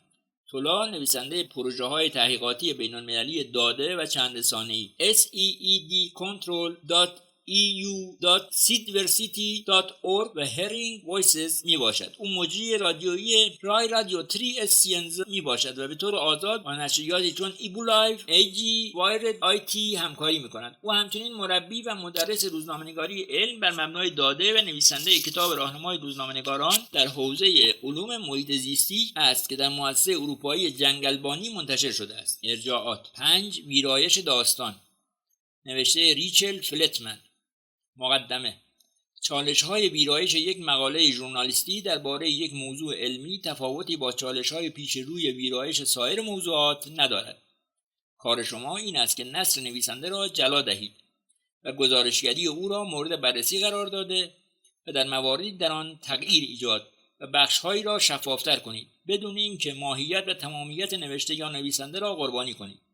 نقش شما این است که نخستین خواننده و مهمترین مدافع و حامی آن باشید. اینکه مواردی که مسیر روایت نیاز به تغییرات نرم و روان دارد را تعیین و حفره‌هایی در آن که نیاز به پر شدن دارد را مشخص کنید و اینکه اطمینان حاصل کنید پیام مورد نظر نوشته بتواند به طور مؤثر به بیشترین تعداد خواننده‌ای که ممکن است برسد. بسته به اینکه در چه رسانه‌ای کار می‌کنید ممکن است این وظیفه بر عهده شما قرار داده شود که سبک نوشتاری نویسنده را اندکی تغییر دهید تا با سبک و لحن بستری که قرار است مطلب در آن منتشر شود هماهنگ شود. هدف همیشگی شما این است که سطح نوشته را ارتقا دهید. این کار گاهی تنها با چند اصلاح جزئی صورت می‌گیرد و گاهی لازم است آن را به طور اساسی تغییر داد و اصلاح کرد. اما در مقایسه با اصلاح و ویرایش ساده خطی، وظیفه‌ای که ناواضح‌تر و دلهره‌آورتر است، چالش تبدیل یک مقاله روزنامه‌نگارانه به داستانی درگیر کننده و سرگرم کننده است. این کار به خصوص برای داستان‌هایی که ریشه در مسئله سلامت و علم دارند ممکن است به تلاشی رستموار نیاز داشته باشد. شاید مواردی پیش بیاید که خبرهای سرراست از اینکه به قول معروف از نظر روایتی سرراست باشند تفره می‌روند. زمانی که خوانندگان باید مشترک روزنامه‌ای می‌بودند تا آگاه باقی بمانند، چاره‌ای جز این نداشتند که نوشته‌های خشک و بیروحی درباره موضوعاتی جدی را تحمل کنند و چه موضوعی جدی‌تر از علم. هنجار سابق روزنامه‌نگاری بر این بنا استوار بود که خبر تنها باید دقیق و فنی باشد. اگر در این بین چشم خواننده سر می‌خورد و بلافاصله به سراغ قطعه‌ای گیراتر در ستون بغلی متوجه می‌شد، تقصیری متوجه ویراستاران نبود و لازم نبود چیز بیشتری درباره این موضوع یاد بگیرند. لازم نیست به شما بگویم که چقدر اوضاع تغییر کرده است. حدود 20% آمریکایی‌ها خبرهای مورد نیازشان را تنها از شبکه‌های اجتماعی دریافت می‌کنند و جمع بزرگی از بقیه آنها هم به وبسایت‌های خبری دیجیتال رجوع می‌کنند. در این شرایط تک تک داستان‌ها باید به تنهایی و به نوبه خود گیرا و جذاب باشند. ویراستاری یک قطعه برای اینکه در حد امکان جذاب و گیرا باشد، زمانی که موضوع بحث علم است تفاوتی با ویراستاری سایر موضوعات ندارد. اما اگر شما به ویراستاری داستان‌هایی در حوزه‌های دیگر خو کرده باشید، شاید در این مسیر با دام‌ها و تله‌هایی مواجه شوید. اگر شما با واقعیت‌ها و فکت‌ها آشنایی نداشته باشید، ممکن است قربانی کردن آنها به بهانه خط روایی دلکشتر برایتان آسانتر باشد. از سوی دیگر برای مدت‌های طولانی به داستان‌هایی با موضوع علم به چشم داستان‌هایی نگاه می‌شد که مخاطب عام چندان علاقه و توجهی به آنها ندارد. ویراستار داستانی علمی باید احتیاط کند که در تلاش برای جذاب کردن قطعه‌ای که ویرایش می‌کند، واقعیت‌ها و حقیقت‌ها را آشفته نسازد. اما این اصلاً به این معنا نیست که همه داستان‌های علمی باید خشک و به سبک نوشته‌های دانشگاهی باشد. این فصل کتاب به شما کمک می‌کند لحظاتی را که ممکن است میل به تبدیل کردن داستانی علمی به موضوعی گیراتر و مهیج‌تر شما یا نویسنده را به بیراهه بکشد بشناسید و همینطور این فصل تلاش می‌کند به شما کمک کند تا ببینید چطور می‌توان فنی‌ترین یافته‌ها را در قالب نوشته‌ای مهیج و گیرا روایت و تعریف کرد. تعریف داستانی درست. اینکه داستانی عالی درباره علم را بنویسیم و آماده کنیم فرآیندی است که پیش از آغاز ویرایش خطی و در زمانی که نوشتن داستانی را به نویسنده محول می‌کنید باید شروع کنید. اولین سوالی که از خود باید بپرسید این است که آیا این داستان ارزش پوشش دادن را دارد؟ سوال دوم این است که گزارشگر شما چطور باید آن را پوشش دهد؟ گفتگوی دقیق و درست با نویسنده در نخستین مراحل گزارشگری او به شما کمک می‌کنند تا شما پیشنویس اولیه‌ای را دریافت کنید که بالقوه توان تبدیل شدن به داستانی عالی را دارد. ابتدا این موضوع را در نظر بگیرید و از نویسنده خود بخواهید تا این موضوع را توجیه کند که چه ضرورتی برای نوشتن و انتشار این مقاله خاص وجود دارد. اینها چند نمونه از دلایل غیر ایدئال برای مأمور کردن نویسنده به نوشتن یک داستان است. داستان درباره موضوعی است که در فضای آنلاین مورد توجه قرار گرفته و درباره‌اش بحث زیاد است. البته که این دلیلی وسوسه‌انگیز و گاهی اوقات ضروری است که افزایش توجه به موضوعی که به کمک الگوریتم‌های توزیع کننده محتوا آنلاین ایجاد می‌شود را دنبال کرد تا به داستانی برسیم که در جای مانند گوگل یا اخبار اپل در حال توسعه و جلب توجه زیادی است. اگرچه این راه خوبی برای پیدا کردن داستانی است که می‌توان پوشش آن را در نظر گرفت، اما بسترهای گردآوری خبر سابقه بدی در توجه درست به اخبار علمی مهم و خوب دارند. برخی از خبررسان‌های اجتماعی از کمک ویراستاران کنترل کیفیت بهره می‌برند یا از ناظرانی کمک می‌گیرند که بتوانند داستان‌هایی که قرار است در آنها منتشر شوند را بررسی کنند. با این وجود پاسخ به این سوال که چه داستانی در رأس توزیع و بازنشر قرار می‌گیرد عمدتاً به واسطه الگوریتم‌ها تعیین می‌شود. قطعاتی از کدهای رایانه‌ای که با هدف شناسایی مقالاتی نوشته شده است که احتمال بیشتری برای کلیک خوردن دارند و سپس به تبلیغ آن لینک‌ها و موارد مشابه آنها ادامه می‌دهند تا زمانی که دریافت تعداد کلیک مورد نظر به موفقیت مورد نظر برسند. گوگل و فیسبوک وارد این حلقه بازخوردی منفی نشده‌اند. حداقل نه آنگونه که یوتیوب این کار را می‌کند و عملاً برای جلب توجه بیشتر تبدیل به بستری داغ برای توسعه اطلاعات نادرست شده است. علاوه بر این که اغلب اوقات این الگوریتم‌ها به محتوای نژاد پرستانه، جنسیت زده یا سایر موارد مشکل دار رفتار انسانی برای تصمیم گیری درباره اینکه چه محتوایی را تبلیغ کنند تکیه دارند. عمده این بسترهای نیمه خودکار خبری چندان هوشمند نیستند. بارها برای من پیش آمده است که در بخش خبرهای گوگل خبرهای با تیترهای خطا و عجیب درباره کشف حیات در مریخ دیدم که در بالای فهرست خبرهای بخش علمی منتشر شده است.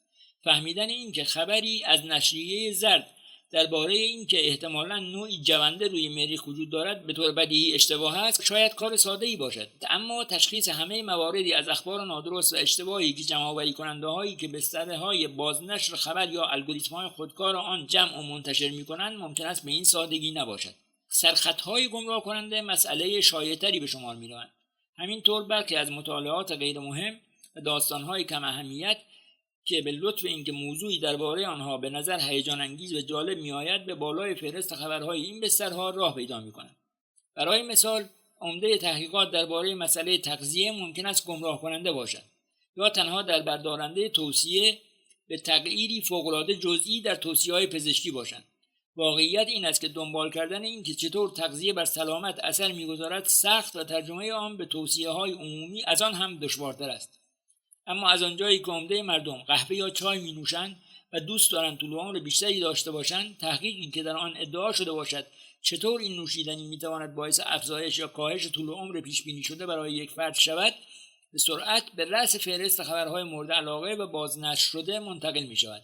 در نقش یک ویراستار هیچگاه نباید این برداشت را داشته باشید که موضوعی تنها به این دلیل که در حال ترند و همه‌گیر شدن است و توجه زیادی به خود جلب کرده است ارزش توجه و پرداختن مفصل به آن را دارد. پیش از آن که نوشتن مطلبی درباره آن را به کسی سفارش دهید کمی عمیق‌تر جستجو کنید. از خود بپرسید چرا این خبر توجه این تعداد از افراد را به خود جلب کرده است و ببینید که کارشناسان مختلف درباره آن چه میگویند. از نویسنده خود بپرسید که آیا میتوان داستان را توسعه داد و به جلو پیش راند. قرنطینه بودن یک داستان، دسترسی داشتن به مقالات تحت قرنطینه ژورنال‌های مختلف یا از طریق خدمت دهندگانی مانند ایروک آلرت به طور مستقیم از ژورنال‌های مانند نیچر ابزار خوبی است که در جریان رویدادها و خبرهای علمی که قرار است منتشر شوند قرار داشته باشیم. بسیاری از مطالعات علمی ابتدا تحت قرنطینه منتشر می‌شوند. این قرنطینه به این معناست که روزنامه‌نگاران و ویراستاران آنها این فرصت را دارند که پیش از آن که این مطالعه به صورت عمومی منتشر شود نگاهی به یافته‌ها و شاید داده‌های آن تحقیق بیندازند. با این وجود مؤسسات علمی می‌توانند از ساختار قرنطینه خبر به نفع خود بهره برداری کنند و در موارد زیادی همین کار را انجام می‌دهند. از آنجایی که ساختار قرنطینه به روزنامه‌نگاران و رسانه‌ها این فرصت را می‌دهد که وقت بیشتری را صرف بررسی و گزارشگری درباره آن کنند و پیش از آن که در فضاهایی مانند توییتر یا فیسبوک رواج یابند درباره آن مطالعه و تحقیق کنند، معمولاً آنها را در قالب خبرهایی ارزیابی می‌کنند که جدی‌تر هستند و ارزش توجه بیشتری دارند. اما باید به یاد داشت که بسیاری از خبرهای خوب و مهم علمی همزمان با انتشار عمومی برای روزنامه‌نگاران فرستاده می‌شود و همچنین هر تحقیقی که به صورت قرنطینه منتشر شود الزاماً ساختار شکن و پیشگامانه نیست. اینکه خبری در قالب ساختار قرنطینه منتشر شود به خودی خود نشانه مطمئنی از اینکه آن خبر به طور خاصی مهم و ارزشمند است نیست.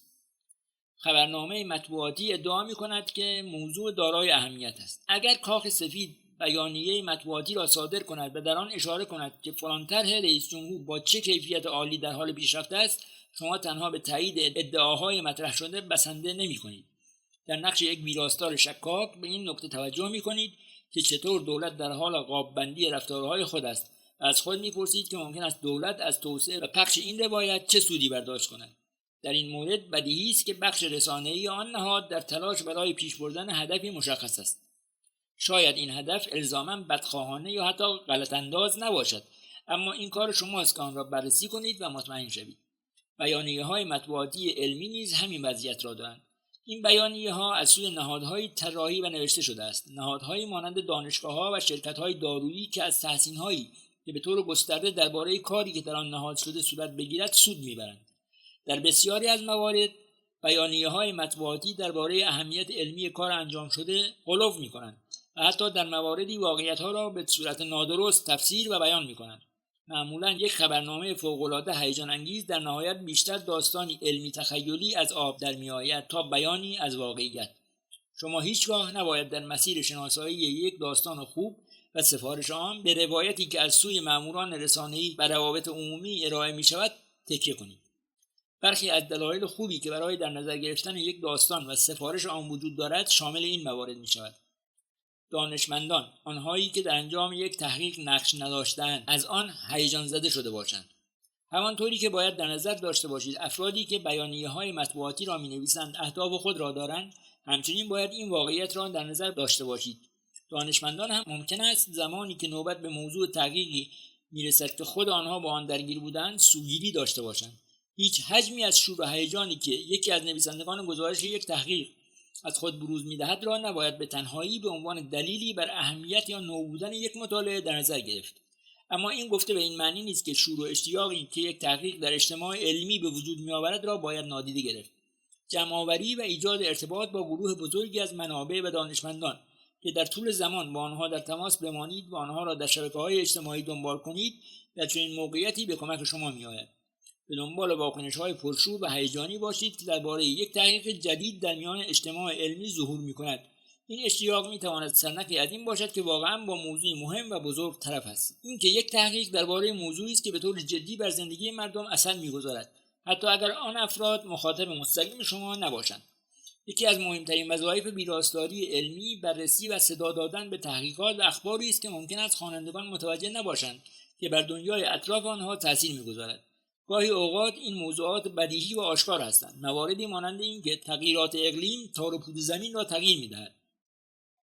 حتی اگر بسیاری از افراد در کشورهای ثروتمند هنوز آثار آن را در زندگی روزمره خود مشاهده نمی‌کنند، اما برخی از موارد و موضوعات دیگر هم هست که ممکن است به سادگی آنها را نادیده بگیریم. تحقیقی درباره این موضوع که چطور روغن نخل بر تنوع زیستی در برونئی اثر می‌گذارد. حتی اگر شما متوجه دلیل اهمیت و جدی بودن این موضوع باشید، ممکن است در نگاه اول برای خواننده شما جالب و مهم به نظر نیاید. اما عادت خریدهای آنها احتمالاً در این مسئله اثر می‌گذارد. روغن نخل بدون آنکه به منبع آن اشاره درستی شده باشد، در بسیاری از محصولاتی که در سراسر آمریکا به فروش می‌رود وجود دارد. در چنین داستانی گزارشگر و ویراستار نه تنها باید به توضیح چیستی مسئله و اینکه چه کسانی از این بابت آسیب می‌بینند بپردازند که باید این را توضیح دهند چرا خواننده که بنابر پیش‌فرض در معرض خطر مستقیم و بلافاصله در این مورد نیست باید به این موضوع اهمیت دهد. اینها داستان‌هایی هستند که زیر پوششی پنهان شده‌اند اما ارزش بسیار بالایی دارند. داستانی که موضوعی که در اخبار به آن پرداخته شده است را توضیح می‌دهد یا به بهانه رویدادی که در جریان است از فرصت استفاده کرده و مفهومی علمی را توضیح می‌دهد. زمانی که ماجرای لباس آبی یا یانی لورل همه‌گیر شد، این خطاهای بصری و صوتی دیجیتال بحث‌های آنلاین زیادی را ایجاد کردند و بهانه‌ای برای ساخت بیشمار میم شدند. علم نیز در این فضا جایگاهی برای خود داشت. هر دوی این استدلال‌ها به ظاهر ابلهانه را میشد با کمک اشاره به محدودیت‌ها و خطاهای دریافت کننده‌های حسی انسان توضیح داد. اگر جمع کثیری درباره یک موضوع واحد صحبت می‌کنند، ویراستاران باید از خود بپرسند چه داستان علمی می‌تواند بر این موج ترافیک سوار شود. ممکن است بعضی‌ها در این کار افراط کنند. شما لازم نیست علم در تک تک فیلم‌های ابرقهرمانی را توضیح دهید، به این دلیل که بسیاری از آنها در بردارنده مفاهیم علمی اندکی هستند. اما قطعاً به پیشنهادهایی که نگاهی حاشیه‌ای به رویدادهای خبری بزرگ می‌اندازند توجه کنید. شما همچنین می‌توانید با استفاده از بستر وقایع جاری توجه خوانندگان را به سوالات غریب ولی آگاهی بخشی در زمینه علم جلب کنید، مثل اینکه در یک مسابقه سوپربال، مسابقه قهرمانان فوتبال آمریکایی، در کل چه مقدار عرق بدن ایجاد می‌شود. تعداد زیادی از نشریات و رسانه‌ها موضوعی را اشتباه پوشش دادند. برخی اوقات راستی آزمایی و رد کردن یک ادعا این که گزارشگر شما توضیح دهد که چرا و چطور رسانه‌های دیگر و عموم مردم موضوعی را اشتباه متوجه شده و به طور وسیعی آن را انتشار داده‌اند می‌تواند خدمت مهمی به جامعه به شما آید.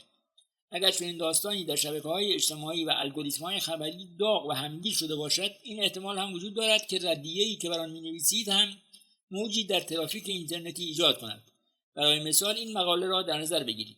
این مقاله درباره ادراک دلفین‌ها را پس از آن نوشتم که داستانی در این باره به طور وسیعی در وبسایت‌های علمی و پناوری بازنشر شده بود. با جستجوی منبع خبرنامه، رسانه‌ای مرتبط و تلاش برای گرفتن نظر آنها مشخص شد که روایتی که به طور گسترده منتشر شده است نادرست است. هشداری درباره ردیه نویسی.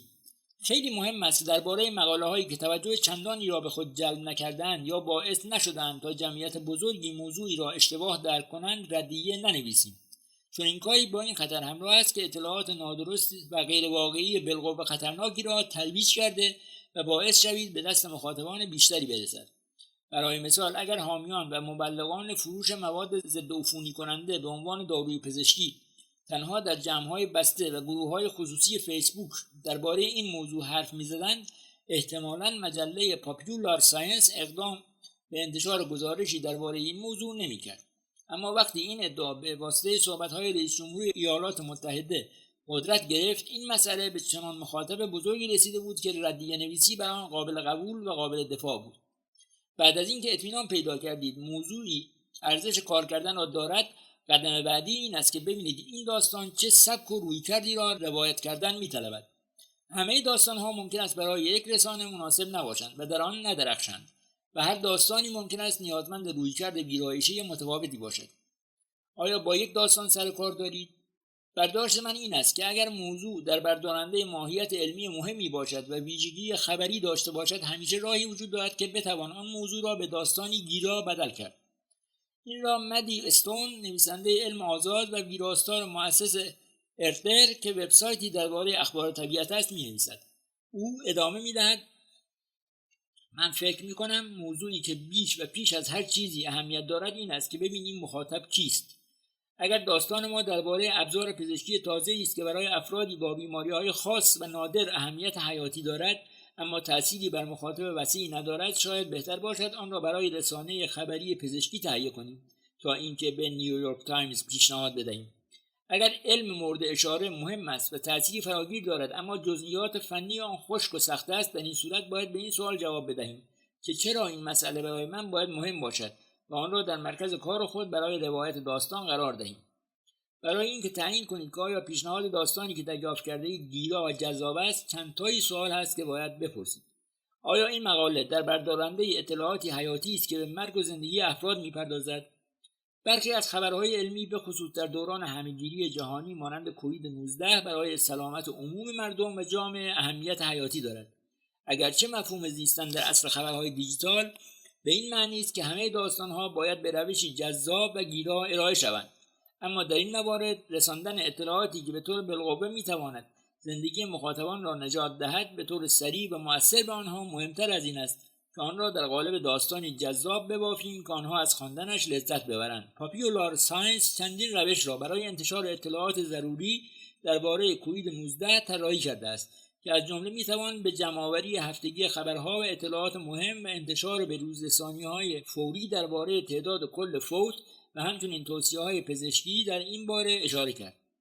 این مجله این مقاله‌ها را اگرچه با دقت گزارش شده‌اند اما در آنها توجه ویژه‌ای به روایت یا داستان نشده است را منتشر می‌کند و در کنار آن قطعاتی کامل، گیرا و خواندنی درباره موضوعات مشابه منتشر می‌کند. گاهی اوقات لازم است که یک قطعه خبری کوتاه و مؤثر علمی دقیقاً به همان شکل باقی بماند. در چنین شرایطی ساختار هرم معکوس بهترین دوست شما به شمار می‌رود، به خصوص در مواقعی که ممکن است مخاطب برای درک اینکه چرا چنین اطلاعاتی برای او تا این حد مهم است دچار مشکل باشد. یک تیتر و سرخط تند و تیز و مشخص که به دنبال آن یک لید اخباری مشخص آمده باشد به شما اطمینان می‌دهد که مخاطب شما به درستی متوجه چیزی که قرار است بخواند بشود. در این موارد اطمینان حاصل کنید که به سرعت پاراگراف کلیدی یا اصطلاحاً ناتگراف را که دلیل اهمیت این یافته علمی را بیان می‌کند در متن بیاورید. از آنجا به بعد می توانید هر اطلاعات اضافی و چارچوبی که ممکن است مخاطب شما به آن نیاز داشته باشد را بیاورید. این دو نمونه ساختگی را در نظر بگیرید. مطمئن بود که با یک حساسیت ساده روبروست و سپس حس چشایی‌اش را از دست داد. دالی جونز همیشه بابت ذائقه عالی که از آن بهره مند بود به خود افتخار می‌کرد. این رستوراندار 53 ساله اهل بروکلین شادمانه به یاد می‌آورد که چطور از تایلند تا تنسی سفر کرده است تا بتواند با الهام از غذاهای این نواحی برای منوی رستورانش به نام میشلین استار ویلیامزبرگ دالی هاوس ابتکارات جدیدی را طراحی کند. رستورانی که در آن وعده‌های غذاهای ترکیبی فیوژن خیال‌انگیزی مانند هریسه میگو یا ساندویچ‌های بلگویی گوشت رشته شده خوک را به مشتریانش عرضه می‌کند. اما مرور ماجراجویی‌های غذایی‌اش این روزها برای او با تلخی همراه است. 2 هفته است که جونز نمی‌تواند حتی قوی‌ترین مزه‌ها را تشخیص دهد. همه چیز را امتحان کردم، از ریختن فلفل قرمز درون صابون آشپزخانه تا جویدن ساقه‌های نعنا، اما انگار حس چشایی من کلاً به خواب رفته است. دائم به خودم یادآوری می‌کنم که اینکه بتوانم مزه‌ها را بچشم نباید مهمترین دغدغه من باشد. او با افسوسی ادامه می‌دهد اما نگران بودن درباره ویروس کرونا وقتی می‌بینیم همه زندگی حرفه‌ای هم در مقابل چشمانم به سرعت در حال عبور است کار سختی است. بدون هیچ شکی داستان دالی روایت گیرایی است که برای دنبال کردن علمی که در پشت یکی از عوارض تازه و جذاب کووید 19 نقش بازی می‌کند کارآمد است. و ممکن است شما فکر کنید این داستانی است که ارزش سفارش دادن را دارد، اما وقتی کارشناسان اشاره کردند که از دست دادن حس چشایی یکی از عوارض تازه کووید 19 است، خوانندگان شما نیازی به دنبال کردن روایتی پر آب و تاب درباره فرد مشتاق غذاها ندارند. آنها باید بدانند که باید حواسشان به این نشانه غیرمنتظره عفونت باشد. نوشته زیر روشی موثرتر و ساده‌تر برای ارائه این اطلاعات به مخاطب را در پیش گرفته است. دانشمندان نشانه هشدار دهنده زود هنگام و غیر منتظره ای را در مورد کووید 19 شناسایی کردند. محققان اکنون میگویند که بیماران مبتلا به کووید 19 ممکن است عارضه‌ای شدیدتر از سرفه‌های خشک و تب را از خود بروز دهند. آنها ممکن است توانایی چشایی و بویایی خود را نیز از دست بدهند. اگرچه برای اینکه درک درستی از سازوکار این عارضه عجیب به دست بیاوریم باید منتظر تحقیقات بیشتر باشیم، اما کارشناسان هشدار می‌دهند هر نوع تغییر ناگهانی در توانایی افراد در تشخیص عطر و طعم می‌تواند نشانه از آلوده شدن به ویروس عامل کووید 19 باشد.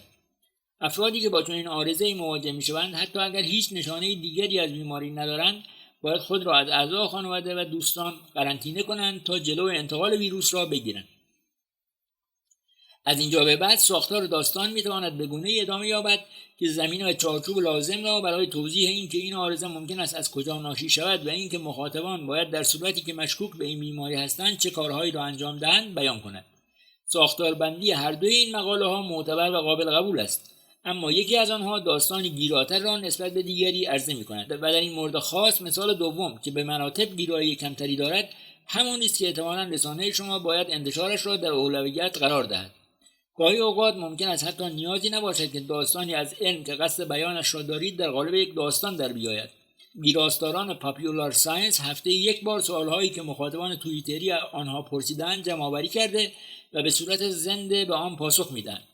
برخی از این پاسخها این قابلیت را دارند که به صورت داستانی بلند نوشته و منتشر شوند و برخی از آنها هم واقعا در نهایت چنین سرنوشتی پیدا می‌کنند. اما این مجله برای اینکه بهترین خدمت را به مخاطبش ارائه دهد تصمیم گرفت که پاسخهایی که مخاطبانش به دنبال آن هستند را به روشی همزمان و رایگان در اختیارشان بگذارد. آیا شوخی مجاز است؟ همه داستان‌ها درباره همه‌گیری نیست و هر داستان علمی هم لازم نیست خشک و جدی باشد. هیچ وقت نباید تلاش کرد که به زور طنز و شوخی را وارد داستان کنید، اما در نقش یک ویراستار شما می‌توانید و باید دست گزارشگران خود را باز بگذارید تا با داستانی که در حال نوشتن آن هستند بازی و تفریح کنند. شاید بتوانید جناسهایی در متن اضافه کرد یا حتی گاهی شوخی‌هایی همراه با بدجنسی. من در موارد متعددی مانند اینجا و اینجا داستان‌هایی را نوشتم یا ویراستار داستان‌هایی درباره یافته‌های تازه در مورد سیاره اورانوس بودم که به طور سنگینی بر جناس و کنایه‌های طعنه‌آمیز بنا شده بود. من هیچ وقت درباره همه‌گیری مرگباری که در جریان است داستانی مبتنی بر شوخی نمی‌نویسم، اما سر به سر گذاشتن با اسم یک سیاره دوردست بی‌ضررترین نوع تفریحی است که می‌توانید داشته باشید و فکرش را بکنید چون این داستان‌هایی باعث شدند تعداد بسیار زیادی از مردم به یافته‌های علمی تازه علاقه نشان دهند. خرد نکات مفرحی را می‌توان در جای جای دنیای علم و سلامت پیدا کرد. ممکن است اینکه به نویسنده خود اجازه بدهید لحن کمی شوخ و شنگ را انتخاب کند کلیدی باشد که توجه خواننده خود را به موضوع علمی پیچیده و مهمی جلب کند.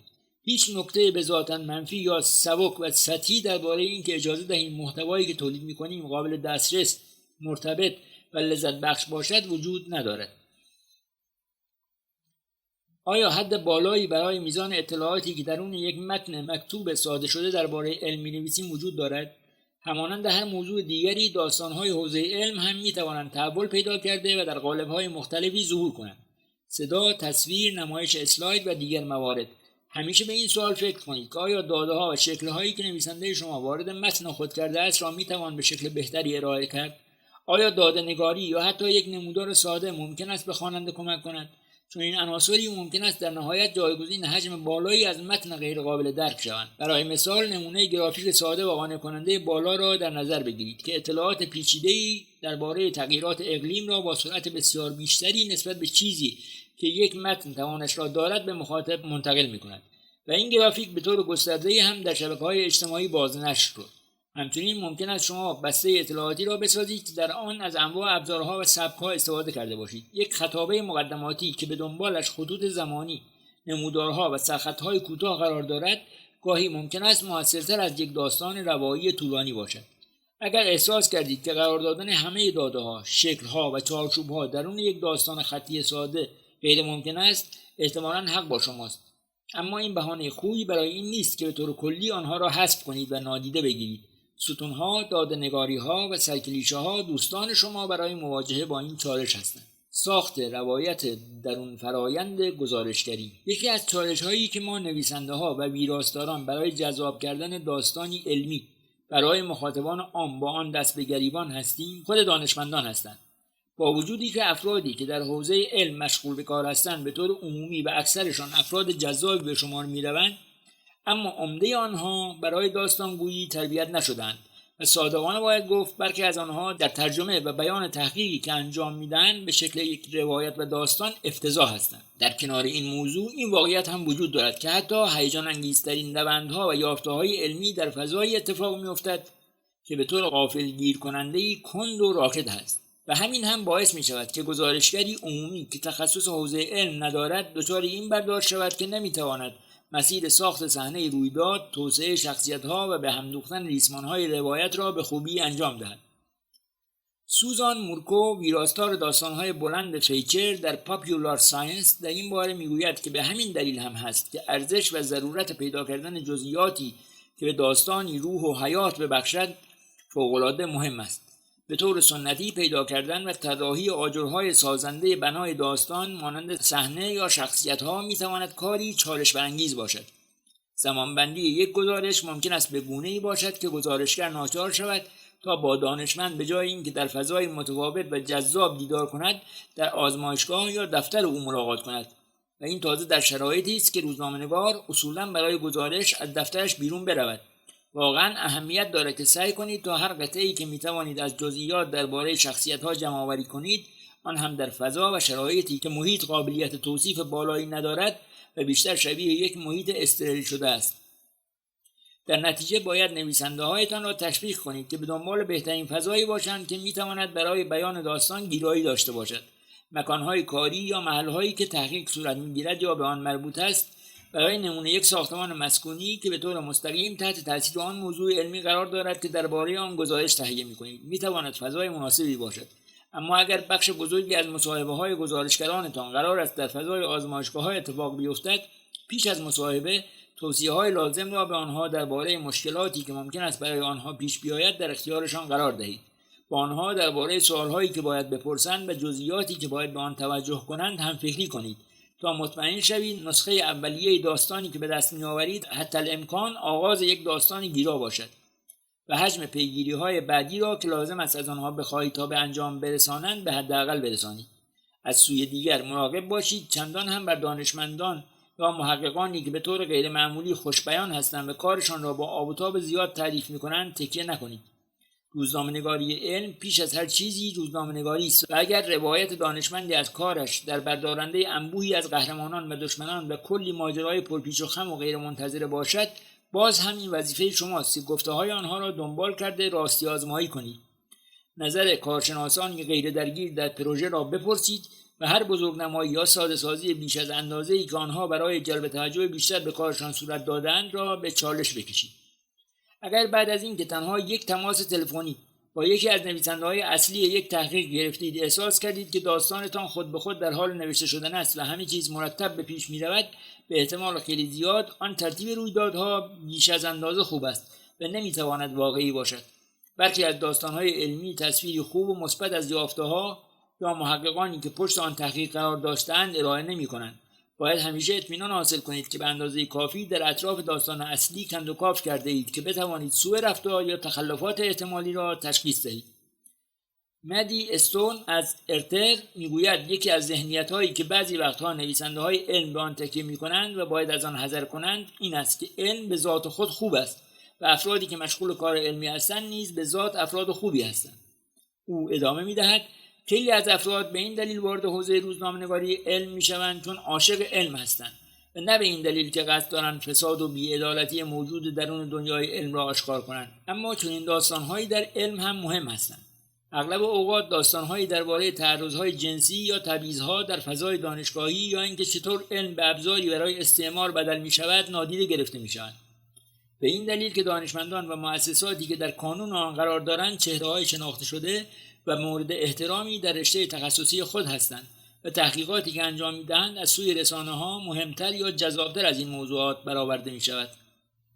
اینها چندتایی از سوال‌هایی هستند که من به تجربه متوجه شدم برای اینکه برخی جزئیات جذاب را از دهان دانشمندان بیرون بکشید بدون اینکه اجازه دهید با داستانگویی طولانی از دست شما در بروند کارآمد هستند. آیا افرادی هستند که حقشان باشد اعتبار این کار را به آنها هم نسبت داد اما به اندازه کافی مورد توجه قرار نگرفتند؟ کارهای قبلی چطور در این تحقیق جدید جای می‌گیرد؟ آیا هیچ تضاد منافعی دارید که لازم باشد آن را ذکر کنید؟ چرا به این موضوع اهمیت می‌دهید؟ آیا هیچ یک از یافته‌ها برایتان غیر منتظره بود؟ برخی از محدودیت‌های این تحقیق کدام‌ها هستند؟ آیا انتظار دارید که این یافته‌ها باعث ایجاد مناقشه‌ای در حوزه تخصصی شما شود؟ اثرات وسیع‌تر این یافته‌ها چیست؟ چه موضوعاتی را اغلب مردم درباره این تحقیق اشتباه برداشت می‌کنند؟ وقتی به سابقه این تحقیق نگاه می‌کنید برخی از خاطر انگیزترین لحظات برای شما و همکارانتان کدام‌ها بوده است؟ بعد از این روی چه پروژه‌ای کار خواهید کرد؟ همینطور پرسیدن سوالهایی که به نظر اهمیت کمتری دارند هم می‌تواند گاهی منجر به بروز فرصت‌های غیرمنتظره‌ای برای طراحی و روایت یک داستان استثنایی شود. گاهی اوقات بخش جذابی از یک داستان علمی که شاید نویسنده با پرسیدن اینکه جذابترین یا سخت‌ترین ویژگی‌های این فرآیند کدام بوده یا روش خاصی که محققان برای برخورد با یک مسئله در پیش گرفته‌اند متوجه شده باشد، ممکن است برای بیان و توضیح موضوعی وسیع‌تر به کار آید. ساختن داستانی درباره فرآیند جامع‌تر روش و کار علم، گیدئون اشفیلد سردبیر مجله مرور فناوری MIT این را میگوید و ادامه می‌دهد: شاید دنبال کردن این مسیر از سوالها منجر به این شود که بفهمید چطور سرمایه‌گذاری و تأمین بودجه در علم اتفاق می‌افتد، یا اینکه رقابت‌های درون کارهای دانشگاهی چگونه است، یا اینکه سوء تفاهم‌ها میان دانشمندان و عموم مردم چطور اتفاق می‌افتد. همه این موارد ممکن است درون یک داستان به ظاهر کوچک جای گرفته باشد و به شرطی مشخص می‌شود که شما سوال‌هایی را بپرسید که به فراسوی چشم‌اندازهایی که یافته‌های یک تحقیق است نظر داشته باشد. اگر قصدتان ساخت یک روایت باشد، پرسیدن این که چرا یک دانشمند به طور خاص به یک موضوع اهمیت می‌دهد مهم و حیاتی است. همه داستان‌های علم باید بتوانند به این سوال پاسخ دهند که چرا خواننده باید نسبت به آن موضوع اهمیت بدهد. در غیر این صورت در معرض این خطر قرار دارند که خواننده احساس کند وقتش تلف شده است. اما کاملا محتمل است که دلیل شخصی که یک دانشمند به یک موضوع علاقه‌مند است کاملا متفاوت و غیر منتظره باشد. برای مثال دانشمندی را در نظر بگیرید که به مطالعه موش‌های صحرایی برهنه می‌پردازد. این موجودات پرچین و چروک که فاقد شخصیت چشمگیری هستند برای بسیاری از خواننده‌ها ممکن است دافعه داشته باشند، اما دلیل خوبی وجود دارد که چرا باید تحقیق روی این موجودات برای آنها مهم باشد و به آن توجه کنند. نرخ بروز سرطان به طور غیرعادی در میان این جانوران زشت و در مقایسه با گونه‌های پستانداران دیگر پایین است و فهمیدن اینکه چرا این نرخ در آنها تا این حد پایین است ممکن است سودی برای انسان‌ها به همراه داشته باشد. برای اینکه بتوانید داستانی گیراتر را روایت کنید ممکن است بتوانید داستانی شخصی از کودکی محقق را روایت کنید. شاید یکی از عموهای غیرعادی او یکی از این جونده‌های برهنه را به عنوان حیوان خانگی‌اش نگه می‌داشته است و این خصلت پزشکی را در کودکی به محقق شما گفته باشد. یافتن ساختار بدون گم کردن علم. بسیاری از ما وقتی بزرگ می‌شدیم داستان‌هایی از نوابغی چون استفان هاوکینگ و اینشتین را شنیده ایم و تحت تاثیر آن ممکن است این تصور در ذهنمان ایجاد شده باشد که علم مجموعه‌ای از رویدادهای سطح‌شکن است که توسط دانشمندان تنها و تکرو اتفاق می‌افتد و پیش می‌رود. اما اینها تنها استثناها هستند. اغلب اوقات علم روندی آرام، آهسته و فرایندی گام به گام دارد که برای پیشرفتن نیازمند تلاش‌ها و همکاری ده‌ها نفر و برخی اوقات هزاران نفر از افرادی با تخصص‌ها و پیش‌زمینه‌های مختلف است. وقتی دانشمندان برای نخستین بار موفق به آشکارسازی امواج گرانشی شدند، افکار عمومی شیفته این خبر شد. اما در اغلب موارد عموم تنها داستان را از قول تعداد انگشت‌شماری از دانشمندان پرتجربه شنیدند و به همین دلیل هم بسیاری از مخاطبان مشتاق متوجه نشدند که بیش از 1000 محقق در حوزه‌های تخصصی مختلف نقش مهم و حیاتی برای این کشف بازی کردند. زمانی که جایزه نوبل در رشته فیزیک بابت این موفقیت به 3 دانشمند اهدا شد، پاپیولار ساینس این تبعیض را مورد توجه قرار داد و در مقاله‌ای که چاپ کرد نام همه افرادی که نامشان در مقاله مرتبط با این کشف آمده بود را منتشر کرد و همچنین به نقش و کار چندین دانشمند اشاره کرد که در پوشش خبری این داستان به آنها توجهی نشده بود. اما راه حل چنین مسائلی بدیهی نیست که برای مثال نام هر 1000 نفری که در تحقیق مشارکت داشتند را ذکر کنیم. گاهی شکستن روایت اشتباه دانشمند نخبه تنها به این معنی است که باید به دنبال شخصیت‌هایی بگردیم که شاید اصلا دانشمند هم نباشند. گیدئون لیشفیلد سردبیر مجله مرور فناوری MIT معتقد است طبیعتاً اگر شما بتوانید داستانی را به یک نفر نسبت دهید و داستان سفر و تلاش او و سفر اودیسه‌وارش را بیان کنید برای روند داستانگویی شما مفید است. اما واقعیت این است که در اکثر اوقات علم این گونه پیش نمی رود. پیشنهاد لیشفیلد برای حل این مشکل این است که شخصیت‌های اصلی دیگری غیر از دانشمندان را پیدا کنید.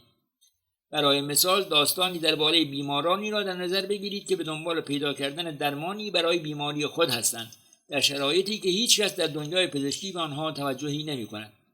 چون این داستانی هنوز هم می‌تواند به طور عمده بر علم تکیه داشته باشد، اما به جای تمرکز بر افرادی که مسیر علم را پیش برده‌اند، بر کسانی تمرکز کرده است که از این موضوع علمی متأثر شده‌اند. این یک راه خوب برای جلوگیری از ایجاد این تصور است که علم به دست نوابغ مستقل پیش می‌رود. یکی دیگر از برداشت‌های اشتباه درباره علم به مفهوم بنیادی کشف برمیگردد. تحقیقات علمی منفرد فصل الخطاب تحقیق در مورد موضوع علمی نیستند. سالها طول می‌کشد که آزمایش‌ها تکرار شود و سوال‌ها را با کمی تغییر دوباره بپرسیم تا در نهایت به جواب‌های قطعی برسیم، اگر اصولاً چنین پاسخی وجود داشته باشد. ساختار اکثر داستان‌ها نیازمند آغاز، میانه و پایان است. در گزارشگری علم ویراستاران باید بدانند در اغلب اوقات نتیجه‌گیری نهایی قطعی و واضح نیست. آذین قریشی ویراستار علمی بازفید که اکنون در نیویورک تایمز کار می‌کند با این موضوع هم داستان است. اینکه دانشمندان مسئول از خطا هستند، کشفیات در شرایط خلأ اتفاق می‌افتد و تجمیع و توسعه دانش به صورت خطی اتفاق می‌افتد، تصورات اشتباه هستند. اغلب اوقات واقعیت بسیار پیچیده‌تر و آشفته‌تر از این هاست. آذین تأکید می‌کند که همه‌گیری کووید 19 این موضوع را با وضوح بیشتری نسبت به قبل در معرض نمایش گذاشته است. تولید دانش با سرعتی فوق‌العاده در حال اتفاق افتادن است و اطلاعات چنان سریع به اشتراک گذاشته می‌شود که ما می‌توانیم خطاها و ضعف‌ها و درامه‌هایی که به همراه آن وجود دارد را به طور همزمان مشاهده کنیم. در انتهای ماجرا ما قطعاً موضوعات زیادی را درباره این ویروس آموخته و می‌آموزیم، اما اشتباه رایجی که ویراستاران ممکن است انجام دهند این است که هر یافته‌ای را به عنوان وحی منزل در نظر بگیرند. عدم شفافیت و قطعیتی که از چالش‌های رایج در ویراستاری علم به شمار می‌رود. مدیا استون به مثالی از این موضوع در حوزه تغییرات اقلیم اشاره می‌کند. و میگوید چرا در روزنامه‌نگاری اقلیم ویراستاران و روزنامه‌نگاران تمایل قوی دارند که این روایت را در هر داستانی که کار می‌کنند تکرار کنند که فلان موضوع مسئله است و گرمایش زمین باعث تشدید آن شده است. اما در اکثر موارد با وجودی که دانشمندان حدس می‌زنند که گرمایش زمین ممکن است در تشدید پدیده‌ای مثل آب و هوای غیرعادی نقش داشته باشد، اما به دلیل محدودیت داده‌ها و نوبودن این حوزه از مطالعات نمی‌توانند در آن باره مطمئن باشند. به گفته اسلام ویراستاران باید در قبال وسوسه تحمیل روایتی ساده مقابله کرده و به جای آن از پیچیدگی در روایت استقبال کنند. وارد کردن و ساختن عدم قطعیت درون روایتمان و گفتن داستان‌های مهمی که از ساختار روایت منتظر دور می‌شوند نه تنها صداقت فکری است که درک کاملتری از پیشرفتن فرایند علمی و عملکرد آن را در اختیار خواننده می‌گذارد. لیشفیلد میگوید سبک و ژانری در داستان‌های علم و فناوری وجود دارد که کلیتش در این خلاصه می‌شود که این آدم‌ها چنین چیزی را ساختند یا به فکرشان رسیده، ببینید چقدر باحاله. شاید این موضوع بتواند برای حل فلان مسئله مفید باشد، اما هنوز برای نتیجه‌گیری زود است. چنین سبکی همزمان که یک کشف را با بزرگنمایی و شکوه و جلال نشان می‌دهد، آن را از چارچوب و بافزار خود خارج کرده و در نهایت چیزی به دانش و خرد مخاطب خود اضافه نمی‌کند. لیشفیلد ادامه می‌دهد بحران کووید 19 این موضوع را برای من به طور واقعی شفاف کرد. ما متوجه شدیم که مردم واقعا به دنبال خواندن مطالبی هستند که مسائل را برای آنها توضیح دهند، اما در جایی روند بیش از این که به توضیح این مسئله بپردازد که موضوعی چطور کار می‌کند به این سمت رفت که توضیح بدهیم که چرا نمی‌دانیم یک موضوع چطور کار می‌کند. این روشی صادقانه است که در این حال نشان می‌دهد چرا علم روند دشواری است، فرآیندی که در آن سعی می‌کنیم بفهمیم چرا موضوعی را نمی‌دانیم. اغلب اوقات به ما کمک می‌کند که روایت عالی برای نوشتن یک داستان بلند به وجود آید. همانند هر داستان مطبوعاتی دیگر، پیدا کردن روایت با این پرسش آغاز می‌شود که چه داستانی را قصد دارید تعریف کنید. برای اینکه نکات بالا را جمع‌بندی کنیم، برخی از قالب بندی‌های روایت را که بعید است منجر به مقاله دقیق و مفید برای مخاطب شود را در زیر فهرست کردم. داستان دانشمند بزرگی که مسئله بزرگ را حل کرده است. داستان مربوط به کشفی سدشکن. با این وجود داستان‌های علمی مملو از زوایای بالقوه دیگری هستند. به کارگیری روشی منحصر به فرد می‌تواند باعث پرورش شخصیت‌ها و روایتی مجذوب کننده شود که به طور ذاتی باعث بازنمایی اشتباه و فرایند علمی نمی‌شوند. برای مثال، به جای تمرکز بر خود دانشمندان، تمرکز بر کسانی که از کار دانشمندان متأثر می‌شوند. پیدا کردن راه‌هایی که یک دانشمند یا روش او را از هنجارهای رایج متمایز می‌کند و کاوش کردن در مسائلی که دانشمندان سعی دارند با این نوآوری از آن پرهیز کنند. افشا و آشکارترسازی کوتاهی‌های علم، فساد، دشواری پیدا کردن هزینه تحقیق، رویکردهای اشتباه برای حل مسئله. بررسی این که چطور افراد کمتر شناخته شده گروه، دانشمندان تازه‌کار، زنان، اقلیت‌های نژادی، محققانی با پیش‌زمینه‌های غیرعادی در این فرایند مشارکت داشتند. پرسیدن این که چرا معلوم شده است که دانشمندان درباره موضوعی برداشت خطا و اشتباه داشتند، یا چرا مسئله پیشروی دانشمندان پیچیده‌تر از آن است که در این مرحله راه حلی داشته باشد. منابع بیشتر. توصیه‌هایی برای ویرایش و نویسندگی. مهارت داستانگویی، راهنمایی کامل نوشتن روایت برای داستان‌های غیر تخیلی، راهنماهای شیکاگو برای نوشتن ویراستاری و انتشار، نوشته جک هارت. تخت داستان نیمن، مقاله‌های از مهارت داستانگویی جک هارت. تعریف کردن داستان‌های حقیقی، راهنمای نویسنده‌های غیر تخیلی از بنیاد نیمن در دانشگاه هاروارد، نوشته مارک کرامر. نمی‌توانید این موضوعات را از خودتان در بیاورید. راهنمای کامل نوشتن خلاقانه غیر تخیلی از خاطرات گرفته تا روزنامه‌نگاری ادبی و همه مواردی که بین این دو وجود دارد، نوشته لی گاتکیند. پروژه اوپن نوتبوک، دفترچه آزاد، منبعی بی‌نظیر برای هر کسی که مشتاق یاد گرفتن درباره علم است. نمونه نوشته‌های علمی که داستانی بی‌نظیر را تعریف می‌کنند. درون جریان خلیج، جریان قدرتمندی در چند کیلومتری کارولینای جنوبی در حال تغییر است. اتفاقی که می‌تواند ساحل شرقی را ویران کند. The Post and Courier. مبتلایان کووید طولانی کووید 19 را باز تعریف می‌کنند. آتلانتیک. آب‌های ستیزجو، نهنگ‌های قاتل در شمال کامیاب می‌شوند. چرا پیوجت ساند در حال مرگ است؟ سیاتل تایمز. حال متخصصان همه‌گیری خوب نیست. آتلانتیک. پاسخ مشکل ناسازگاری به لاکتوز شاید در مغولستان پنهان باشد. پاپیولار ساینس. دانشمندان فلوریدا در تلاش برای مسئله سبزینگی هستند، اما فرصت برای سیبی از دست رفته است. تامپا بی تایمز. این سرزمین هنوز زمین آنهاست. با مزرعه‌داران نبراسکایی ملاقات کنید که علیه خط لوله KSON XL مبارزه می‌کنند. پاپیولار ساینس. و نمونه‌ای از مطالبی که از روایت داستانی چشم‌پوشی کرده است. مهمترین سیاست‌های علمی مصوب شده در هر یک از ایالت‌ها. پاپیولار ساینس. درباره نویسنده ریچل فلتمن ویراستار اجرایی پاپیولار ساینس و مدیر گروه عاشقان جناس اورانوس است. او همچنین بنیانگذار، تهیه کننده و مجری پادکست عجیبترین چیزی که این هفته یاد گرفتم از مجموعه پادکست های پاپیولار ساینس است. او پیش از آغاز همکاری با پاپیولار ساینس در سال 2016 وبلاگی صریح با عنوان درباره علم را در واشنگتن پست اداره می‌کرد. ریچل مدرک تحصیلی‌اش در رشته علوم محیط زیست از کالج برد در سیمونز راک گرفته و کارشناسی ارشد خود را در رشته گزارشگری علم، سلامت و محیط زیست از دانشگاه نیویورک اخذ کرده است. او کتابی نیز درباره تاریخ سکس به نام آنجا بودم، آن کار را کردم نوشته است. ارجاعات.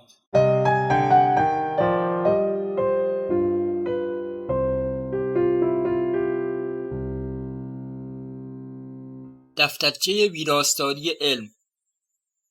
بنیاد روزنامه‌نگاری ال نایت، دانشگاه MIT. راوی محمد اقبالیان.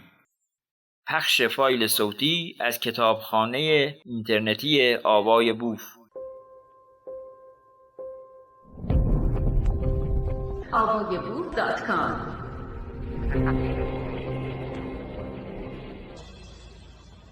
ویرایش مناقشه ها در علم. نوشته لورا هلموس. مقدمه. روزنامه‌نگاری در حال بازنگری بنیادین در خود است.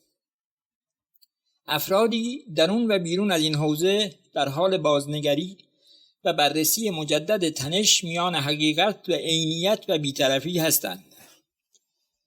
آنها این مسئله که صدای چه کسانی را باید بلندتر منتشر کرد و به چه صداهایی فرصت بلند شدن نداد را مورد بازنگری و پرسش قرار می‌دهند.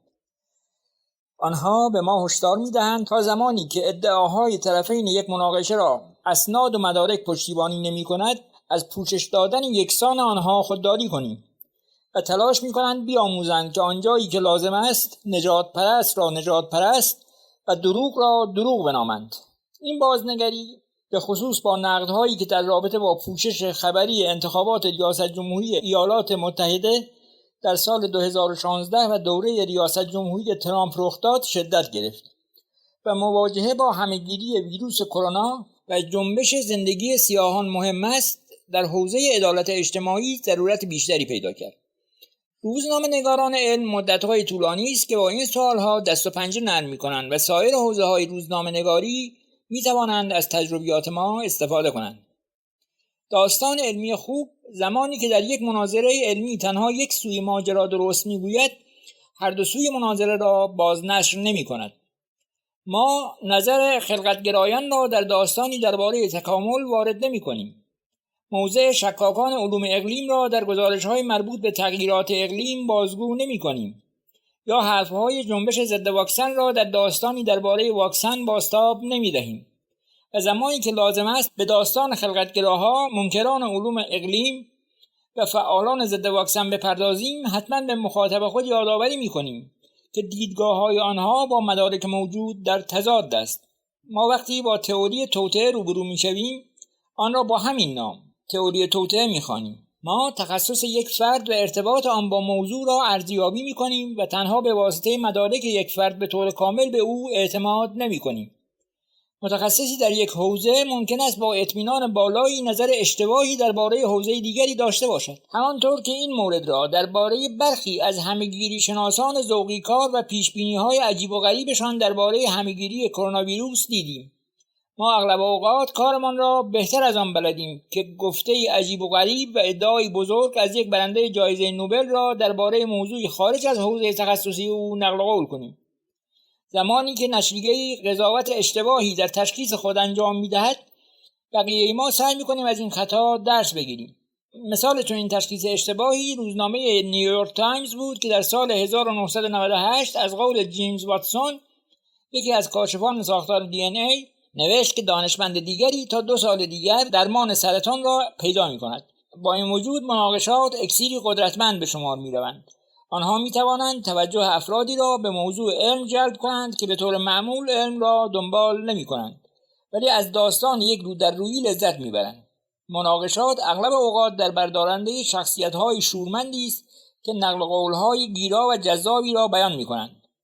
بیان کردن داستانی علمی در قالب یک مناقشه می‌تواند کمک کند که توجه خود رسانه هم به موضوع بیشتر جلب شود. این چارچوب و روایتی است که ویراستاران ارشد و مراقبان صفحات اول روزنامه‌ها و وبسایت‌ها به خوبی با آن آشنا هستند. اما داستان‌های مناقشات همانند انرژی هسته‌ای است. باید مراقب باشید از مناقشات برای خیر استفاده کنید و نه به منظور شر، و باید مراقب نشت و از کنترل خارج شدن آن باشید. این فصل به این موضوع می‌پردازد که چطور تفاوت میان یک مناقشه دروغین، مناقشه سیاسی و مناقشه علمی را تشخیص دهیم. همچنین به موضوع انصاف در گزارشگری، امیدهای واهی و همینطور مراقبت از خودتان، نشریه و نویسنده‌هایتان در مقابل شکایت‌های احتمالی می‌پردازد. همچنین توصیه‌های عملی درباره اینکه چطور می‌توان از مناقشه‌ها به شکل سازنده‌ای برای جلب توجه در دنیای پرآشوب و شلوغ خبرها استفاده کرد. مناقشات دروغین. پس از آن که در سال 1978 دیوان عالی قضایی ایالات متحده آمریکا رأی داد که مدارس عمومی در این کشور نمی‌توانند موضوع خلقت‌گرایی را به عنوان شاخه علمی تدریس کنند، خلقت‌گراها دست به ابتکارهای تازه‌ای زدند. آنها نام باور خود را به طراحی هوشمند تغییر دادند و از زبان و واژگان علمی استفاده کردند تا ظاهر شبیه به یک حوزه مطالعاتی موجه به این ساختار اعتقادی خود نسبت دهند. مؤسسه دیسکاوری که نهادی محافظه‌کار و مذهبی سندی به نام سند گوه یا بج داکیومنت را تهیه کرد که در آن نقشه راه و طرحی ترسیم شده بود که چطور طراحی هوشمندانه را به جایگزینی برای تکامل تبدیل کنند که باید در کلاس‌های علوم آموزش داده شود. شعاری که آنها برای تبلیغات خود انتخاب کرده بودند سعی می‌کرد به ویژگی انصاف و اعتقاد به آموزش و پرورش خوب در مردم چنگ بزند. این شعار این بود: مناقشات را آموزش دهید. در نهایت این تلاش در سال 2005 در بررسی پرونده کیتسمیلر علیه منطقه آموزشی دوور از سوی دادگاه منع و متوقف شد. در این پرونده قاضی فدرالی که توسط رئیس جمهور جورج دبلیو بوش منصوب شده بود رأی داد که طراحی هوشمندانه باوری مذهبی است و موضوعی علمی به شمار نمی‌رود. اما پیش از این که این رأی صادر شود، جنبش طراحی هوشمند از احساس بی‌طرفی روزنامه‌نگاران که تصور می‌کردند بروز این بی‌طرفی در این است هر دو سوی داستان را نشان دهید سوء استفاده کردند و شبه علم و دانشمندان حاشیه‌ای که سابقه فسیل‌ها را دستکاری کرده و ادعاهای بی اساس را مطرح می‌کردند برجسته کرده و صدایشان را به گوش افراد بیشتری رساندند. روزنامه‌نگاران در تله افتاده بودند. این موضوعی بود که در دستور کار شوراهای مدارس در سراسر کشور قرار داشت و آنها باید به پوشش آن می‌پرداختند. اما به اشتباه زبان بی‌طرفی که در سایر گزارشگری‌های رسانه‌ها رایج بود را به کار گرفتند. برخی از روزنامه‌نگارها سعی کردند برای نمایش این تعادل غیرواقعی در برابر مثال‌های از فیزیک، شیمی، گیاهشناسی، زمینشناسی و زیستشناسی ادعاهای بی‌اساس و رد شده‌ای را منتشر کنند که ادعا می‌کرد برای مثال تاژک‌های باکتری‌ها به قدری پیچیده است که تنها ممکن است حاصل طراحی دقیقاً هوشمند باشد. برخی از بهترین نقدها نسبت به این موضوع از خارج از حوزه روزنامه‌نگاری مطرح شدند. کلیسای هیولای اسپاگتی پرنده ضمن اعلام حمایت از طرح ایالت کانزاس برای آموزش نظریه‌های جایگزین تکامل پیشنهاد کرد که معلمان باید نظریه خلقت آنها به عنوان پاستافاریانیسم یا پاستاسازی را نیز در دوره آموزشی خود قرار دهند. مجموعه‌ای از تیشرت‌ها با عنوان مناقشه را یاد بدهید نظریات دیگری که باید در کلاس‌های علوم تدریس شوند را به طنز معرفی می‌کردند. از جمله این نظریات کیمیاگری، ساخت اهرام توسط بیگانه‌های فضایی و زمین تخت بود که در آن زمان نظریه طنزآمیزتری نسبت به الان که نظریه زمین تخت در حال رونق گرفتن است به شمار می‌رفت. وبلاگ‌نویس‌های علمی به حق از اینکه نظریه خلقت‌گرایی به عنوان موضوع علمی غالب بندی و تبلیغ میشد به سطوح آمده بودند و به وضوح و شفافیت درباره خطاها و اطلاعات اشتباهی در این باره نوشتند که به اشتباه در قالب دو سوی معتبر یک مناقشه از سوی روزنامه‌نگاران سنتی به مخاطب ارائه میشد. این تجربه آموزنده بسیار خوبی بود و کل این ماجرا نشان داد که استفاده از طنز، زبانی شفاف و خشم و عصبانیت منصفانه میتواند در ارتباطات علم مؤثر باشد. همانطور که نوام میورسکز و اریک کاموی در کتاب خود با عنوان بازرگانان شک اشاره کردند، بسیاری از به اصطلاح مناقشه‌ها درباره علم از سوی افرادی تولید می‌شود که در معرض خطر از دست دادن موقعیت یا سودی هستند. کارزارهایی برای مخفی کردن اثرات تنباکو، DDT و تغییرات اقلیم به شکل فریبکارانه سعی می‌کنند در پشت زبان و ارزش‌های روزنامه‌نگاری و علم پنهان شوند. آنها با اشاره به روند تکرار شونده و خود اصلاحگری علم سعی می‌کنند آن را به بهانه‌ای برای تبلیغ این موضوع بدل کنند که شما نمی‌توانید به هیچ نتیجه‌گیری علمی اعتماد کنید و اصل بی‌طرفی، انصاف و پرسش از صاحبان قدرت در روزنامه‌نگاری را مورد سوء استفاده قرار داده و به نفع خود مسلح می‌کنند. ویراستاران علم باید مراقب چنین کارزارهای تبلیغاتی باشند و آماده باشند تا آنها را به شکل مناسب و مؤثری پوشش دهند. به جای اینکه مناقشه را در قالب سوال حق با کدام طرف است مطرح کنند، باید این موضوع را به صورت روشن بیان کنند که یک سوی ماجرا قصد دارد سایه‌ای از شک را بر روی مدارک علمی انبوه ایجاد کند، چرا که این یافته‌ها و مدارک نهاد یا صنعت موجود در سوی دیگر مناقشه را تهدید می‌کنند. شما می توانید از قالب مناقشه برای جلب توجه به علم استفاده کنید و نشان دهید که چطور می توان آن را دستکاری کرد و یا کجنمایی نشان داد. به نفع حقیقت موضع بگیرید و به خواننده خود کمک کنید تا متوجه شود چرا این موضوع مهم است. دانشجویان روزنامه‌نگاری یاد می‌گیرند که مدارک و شواهد را به خواننده‌های خود ارائه کرده و به آنها اجازه دهند که خودشان به نتیجه‌گیری لازم برسند. اما روزنامه‌نگاران و به خصوص روزنامه‌نگاران علم روز به روز بیشتر متوجه می‌شوند که این توصیه به تنهایی کافی و کارساز نیست. همیشه مدارک و شواهد به خودی خود شفاف و بیانگر واقعیت نیستند، به خصوص وقتی نوبت به موضوعات پیچیده یا همراه با هراس می‌رسد. برای مثال جنبش ضد واکسن مبتنی بر نظریه توهم توطئه‌ای است که ریشه در ادعاهای رد شده و اشتباه دارد. داستان‌های مربوط به این جنبش باید این موضوع را به طور برجسته مورد تاکید قرار دهد و با شفافیت بیان کند که اطلاعات غلطی که این جنبش منتشر می‌کنند باعث در خطر قرار دادن مردم می‌شود. در گزارش درباره رهبران این جنبش برای مثال روزنامه‌نگاران می‌توانند به جای اینکه فردی مانند رابرت اف کندی جونیور را به عنوان وکیل حوزه محیط زیست معرفی کنند، او را مشخصاً همان چیزی که هست، یعنی یکی از چهره‌های اصلی نظریه توطئه ضد واکسن معرفی کنند.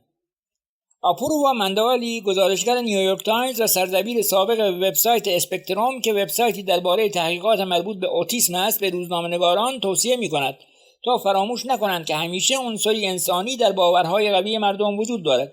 دنبال کردن ریشه‌های یک نظریه توطئه می‌تواند ما را به داستان‌های قدرتمندی برساند یا کمک کند تا به روایت بهتری برای داستان خود دست پیدا کنیم. توصیه‌هایی برای مدیریت مناقشه‌های دروغین.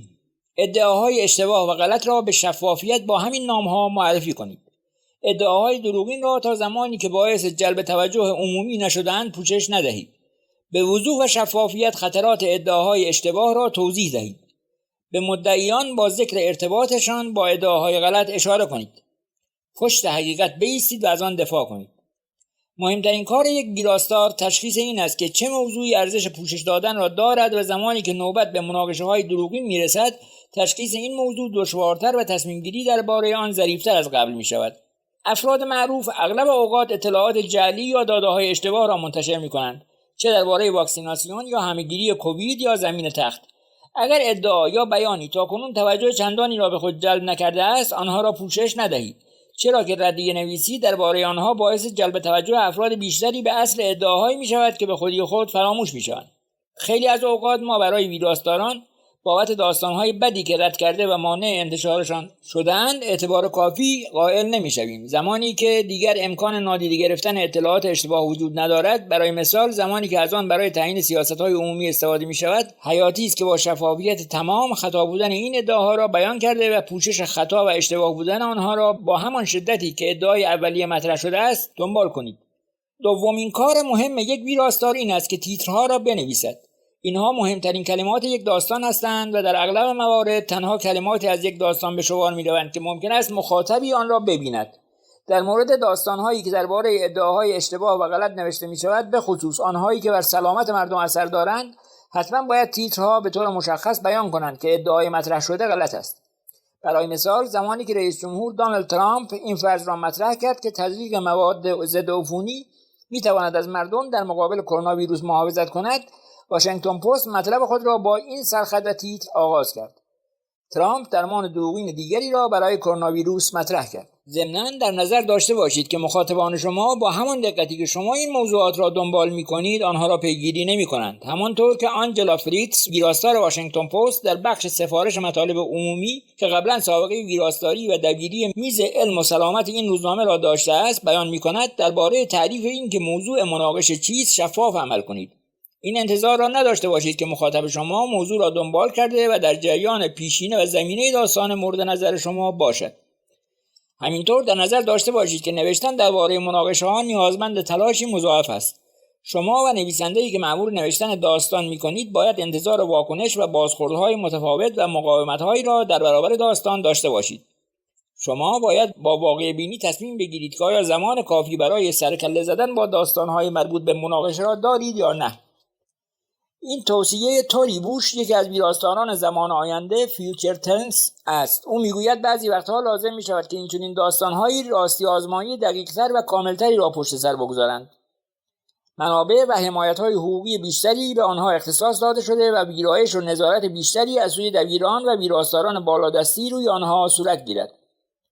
مناقشات مربوط به سیاست‌ها.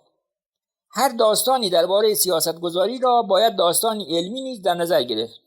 اسناد و مدارک موجود در حمایت یا مخالفت با یک سیاست پیشنهاد شده کدام ها هستند؟ اضافه شدن روزنامه‌نگاران علم به گروه گزارشگران و ویراستارانی که اخبار سیاست‌گذاری ها را پوشش می‌دهند می‌تواند به افزایش غنای پوشش رسانه‌ای شما کمک کند و باعث شود تا پوشش شما عمیق‌تر، دقیق‌تر و متناسب‌تر باشد. به خصوص اگر بتوانید کمک کنید تا تفاوت میان مناقشات دروغین، مناقشات علمی و مناقشات سیاست‌گذاری آشکار شود. در بسیاری از مناظرات مربوط به سیاست‌گذاری مدارک علمی معتبر و شفافی به نفع یک سو و یا سوی دیگر وجود دارد. سارا زلنسکی یکی از ویراستاران اخبار علم برای دانش آموزان است. وبسایتی که خود را وقف در اختیار قرار دادن اخبار علمی متناسب با سن مخاطبانش یعنی دانش آموزان، والدین و معلمان کرده است. او به دبیران و ویراستارانی که سفارش تهیه داستان‌هایی در مورد حوزه‌های مناقشه برانگیز را می‌دهند، هشدار می‌دهد که مراقب باشند و حتما قبلا تحقیق لازم را در این زمینه انجام داده باشند. موضعی که قرار است خودتان و نویسنده‌تان را درگیر کنید بشناسید. نام‌هایی که بر سر راهتان قرار دارد را از پیش شناسایی کنید و راهبردهایی را برای مواجهه با آنها طراحی کنید. و بعد از آن مطمئن شوید که ریشه داستان خود را بر پایه علم بنا نهاده باشید. برای مخاطبان شما اعتراض به ادعاهایی که با داده‌ها پشتیبانی می‌شوند دشوارتر است. برای مثال مالکیت اسلحه موضوعی داغ و مناقشه برانگیز است، در حالی که انجمن ملی سلاح می‌تواند ادعا کند که مردم باید برای دفاع از خود اسلحه بخرند. مدارک انبوهی نشان می‌دهد که صاحبان اسلحه به نسبت به افرادی که مالک اسلحه نیستند احتمال بیشتری دارد که در اثر حوادث مربوط به اسلحه کشته شوند، یا یکی از اعضای خانواده خود را از بین ببرند، یا اینکه به طور عمد خود را به وسیله سلاحی که در اختیار دارند به قتل برسانند. علم، موضع و تکلیفش مشخص و شفاف است و ویراستاران و دبیران علمی می توانند کمک کنند تا از این داده‌ها برای غنی کردن و اطلاع رسانی در زمان گزارش مربوط به سیاست‌های مالکیت اسلحه استفاده کنند. مدارک مربوط به امن بودن اضافه کردن فلوراید به آب و نقشی که در جلوگیری برای پوسیدگی دندان دارد شفاف و واضح است و بارها در شهرداری‌های نقاط مختلف جهان آزموده شده است. زمانی که شهری درباره تصمیم گیری برای اضافه کردن فلوراید در آب شهر قرار است رأی‌گیری کند، پوشش شما باید به طور اصلی بر این موضوع تمرکز داشته باشد که در واقع هیچ مناقشه علمی در این زمینه وجود ندارد.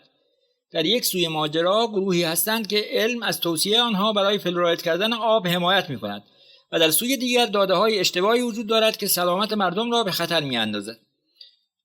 مناقشه درباره سقط جنین هم مملو از ادعاهای اشتباه درباره مسئله سلامت و علم است و دبیران و ویراستاران باید مطمئن شوند که پوشش آنها مدارک و شواهد را عرضه کند و نه اینکه تنها به فعالان و مبلغان تمرکز کند. برای مثال زنانی که دست به سقط جنین زده‌اند به احتمال خیلی بالایی هیچگاه از تصمیم خود پشیمان نمی‌شوند و خود عمل سقط جنین نیز باعث افزایش خطر قرار گرفتن در معرض بیماری‌های ذهن و سرطان پستان نمی‌شود. به طور طبیعی گزارشگران بر مبنای صحبت‌های افرادی که با آنها گفتگو می‌کنند واژگان را انتخاب و آن را قالب بندی و فریم می‌کنند. در نقش یک دبیر و ویراستار می‌توانید واژه‌هایی با بار معنایی را شناسایی کنید و آنها را با واژه‌های مشخص‌تر، خنثی‌تر یا زبانی از نظر علمی دقیق‌تر جایگزین کنید. برای مثال کودک به دنیا نیامده یا رویان است یا جنین. ضربان قلب در جنینی که 6 هفته از تشکیل آن می‌گذرد مشابه ضربان قلب یک کودک نیست و از نظر پزشکی به نام فعالیت قلبی یا قطب جنین شناخته می‌شود.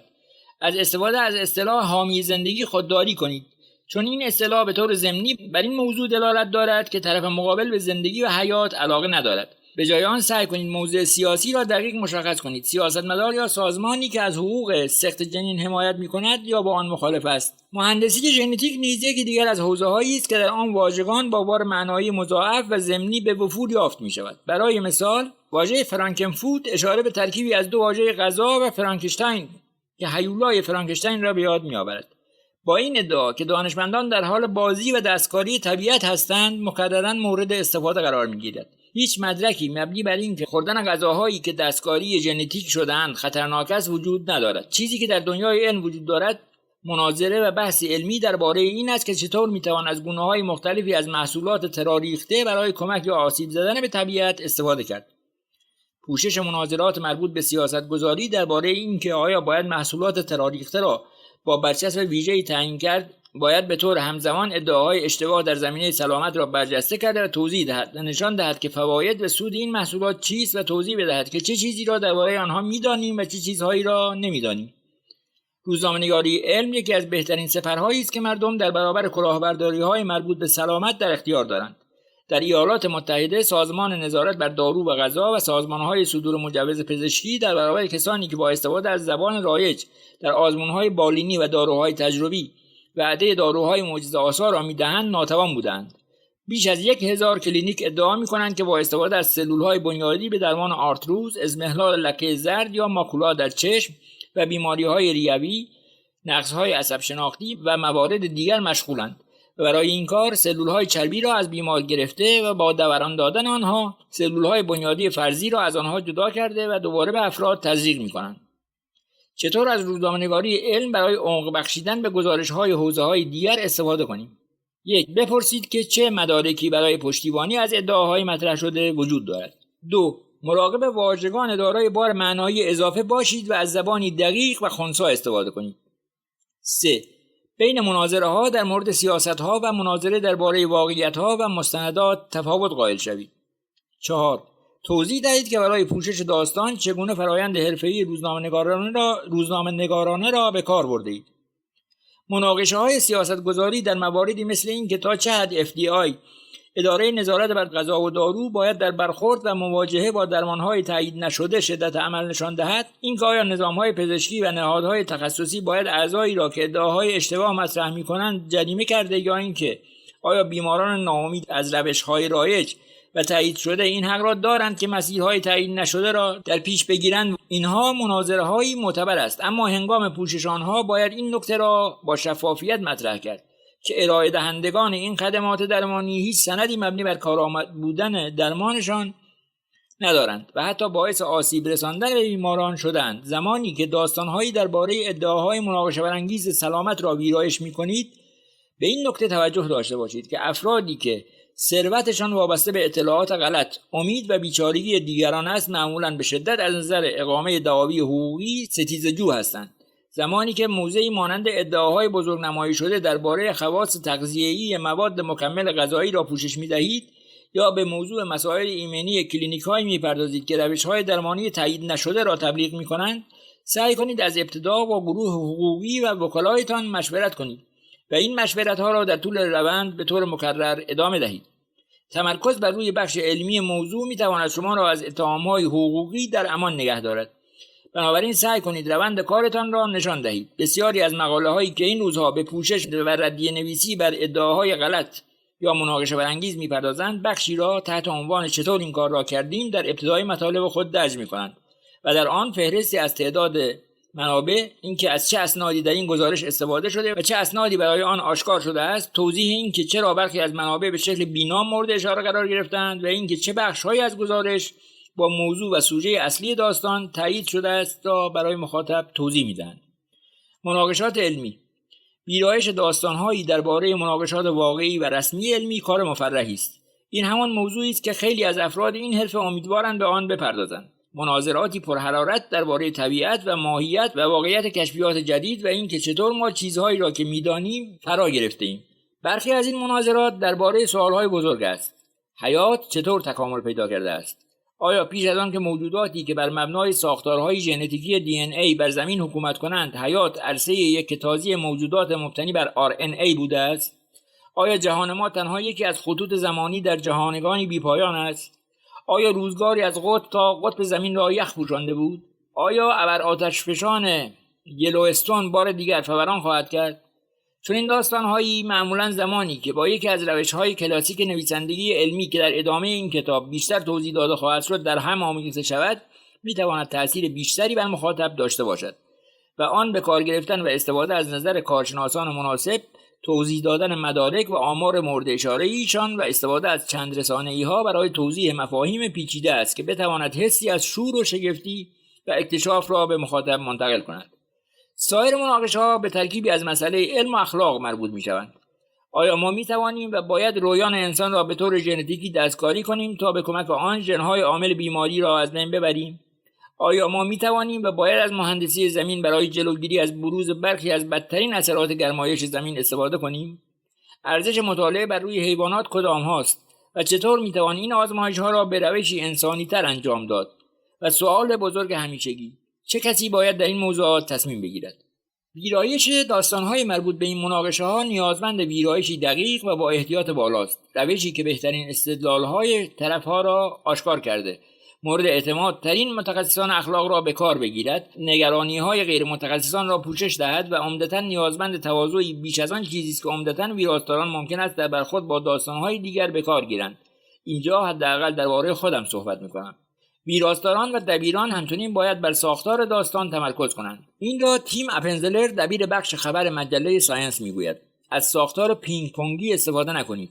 وقتی منابع ما نظرات متفاوتی دارند، کار ساده است که داستان را به شکل یک رفت و آمد طولانی بین منابع سامان داد، یعنی بیان نقد، پاسخ به آن، نقد، پاسخ و تکرار این روند. این سبک برای خواننده میتواند گیج کننده باشد و تعادل ذهنی او را برهم بزند. به جای این کار، بعد از اینکه توضیح دادید که این موضوعی است که مناقشه‌ای درباره آن وجود دارد، اغلب اوقات بهتر است که یک سوی داستان را به طور کامل بیان کرده و سپس به نقدهای آن بپردازید. بیان کردن این موضوعات در قالب مناقشه‌ها خواننده را دعوت می‌کند که به علم مورد بحث توجه بیشتری کرده و با آن درگیر شود. این نوع بندی می‌تواند به مخاطب برای درک اینکه چه موضوعات مهمی مطرح است، اینکه افرادی شورمند و باهوش در جهات مختلف مناقشه حضور دارند و اینکه خواننده هم باید بخشی از فرایند تصمیم گیری باشد کمک می‌کند. همینطور ممکن است با مواردی مواجه شوید که منابع شما چندان از اینکه نظرشان را به طور رسمی درباره مناقشه‌های علمی بگویند راحت نباشند. اولین استراوس، نویسنده آزاد یا فریلنسی است که پیشتر دبیر ارشد خبر بخش علوم سالخوردگی در زیست بوم دانش بود که از سوی مجله ساینس منتشر می‌شد. در این باره پیشنهاد می‌کند که به منابع خود خدمت اجتماعی را یادآوری کنید که آنها به واسطه صحبت کردن درباره این موضوع به جامعه ارائه می‌کنند. او میگوید نکته کلیدی این است که او را متوجه این موضوع کنید که سخن گفتن او تأثیر مثبتی بر حوزه کاریش دارد و اگر سکوت کند تأثیر منفی بر حوزه فعالیتش خواهد داشت. به منابع خود یادآوری کنید که احتمالاً تعدادی از همرده‌ها و همکاران او وجود دارند که با او موافق هستند و از اینکه او بتواند درباره موضوع سخن گفته و استدلال‌های خود را بیان کند استقبال خواهند کرد. استفاده از ساختار پرونده شخصیت و پروفایل دوگانه می‌تواند روش موثری برای انسانی کردن مناظره علمی و همچنین قابل درک کردن آن باشد. حامیان هر یک از طرفین می‌توانند به بیان استدلال‌های مختلف بپردازند و نشان دهند که چرا چنین موضوعی تا این حد برای افراد مختلف می‌تواند مهم باشد. همانند هر موضوع مربوط به پروفایل یا پرونده شخصی مطمئن شوید که این افراد را با دقت بررسی کرده باشید، چرا که معرفی کردن و تمرکز روی آنها میتواند باعث رشد و ارتقاء موقعیت شغلی آنها شده و قدرت زیادی در اختیار آنها قرار دهد. افرادی که در فضاهایی مانند توییتر رفتار عوضی دارند را حذف کنید. به شبکه‌های زمزمه با دقت گوش کنید تا ببینید آیا شایعاتی درباره زورگویی یا تعرض فردی که قصد برجسته کردن او را دارید وجود دارد یا نه. از گزارشگر خود بخواهید با افراد متعددی در آن حوزه و از جمله دانشجویان سابق او صحبت کند تا مطمئن شوید فردی که قصد مطرح کردن او را دارید قابل اطمینان و مورد احترام است. زمانی که نوبت به برجسته کردن افراد و پروفایل کردن آنها می شود، به مسئله تنوع در میان آنها فکر کنید. شخصی که شما تصمیم دارید به عنوان صدایی مهم در یک مناظره جایگاهش را ارتقا دهید، شاید از دید مقام‌های دانشگاه و پژوهشگاه شخصی جذاب باشد، اما ممکن است همان شخص رفتاری تعرض‌آمیز نسبت به دانشجویان دوره تحصیلات تکمیلی داشته باشد. ملاحظاتی برای تصمیم گیری درباره انتخاب یک چهره برای پرونده. آیا این فرد مورد احترام همرده‌ها و همکارانش قرار دارد؟ آیا این فرد در حوزه کاری خود فردی مؤثر است؟ آیا این فرد از موقعیت خود سوء استفاده کرده است؟ کیفیت کار این فرد در چه حدی است؟ چطور این فرد میتواند تنوع در میان صداهای مختلفی که قصد ارتقای آنها دارید را توسعه دهد؟ برخی از مناقشه‌های علمی درباره سوالاتی است که بیش از عمر کاری هر یک از ما دوام می‌آورند. برخی دیگر از مناقشه‌ها سعی می‌کنند به بقای خود ادامه دهند، اما در واقعیت باید از بین بروند. یکی از حوزه‌های اینچنینی که احتمالاً با مناقشه‌های مربوط به آن مواجه خواهید شد، مواردی است که از علوم تغذیه ریشه می‌گیرند. نوشتن درباره مطالعاتی که بررسی تاثیر غذاهای مختلف بر سلامت انسان دارند، با خود مشوق‌های بعضاً فاسد کننده‌ای به همراه دارند. مردم به شکل بی‌نظیری داستان‌هایی درباره شراب، شکلات، قهوه، تخم مرغ و سایر غذاهای آشنا را می‌خوانند. به خصوص اگر این داستان‌ها بگویند که این غذاها برای ما خوب هستند. اما تحقیق در مورد ارزش‌های تغذیه واقعاً کار سختی است. بخش بزرگی از تحقیقاتی که در نشریات این حوزه منتشر می‌شود در نهایت مشخص می‌شود که چیزی بیش از همبستگی‌های جعلی نبودند. هر چقدر ما بیشتر به انتشار داستان‌های ساده‌ای بپردازیم که تنها به معکوس کردن توصیه‌های داستان‌های ساده قبلی می‌پردازند، احتمال اینکه خواننده‌ها آنها را باور کنند کمتر می‌شود. به جای آنکه به انتشار داستان‌هایی بپردازید که تنها بر مبنای یک مطالعه بنا شده و در حمایت از یک سوی داستان است، شاید روش کارآمدتر این باشد که به پوشش حوزه‌هایی از تحقیقات تغذیه بپردازیم که به طور جدی مورد مطالعه قرار گرفته و این کار را به شکل زیرشاخه‌ای از داستان‌های مربوط به مناقشات انجام دهیم. یک رویکرد این است که اصولاً این موضوع مورد مناقشه نیست. برای مثال برخی از دانشمندان استدلال می‌کنند قهوه برای سلامتی مؤثر و برخی دیگر آن را خطرناک می‌دانند. این در ظاهر شبیه یک مناقشه کلاسیک است، اما هر دو سوی داستان در اشتباه هستند. به این دلیل که اگر اثر قابل توجهی به نفع هر یک از این دو نظر وجود داشت تاکنون مشاهده می‌شد. یکی دیگر از رویکردها رویکرد مناقشه پایان یافته است. برای مثال برخی از دانشمندان عمدتاً با استناد بر مطالعات حیوانی بیان می‌کنند که شراب قرمز می‌تواند باعث افزایش عمر شود. این ادعایی است که به واسطه فرهنگ عامه به طور وسیع رواج یافته است. اما بقیه دانشمندان از آن زمان تا کنون مدارک بسیار بیشتری را جمع کردند که نشان می‌دهد حتی مصرف اندک الکل نیز می‌تواند باعث کوتاه شدن عمر شود. واقعاً بابت بیان این موضوع متأسفم. در این مورد با مناقشه طرف هستیم که در ابتدا توجهات زیادی را به خود جلب کرد، اما از زمان مطرح شدن تا کنون حل شده و دیگر مناقشه‌ای در بین نیست. هر زمانی که به پوشش مناقشه علمی می‌پردازید به این فکر کنید که این علم مورد مناقشه می‌تواند به چه افراد یا کسانی کمک کند و موجب بروز آسیب به چه افرادی شود و مسئله عواقب انسانی را در مرکز تصمیم‌گیری‌های ویراستاری خود قرار دهید. این مسئله در پوشش داستان‌های فناوری نیز مهم است. پوشش‌هایی که اغلب بر این موضوع تمرکز دارند که یک ابزار یا الگوریتم تازه چقدر خوب کار می‌کند و به این مسئله نمی‌پردازند که عملکرد این ابزار یا الگوریتم در دنیای واقعی چگونه خواهد بود. موضوعی مانند هوش مصنوعی به نظر موضوعی عینی به شما می‌رود، اما این فناوری در تمام مراحل توسعه خود بر هوش انسانی متکی بوده است و همه سوگیری‌های انسانی از جمله سوگیری‌های نژادی و جنسیت زده ما وارد طراحی آن شده است. هر جایی که امکانش را داشتید به افشا و آشکار کردن مناقشات سیاست زده و اشتباه درباره مسائلی بپردازید که قاعدتاً باید تصمیماتی مبتنی بر مدارک و شواهد باشد. درست است که توسعه دسترسی به ساختار سلامت در ایالات متحده موضوعی سیاسی است، اما این دسترسی به معنی فرق میان مرگ و زندگی است. دامن زدن به مناقشاتی درباره این که مثلا منشأ ویروس کرونا از کجا منشأ گرفته است باعث افزایش رفتارهای نجات پرستانه شد و بهانه‌ای در اختیار سیاستمداران قرار داد تا کمک‌های مالی خود را برای همکاری‌های بین‌المللی با چین قطع کنند. در مورد مهمترین موضوع دوران زندگی ما، یعنی مسئله تغییرات اقلیم، واقعیت این است که نه مناقشه‌ای واقعی درباره علم پشتیبان آن وجود دارد و نه مناقشه‌ای درباره ضرورت تغییرات بنیادی که به کند کردن روند فاجعه منجر شوند وجود دارد. توصیه‌های عملی، نشانه‌های خطر، فهرست اقدامات و بهترین رویکردها درباره هر داستان علمی و به طور خاص درباره داستان‌هایی که مربوط به مناقشات است، مراقب افراط‌ها و بزرگنمایی‌ها و جوزدگی باشید. در بیانیه‌های مطبوعاتی یا تعریف و تمجیدهایی که محققان از کار خود انجام می‌دهند، حواستان به کلماتی باشد که به خودی خود نوعی علامت هشدار به شمار می‌روند. کلماتی مانند انقلابی، تغییر دهنده بازی و سدشکن از این دسته هستند. اگر گزارشگر شما داستانی را به شما تحویل داد که این کلمات در آن به کار رفته بود، اطمینان حاصل کنید که این کلمات تنها در درون نقل قول‌هایی باشد که منابع خارجی و مستقل از موضوع بیان کردند و نه درون نقل قول‌هایی از خود محققانی که تحقیق را به انجام رساندند. اگر این کلمات انتخاب نویسنده برای گزارش بود، اطمینان حاصل کنید که خود تحقیق، زمینه و بافتار آن و منابع مستقل شما بتوانند انتخاب چنین کلمات قدرتمندی را توجیه کنند. مراقب این نیرنگ و داستان مشترک باشید که فردی خارج از ساختار علمی ادعا می‌کند که درکی تازه انقلابی از یک موضوع ارائه کرده، راه حل‌هایی را برای بیماری یا مسئله مهمی را کشف کرده اما از سوی ساختار موجود به حاشیه رانده و انکار شده است. برخی از اوقات چنین ادعایی صحت دارد. نظریه صفحات لغزنده زمین در ابتدا از سوی اغلب زمینشناسان رد شد و یکی از دلایلی که گالیله متهم به ارتداد شد این بود که ادعا داشت زمین به دور خورشید میچرخد. اما همانطور که زندگی نویس او ماریو لیویو میگوید، دلیل این که گالیله حق داشت و درست میگفت این نبود که شخصی خارج از سیستم بود، بلکه به این دلیل بود که نظرش درست بود. تغییر نظر اجماع علمی نیازمند ارائه انبوهی از شواهد و مدارک است. مراقب مواردی باشید که دبیران بالادستی سعی می‌کنند مناقشه دروغین را به عنوان یک مناظره معتبر قاب‌بندی کنند. بسیاری از نشریات توسط افرادی مدیریت می‌شوند که تخصص و آموزششان در زمینه گزارشگری سیاسی بوده است که در آن فرمول رایج این است که هر داستانی درباره سیاست‌ها باید بهترین استدلال‌ها از دو طیف مختلف را بیان کند.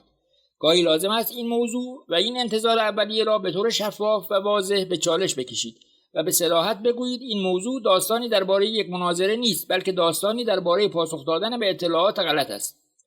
اطمینان حاصل کنید که فرمت و سبک مناسبی را برای هر داستان انتخاب می‌کنید.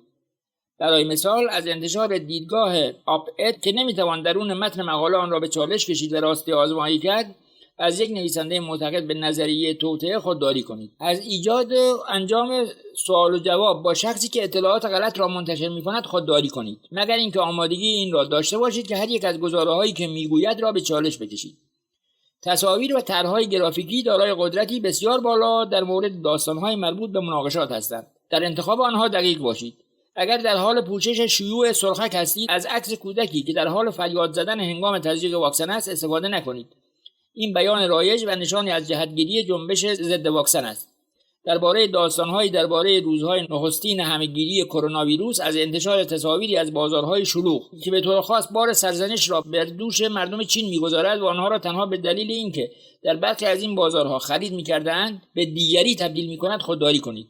اگر در حال پوشش مناقشه‌ای درباره کارایی استفاده از شاخص توده بدنی BMI به عنوان شاخصی برای تعیین سلامت هستید و از تصاویر افراد دارای اضافه وزن استفاده می‌کنید، آنها را در حال انجام فعالیت‌های روزمره نشان دهید و نه اینکه تصاویر را برش دهید که تنها بخش میانی بدن آنها نشان داده شود و تصویر صورت آنها حذف شده باشد. این کار باعث تثبیت رویکرد سرزنش و تحقیر برای مدیریت وزن می‌شود. گزارشگران خود را تشویق کنید که درباره یافته‌های غیرمنتظره و معجزه‌وار شکاک باشند. دانشمندان هم خطا می‌کنند و برخی از دانشمندان چیزهایی را از خودشان در می‌آورند. بسیاری از یافته‌های هیجان انگیز را نمی‌توان تکرار کرد و تکرارپذیر نیستند، اتفاقی که ممکن است به دلیل خطاها یا تصادفات آماری باشد. صرف این که مقاله‌ای در ساینس یا نیچر منتشر شده است به این معنی نیست که حتما درست است. مطمئن شوید که صلاحیت و سابقه تحقیقی که آن را پوشش می‌دهید با دقت کامل بررسی شده باشد. هر کسی می‌تواند جلسه مطبوعاتی ترتیب دهد. همجوشی سرد در سال 1989 به همین روش به مردم دنیا اعلام شد. این یکی از نمونه‌های کلاسیک راوی خارج از ساختار و بیرونی به شمار می‌رود. دو فیزیکدان ادعا کردند که توانستند انرژی امن و ارزان را با کمک شرایط آزمایشگاهی ساده‌ای تولید کنند. رسانه‌های جریان اصلی توجه فوق‌العاده‌ای را به این ادعای آنها مبذول کردند و سپس ادعای آنها باطل و رد شد. مقاله‌هایی که به شکل پیش از نشر و پیش مقاله و پیش از آن که فرآیند مرور همرده‌ها را طی کنند و در ژورنالی علمی منتشر شوند، روی بانک‌های اطلاعاتی منتشر می‌شوند، نیازمند سطح فوق‌العاده بالاتری از دقت و بررسی موشکافانه هستند. حتی اگر تحقیقی مورد ارزیابی همرده‌ها هم قرار گرفته بود، از گزارشگر خود بخواهید بررسی همرده‌های مستقل خود را صورت دهد و نظر کارشناسان دیگر بیرون از تحقیق را درباره آن بپرسد. واکنش رسانه‌های اجتماعی را بررسی کنید. توییتر یکی از نخستین هشدار دهنده‌ها در مورد این است که مطلب منتشر شده ممکن است اغراق شده، فاقد ارزیابی دقیق و کافی همرده‌ها یا مهمل باشد. زمانی که مجله ساینس مقاله مناقشه برانگیزی را منتشر کرد که ادعا داشت برخی میکروب‌ها می‌توانند فسفر موجود در دی ان ای خود را با ارسنیک جایگزین کنند، کارشناسان به طور سریع در شبکه‌های اجتماعی به رد کردن این ادعاها پرداختند. آیا داستان به طور دقیق و منصفانه‌ای همه جهات ماجرا را پوشش داده و بیان کرده است؟ اگر با یک مناقشه واقعی سر کار داشته باشید، باید بخواهید که همه طرف‌های داستان دیدگاه و استدلال‌های خود را به بهترین شیوه بیان کنند. اگر با مناقشه اشتباه سر و کار دارید، باید در حالی که دقیق هستید کاملا مشخص کنید که ادعای کدام طرف را مدارک پشتیبانی می‌کند و کدام طرف داستان از ادعاهای پیشتر رد شده و تصورات و فکرهای فاقد اعتبار و مبتنی بر توهم توطئه سود می‌جوید. با وکلا مشورت کنید. این پیش‌فرض را داشته باشید که هر داستان مهم و چالش برانگیزی با تهدیدات حقوقی روبرو خواهد شد. وکلا می‌توانند به شما کمک کنند تا مطالب خود را از نظر حقوقی عایق‌بندی کنید تا نشریه خود را از شکایت‌های احتمالی دور نگه دارید. معمولاً وقتی که نخستین دور ویرایش داستان به پایان رسید، ولی خیلی قبل از اینکه زمان انتشارش فرا برسد، آن را با وکلا مطرح کنید. آیا به همه فرصت آن را دادید که به نقدها پاسخ دهند؟ اگر داستانی که پوشش می‌دهید خبر فوری درباره مؤسسه‌ای است که سازوکار رسانه‌ای حرفه‌ای در اختیار دارد، برای مثال یک سازمان دولتی یا شرکتی بزرگ، معمولاً باید تا انتهای روز به آنها فرصت دهید که با فرستادن نظری به موضوع مورد نظر شما پاسخ دهند. اگر با پروژه‌ای طولانی مدت سر و کار دارید یا با سازمان‌ها یا نهادهایی سر و کار دارید که سازوکار رسانه‌ای قدرتمندی ندارند، شاید بتوانید به آنها 24 ساعت برای نظر دادن فرصت دهید. اگر پاسخی از آنها دریافت نکردید، به طور وضوح در داستان خود اشاره کنید که از آنها نظر خواسته اید تا نشان دهید که شما وظیفه خود را به درستی انجام داده اید. وقتی درباره مناقشه پیچیده می‌نویسید، از زبان ساده استفاده کنید. مخاطبان باید توجه خود را صرف درک علم، موقعیت و آنچه اهمیت دارد کنند، نه اینکه مجبور به تجزیه و تحلیل و رمزگشایی از زبانی دشوار شوند. آنها موجودات فضایی نیستند. هر باری که موجی ناشناخته از نقطه دوردست در کیهان به ما میرسد یا سیاره که از میان منظومه شمسی ما عبور میکند، یک نفر این فکر را مطرح خواهد کرد که این نشانه ای از بیگانه هاست. نه، خبری از بیگانه ها نیست، حتی اگر استادی در دانشگاه هاروارد آن را مطرح کند. نه، سرعتش از سرعت نور بیشتر نیست. اگر گروهی از فیزیکدانان ادعا کنند که ذراتی را آشکار کردند که با سرعتی سریعتر از سرعت نور حرکت می‌کنند، این مسئله به دلیل خطای تنظیم و کالیبره کردن رخ داده است و تغییری بنیادی در عرصه فیزیک رخ نداده است. درمانی معجزه‌آسا برای سرطان، زوال ذهن، بیماری‌های قلبی و شیزوفرنی کشف نشده است. زمانی که داستان مربوط به خبر درمان‌های تازه‌ای است که روی موش‌ها آزمایش شده است، به طور خیلی خاص و مشخص تاکید کنید که هیچ خبری از دارویی معجزه‌آسا نیست.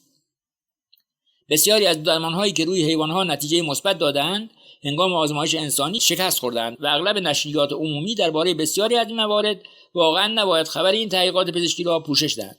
اگر در این موارد مناقشه‌ای جذاب درباره سوال بنیادی در زیست شناسی وجود دارد، آن را در قالب تلاش و جستجویی برای درک بیشتر معرفی کنید و نه درمانی فوری که منجر به ایجاد امیدی کاذب در مخاطب شود. و همیشه وقتی داستانتان را منتشر کردید، به گفته تیم اپنزلر، دبیر خبر ساینس، همیشه آماده باشید که یکی از منابعتان تماس گرفته و انتقاد کند که طرف مقابل اشتباه می‌کند و شما نباید از اون نقل قول می‌کردید. دانشمندان گاهی در درک اینکه افراد منطقی ممکن است با هم اختلاف نظر داشته باشند، دچار مشکل می‌شوند. منابع بیشتر.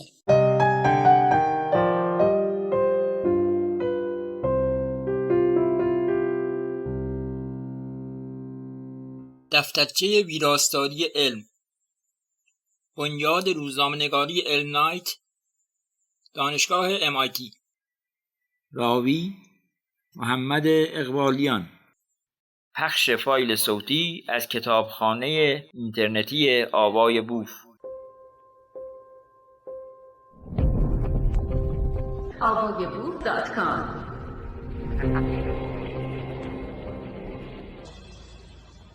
How the case against the MMR vaccine was fixed. The BMJ. نوشته برایان دیر. ریترکشن واچ منبعی شامل مثالهایی از خطاها یا تقلب‌هایی که توانستند راه خود را به درون نشریات علمی و ژورنال‌های تخصصی باز کنند. سایدلاین مرجعی برای ارتباط با کارشناسان، حضور در کارگاه‌ها و دریافت داده‌برگ‌هایی درباره موضوعات علمی مناقشه برانگیز. درباره نویسنده لورا هلموس، سردبیر ساینتیفیک امریکن و دبیر سابق در واشنگتن پست، نشنال جیوگرافیک، اسلیت، اسمیتسونین و ساینس است. او پیشتر ریاست انجمن ملی نویسندگان علمی را بر عهده داشت و در شورای سایدلاین، اسپکتروم، هایت کانتری، نیوز و کمیته توسعه ارتباطات علم در آکادمی‌های ملی علوم، مهندسی و پزشکی حضور داشته است. او پرنده‌بین است و در توییتر حضور فعالی دارد. ادساین لورا هلموس. ارجاعات 7. پاسخگو نگاه داشتن علم. نوشته تام زلر جونیور. روزنامه‌نگاری علم خوب، جدا و مستقل از علم می ایستد. این را بویس رنزبرگر در سال 2014 گفت. روزنامه‌نگار علم کهنه‌کار و مدیر سابق برنامه روزنامه‌نگاری علم نایت در MIT که ناشر این کتاب است، این نکته را در افسوس خود درباره خبر توقف ادامه فعالیت ردیاب KSJ را بیان می‌کرد. برای قریب به 1 دهه پروژه ردیاب با مجموعه‌ای از پست‌های هفتگی وبلاگ خود به نقد روزنامه‌نگاری علم در سراسر جهان می‌پرداخت و همزمان در نقش ناظر و وجدانی برای این حرفه عمل می‌کرد. ابزاری که هم رنزبرگر و هم دیگران معتقد بودند وجودش به شدت مورد نیاز است. یکی از نگرانی‌های اصلی در میان بسیاری از روزنامه‌نگاران در آن زمان این بود که گزارشگری در علم با بحران روبروست. اتاق‌های خبر در سراسر کشور و همزمان با فرایند کوچک شدن این صنعت میزهای علم خود را تعطیل می‌کردند و بیش از هر زمان دیگری تعداد زیادی از روزنامه‌نگاران علم شغل‌های تمام وقت خود را از دست می‌دادند و ظهور مشغولیت به علم و ارتباطات علم مرزهای موجود میان آنچه شاید بتوان آن را تقویت و ترویج علم نامید با گزارشگری روزنامه‌نگارانه و دقیق از علم و آنچه زایده‌های این فضا بود را کمرنگ می‌کرد و واقعاً هم که زگیل‌هایی در این فضا وجود دارند. در نهایت و علی‌رغم برخی از تغییر کلام‌های نگران کننده‌ای که در یادداشت اعلام تعطیلی تدریجی این پروژه وجود داشت، عملکرد ردیاب KSJ به ستونی منظم در نشریه تازه KSJ یعنی آندارک منتقل و از آن پس به بخشی از مأموریت دائمی این نشریه بدل شد. کاوش در علم نه به عنوان پدیده‌ای متحیر کننده که به آن گی ویز گفته می شود که به عنوان محصول جنبی از فرهنگ انسانی که غالباً شگفتی انگیز، گاهی اوقات مناقشه جو و استثناءً مشکل ساز است. قضاوت این که آیا ما این کار را با موفقیت انجام می دهیم یا نه بر عهده دیگران است. اما من به خوبی یاد می آورم که چطور کلام رنزبرگر برای من که روزنامه‌نگاری کهنه‌کار بودم که از حوزه‌های دیگر از جمله سیاست و تجارت به پوشش علم و فناوری آمده بودم طنین انداز بود و بعدها که قصد شکل دادن به آندارک را داشتیم در ذهنم تکرار می شد. رنزبرگر در ادامه نوشت: روزنامه‌نگاری علم در خدمت عامه مردم و مخاطب عام است، خواننده‌ها، شنونده‌ها و بیننده‌ها و نه اجتماع علمی. این حرفه برای این وجود ندارد تا هرچی که دانشمندان و مهندسان خواستند را به جامعه و مردم منتقل کند. این وظیفه گونه دیگری از نویسنده‌های علم است، افرادی که در روابط عمومی علم حضور دارند و در کنار دانشمندان و برای تأمین منافع ایشان فعالیت می‌کنند. روزنامه‌نگاری علم خوب پیش از هر چیز روزنامه‌نگاری است و باید فاصله مشخصی با علم داشته باشد. هدف این شاخه افزایش درگیری و مشغول کردن مردم به علم نیست، هدف آن آگاه و مطلع نگه داشتن مردم از کاری است که دانشمندان انجام می‌دهند. اینها گفته‌های مهمی است. با این وجود وقتی ما مسئولیت دبیری و ویراستاری را بر عهده می‌گیریم که علم را به صورت کلی پوشش دهیم، ممکن است به سادگی این گفته را فراموش کنیم. بسیاری از داستان‌ها در بردارنده تعریف کردن از شاهکارهای علوم تجربی و کشفیات انسان‌ها هستند که به سادگی و به شکل رضایت بخشی می‌توانند به خواننده‌ها رژیم غذایی دائمی از داستان‌هایی درباره جمجمه‌های نامتقارن نهنگ‌ها و قورباغه‌های چروکیده ارائه دهند. البته که این داستان‌ها اهمیت دارند، اما همانند سیاست، تجارت، امور شهری، ورزش و هنر و هر حرفه و پیشه دیگر انسانی که پوشش می‌دهیم، پوشش دادن موضوع علم که رنسبرگر از آن به کاری که دانشمندان انجام می‌دهند یاد می‌کند، به این معنی است که این اراده را داشته باشیم که دنیایی را آشکار کنیم که بله سرشار از جادو و نکات درخشان است، اما در این حال ضعف‌ها و نواقص انسانی نیز در آن راه دارد. هرچه نباشد، درست همانند کاخ سفید یا شورای شهر، دانشگاه‌های، مؤسسات تحقیقاتی، آزمایشگاه‌های تجاری و سازمان‌های علمی دولتی جهان هم می‌توانند همزمان بستر و سنگری برای شجاعت یا بزدلی، نبوغ یا تعصب و جریان‌های بنیادی و عمیق انسانی مانند نفع شخصی، جاه طلبی و طمع باشند. تقلب در تحقیقات، تضاد منافع، تبعیض و انواع روندهای پرسش برانگیز تحقیقاتی مدت‌های طولانی است که با علم همراه بودند، همانطور که دعوت به اصلاحات در این زمینه‌ها رو به افزایش است. برای برخی از روزنامه‌نگارانی که به پوشش علم مشغول هستند، این مشاهدات بیانگر حقایق آشنا و انگیزه بخشی است، مواردی که شاید گاهی در حد بدیهیات باشد. آذین قریشی، ویراستار علمی بازفید نیوز، میگوید یکی از مهمترین موضوعات برای دانشمندان مسئله پول است و اینکه بتوانند کمک هزینه و سرمایه لازم برای انجام کارهایشان را به دست بیاورند. البته که این موضوع به خودی خود نه خوب است و نه بد. علم خوب و علم مهم برای اینکه به نتیجه برسد و شکوفا شود نیازمند پول است. اما اگر یک موضوع باشد که بتوان از عملکرد خوب روزنامه‌نگاری در حوزه تجارت و سیاست آموخت، این است که پول همزمان که ایجاد توانایی می‌کند باعث فساد هم می‌شود. با این وجود بسیاری از روزنامه‌نگاران زمانی که نوبت به علم می‌رسد فراموش می‌کنند به توصیه رد پول را دنبال کنید عمل کنند.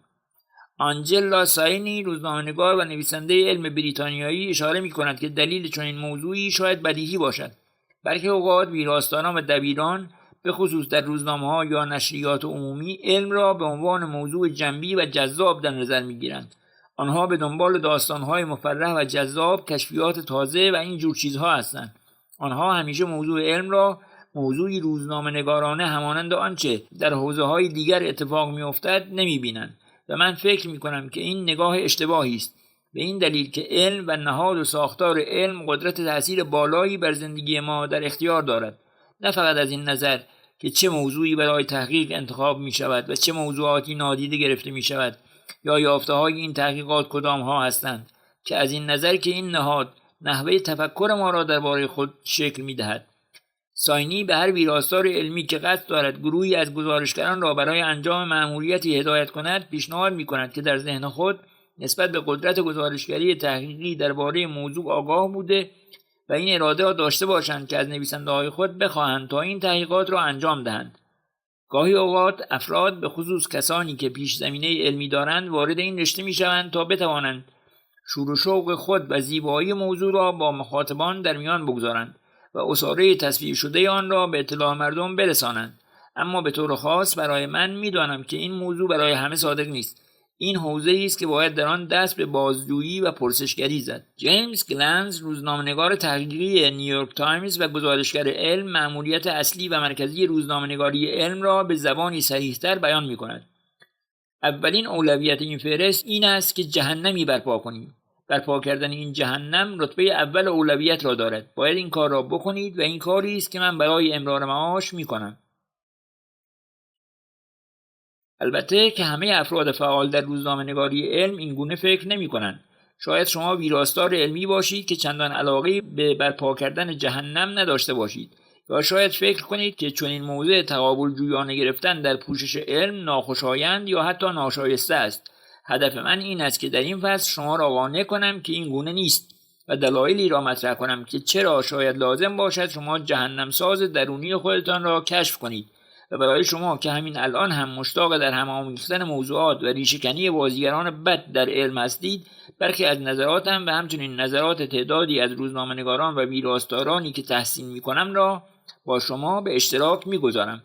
توصیه‌هایی درباره این که چطور می‌توان به فراسوی پوشش ذوق‌آفرین در علم گام نهاد و علم را به عنوان موضوعی که باید آن و بازیگرانش را پاسخگو قرار داد در نظر بگیریم. دبورا بلوم، مدیر فعلی برنامه روزنامه‌نگاری علم نایت، میگوید اگر ما نوری شفاف بر فعالیت‌های تحقیقاتی بتابانیم، این کار مستلزم چیزی بیش از روایت صرف دقیق یک داستان است. البته که این روایت دقیق بخشی از این مسیر است. ما به علم فرصتی می‌دهیم تا بتواند نواقصی را که ما آن را آشکار می‌کنیم بشناسد و آنها را اصلاح کند و برای خواننده، شنونده و بیننده‌های خود این ارزش را قائل می‌شویم که با آنها با احترام رفتار کنیم. یک نکته: این گفته‌ها به این معنی نیست که شگفتی و اسرار علم مهم نیستند. این موارد قطعاً اهمیت دارند، اما همانطور که یک گزارشگر سیاسی خوب سعی می‌کند تا گیرنده‌های خود را به روند کار قانونگذاران حساس نگه دارد و همانطور که یک گزارشگر اقتصادی خوب می‌داند دنبال کردن رد پای پول تا چه اندازه اهمیت دارد، یک ویراستار خوب علم هم باید گزارشگرانش را تشویق کند تا با دیدی باز و شکاک و البته بدون بدبینی بیدلیل با دانشمندان مواجه شوند. فراتر از خبرهای قرنطینه شده و بیانیه‌های رسانه‌ای به دنبال داستان‌هایی بگردید که الزاماً محققان علاقه‌ای به عمومی شدن آن ندارند و هیچ وقت فراموش نکنید به همان اندازه که علم می‌تواند مسحور کننده باشد، دانشمندان و مؤسسات علمی که از آنها حمایت می‌کنند نیاز به نظارت دقیق و سختگیرانه دارند. ایوان اورانسکی سردبیر اسپکترام است و همینطور ریاست انجمن روزنامه‌نگاران سلامت را بر عهده دارد. او همچنین بنیانگذار وبسایتی به نام نظارت بر ابطال مقالات Retraction Watch که هدفش پاسخگو نگاه داشتن علم است. او میگوید فکر میکنم اغلب مردم و شاید منصفانه است اگر خودم را هم در این طبقه قرار دهم. به این دلیل وارد گزارشگری از علم و در مورد خودم گزارشگری از پزشکی میشوند که واقعا عاشق این موضوع هستند. اما اینکه یک موضوع را جذاب ببینیم و به آن علاقه داشته باشیم یک مسئله است و اینکه فراموش کنیم که این انسان‌ها هستند که این حوزه را به وجود می‌آورند موضوعی دیگر. نصب پرچم، سرنخ‌های اغواگر، برانگیختن حرارت. آذین قریشی پیش از اینکه به نیویورک تایمز ملحق شود و پیش از آن که به ویراستاری گروه علمی بازفید منصوب شود، به دلیل پوشش سوء استفاده و تعرض‌های جنسی در محیط علم به شهرت رسیده بود. او که دوره کارشناسی خود را در رشته زیستشناسی مولکولی و سلولی دریافت کرد و با کسب کارشناسی ارشد در رشته ارتباطات علم از امپریال کالج لندن به توانایی‌های خود افزود، به گفته قریشی در سال 2015 بود که به گروه تازه تأسیس علم بازفید پیوست و این مصادف با زمانی بود که مسئله شیوع جنسیت زدگی در بخش‌های علمی به خوبی شناخته شده بود. قریشی با اشاره به مسئله تمایل بسیاری از زنان به ترک حوزه علم در دوران تحصیل خود میگوید داستان‌های زیادی بود که درباره موضوعی که به نشر در خطوط لوله علم معروف شده بود تعریف میشد و به گونه‌ای به این مسئله اشاره میکرد که مشکلی در دپارتمان‌های علمی وجود دارد. چرا هر چقدر در سلسله مراتب علمی بالاتر میرویم تعداد زنان بیشتری آن را ترک میکنند؟ همینطور هم تعداد زیادی از اشاره به موضوعاتی بود که می شود اسم خرد رسوایی را بر آنها نهاد که به موضوع جنسیت زدگی در فضای علم می پرداختند. گروه تازه علم در بازفید اما این فضا را فرصتی دید تا نوری درخشان و مهم را بر بازیگران بد حوزه علم بتاباند. آنها به طور تهاجمی و با شدت به پوشش این خرد رسوایی ها پرداختند. از جمله جلد مجله ساینس در جولای سال 2014 که منتقدان آن را به تصویر کردن و بازنمایی منفی زنان تراجنسیتی متهم می‌کردند. یکی از این موارد بود. مارسیا مکنات سردبیر وقت ساینس که اکنون ریاست آکادمی ملی علوم را بر عهده دارد درباره آن متن عذرخواهی منتشر کرد. مورد دیگر سخنان جنسیت زده تیم هانت برنده جایزه نوبل در کنفرانسی در سال 2015 در سئول بود. هانت در نهایت از تدریس در دانشگاه کالج لندن و شورای علوم کمیسیون اروپا استعفا کرد. به گفته قریشی این گزارش‌ها زمینه و بستر لازم را ایجاد کرد تا ما سرنخ و اطلاع محرمانه‌ای را دریافت کنیم که در نهایت در قالب گزارشی اختصاصی منتشر و انفجاری ایجاد کرد. این گزارش تحقیقی درباره اتهام‌های تعرض‌های جنسی جف مارکی، ستاره‌شناس دانشگاه کالیفرنیا در برکلی بود. در حالی که سایر نشریات از جمله نیویورک تایمز و ساین گزارش‌هایی را درباره این رسوایی منتشر کرده بودند که از جمله شامل اتهام‌هایی از سوی چندین نفر از زنان درباره تعرض جنسی در بازه‌ای در حدود 10 دهه میشد. اما این قریشی بود که در بازفید این خبر را برای بخش بزرگی از مردم آشکار ساخت. این گزارش نشان داد که مارکی به طور معتبری و قابل استنادی متهم به رفتار فیزیکی ناشایست با دانشجویان از جمله ماساژ، بوسه و دستمالی ناخواسته و تعرضهای جنسی مکرر بوده است. نتیجه تحقیقی چندین ماهه که درون دانشگاه در مورد مارکی، یکی از پیشگامان بررسی سیاره‌های فراخورشیدی که به طور منظم در رسانه‌ها حضور داشت و یکی از نامزدهای دریافت جایزه نوبل به شمار می‌رفت، تنها به تذکری ساده مبنی بر انتظار شفاف برای رفتاری بهتر از او ختم شد. شاکیان که از عدم واکنش محکم دانشگاه ناامید شده بودند به دنبال رسانه‌هایی رفتند که ممکن بود به دانستن جزئیاتی که در تحقیقات پشت درهای بسته رفته بود علاقه‌مند باشند. آنها در نهایت بازفید را انتخاب کردند و قریشی میگوید که این انتخاب از روی تصادف نبوده است. او میگوید فکر میکنم یکی از ابزارهای اصلی که ما استفاده کردیم این بود که تنها پرچمی را برافراشتیم و این پیام و علامت را به خواننده‌های خود ارسال کردیم که این موضوعی است که ما به آن علاقه داریم و با جدیت و سرسختی آن را پوشش میدهیم و دنبال میکنیم. و همینطور به مردم گفتیم ما اینجا آماده ایم که پیشنهادهای شما را بشنویم. و میدانی یک جوری فکر میکنم به مردم به شکل تلگرافی پیام دادیم که این موضوعی است که برای گروه ما فوق‌العاده مهم است. قریشی میگوید بهترین داستانهایی که درباره پاسخگو و مسئولیت پذیری در موضوعی وجود دارند باید از خود افرادی که با آن درگیر هستند بیاید. دانشجویان تحصیلات تکمیلی و فوق دکترا در آزمایشگاه‌های دانشگاه‌ها، تکنسین‌هایی که درون سازمان‌های پژوهشی خصوصی حضور دارند، حتی کارمندان اداری که درون بوروکراسی و دیوان سالاری یک آژانس دولتی کار می‌کنند و شاهد این هستند که اتفاق غلط و اشتباهی در حال رخ دادن است. قریشی میگوید شما لازم دارید که وقتی این افراد دچار تمایل به انتشار و عمومی کردن آنچه می‌دانند می‌شوند به یاد شما بیفتند. افرادی که این شکایات را مطرح کرده بودند از دل این اتفاقها بیرون آمده بودند و همچنین تن به فرایند تحقیقاتی دانشگاه برکلی هم دادند و شکایتی را تنظیم کرده بودند که اتهام‌های تعرض جنسی را برای بازه‌ای در حدود 1 دهه نشان می‌داد. و بعد از همه اینها تصمیم برکلی این بود که هیچ کاری در این مورد انجام ندهد. وقتی سرانجام افرادی که این شکایت‌ها را مطرح کرده بودند به اندازه کافی ناامید شدند و همه گزینه‌های دیگر که درون مؤسسه مورد نظر آنها برای چنین مواردی پیش بینی شده بود را بی سرانجام دیدند، بالاخره به این نقطه رسیدند که گفتند خیلی خوب، ما باید برویم یک جایی که بتوانیم این داستان را عمومی کنیم و ما آنجا بودیم.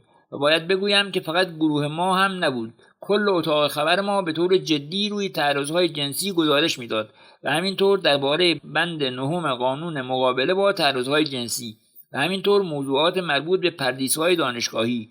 ما آنجا بودیم تا آنها بتوانند به سراغ ما بیایند. حالا در زمان نوشتن کتاب او ویراستار مسئول همه پوشش‌های علمی بازفید است.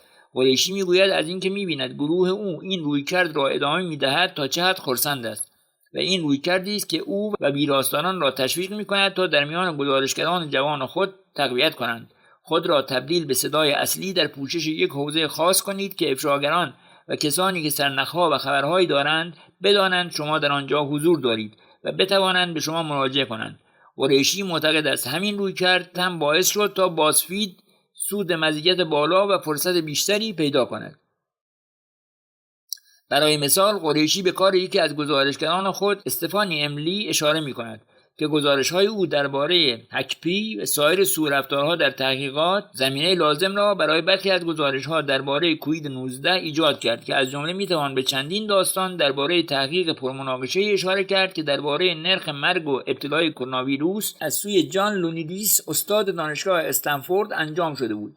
از پوشش منابع مالی مشکل ساز که حمایت مالی را مشروط به نتایج می‌کرد و کارزارهای فعالان و حمایت‌های غیر دقیق و نادرست در ابتدای دوران همه‌گیری، لی خود را در موقعیتی قرار داد که به عنوان انتخاب اول برای کسب اطلاعات درباره بخش‌های سوال برانگیز علم در موضوع کرونا ویروس شناخته شد. این روش روزنامه نگاری است که جیمز گلنز از نیویورک تایمز هم آن را تشویق می‌کند. او یکی از داستان‌های قدیمی‌اش مربوط به نیمه دهه 1990 را به یاد می‌آورد، زمانی که برای مجله ساینس می‌نوشت و در ارتباط با شوق و ذوق اجتماع علمی درباره پروژه بین‌المللی راکتور آزمایشی گرما هسته‌ای بود. این موضوع همه جوره میدانی نمیخواهم اینجا فحش بدهم، اما انبوهی پوشش و خبر درباره این پروژه منتشر شد که در اصل فقط نوعی قربان صدقه رفتن این همکاری بین‌المللی برای انرژی بی‌نهایت بود. چیزی که من توانستم پیدا کنم این بود که گروهی از فیزیکدانان جوان و شورشی بودند که کشف کرده بودند که این راکتور قطعاً نشت خواهد کرد. راکتور به دلیل تلاطم ایجاد شده در لبه راکتور نمیتوانست حرارت ایجاد شده را تحمل کند، اما کسی به حرفای آنها گوش نمیداد. افراد ارشدی که به این پروژه بین‌المللی غول‌آسا وارد شده بودند هم نگران بودند مبادا خاطر کسانی که پول پروژه را میدادند آزرده کنند و گوش نمیکردند. در نهایت این داستان با تیتر تلاطم ممکن است راکتور تایتانیک گونه را غرق کند منتشر شد. گلنز میگوید واکنش به آن به یاد ماندنی بود. هیچ وقت کسی سرم چنین دادهای بلندی نکشیده بود که آن فیزیکدانها بعد از انتشار داستان سرم فریاد میکشیدند و حق هم داشتند، چون حالا مجبور بودند همه چیز را از نو طراحی کنند. آنها گوش نمی‌کردند. می‌دانی آنها مطابق بهترین علم موجود عمل نکرده بودند و بر اساس دستورالعمل‌های سازمانی پیش رفته بودند و نتیجهش فاجعه‌ای 10 میلیارد دلاری بود. حالا باید با داستانی ناخوشایند سر و کله می‌زدند و تکه‌هایی را از گوشه‌هایی جمع می‌کردند و سر من داد می‌زدند. یاد داشته باشید همانطور که جورج اورول یا ویلیام راندالف هیرست یا کاترین گراهام زمانی گفته بود، خبر آن چیزی است که کسی نمی‌خواهد شما آن را منتشر کنید. بقیه چیزها تبلیغات است. چطور داستان بزرگ گلنز شکل گرفت؟ او میگوید جادویی در کار نبود و قطعاً هم به این دلیل نبود که اون نقشه‌ها و طرح‌های فنی راکتور را مرور کرده باشد. پاسخ ساده بود. او گوش کرده بود و با چیزی که آن را ذهنی آماده مینامد وارد این موضوع شده بود. به این معنی که هم درباره موضوع مطالعه کرده بود و مهمتر از آن این که به جای این که منتظر بیانیه‌های مطبوعاتی قرنطینه شده و روند قطره‌چکانی مقالات ارزیابی شده توسط هم‌رده‌ها باشد که روند گزارشگری او را شکل دهند، او با دانشمندان به شکل غیر رسمی و در حاشیه صحبت کرده بود. به گفته گلنز معنی این روند این است که خود را در یک فضای ذهنی مشخص قرار بدهید که برای دریافت و به رسمیت شناختن یک سرنخ یا توصیه قابل پیگیری آماده باشید. گلنز میگوید چطوری داستان را پیدا کردم؟ با پرسه زدن در سالن‌های یک کنفرانس. من دنبال نمایش خیره کننده یکی از سخنران‌ها نبودم. یک نفر من را کنار کشید و گفت راستی این را شنیدی؟ البته که در این موقعیت تو باید صحت اطلاعات را بررسی کنی، اما این نخستین درسی بود که گرفتم یا یکی از اولین درس‌هایی که یاد گرفتم و آن این که وقتی نوبت به علم میرسد، علم با تمام شکوهش و میدانی که من خودم قبلا دانشمند بودم و با همه اهمیتی که برای جهان دارد و برای جامعه ما دارد و با همه احترامی که من برای علم قائل هستم به عنوان آدمی علمی، اما باید با همان رویکردی که به گزارش از شورای شهر میپردازی به سراغ این داستان هم بروی. اگر شما ویراستاری هستید که بر کار گروهی از گزارشگرانی که علم را پوشش میدهند نظارت میکنید و گروهتان را تشویق نکنید که علم را همانند شورای شهر پوشش دهند، منابع و سرنخ‌هایی را از بیرون فضای رایج یعنی دنیای تحت مدیریت روابط عمومی کنفرانس‌های علمی و انتشارات علمی حداقل برخی اوقات تهیه کنند، در این صورت به قول گلنز هیچ لطفی در حق هیچ کسی نمی‌کنید. نکات کلیدی: گزارشگران خود را تشویق کنید تا در کنار بقیه کارهایی که می‌کنند با محققان و دانشمندان گپ‌های دوستانه و مختصری داشته باشند.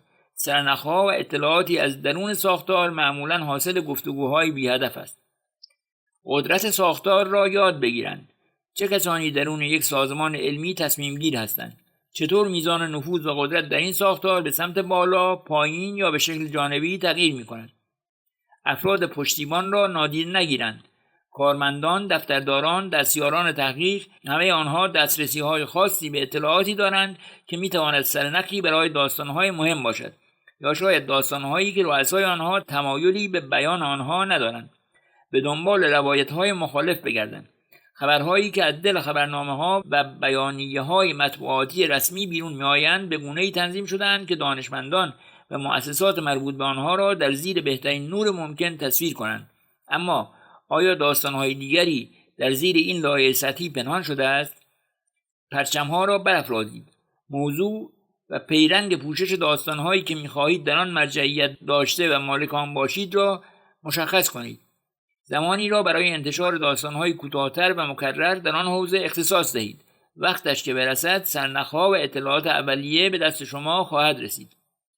و یک مشاهده خوب دیگر از گلنز را هم فراموش نکنید. اگر کسی صدایش را سر شما بلند کرد، احتمالاً این رفتار چیزی درباره کار شما بیان می‌کند. پرسش از انگیزه‌های دانشمندان و وضع و ساختار موجود.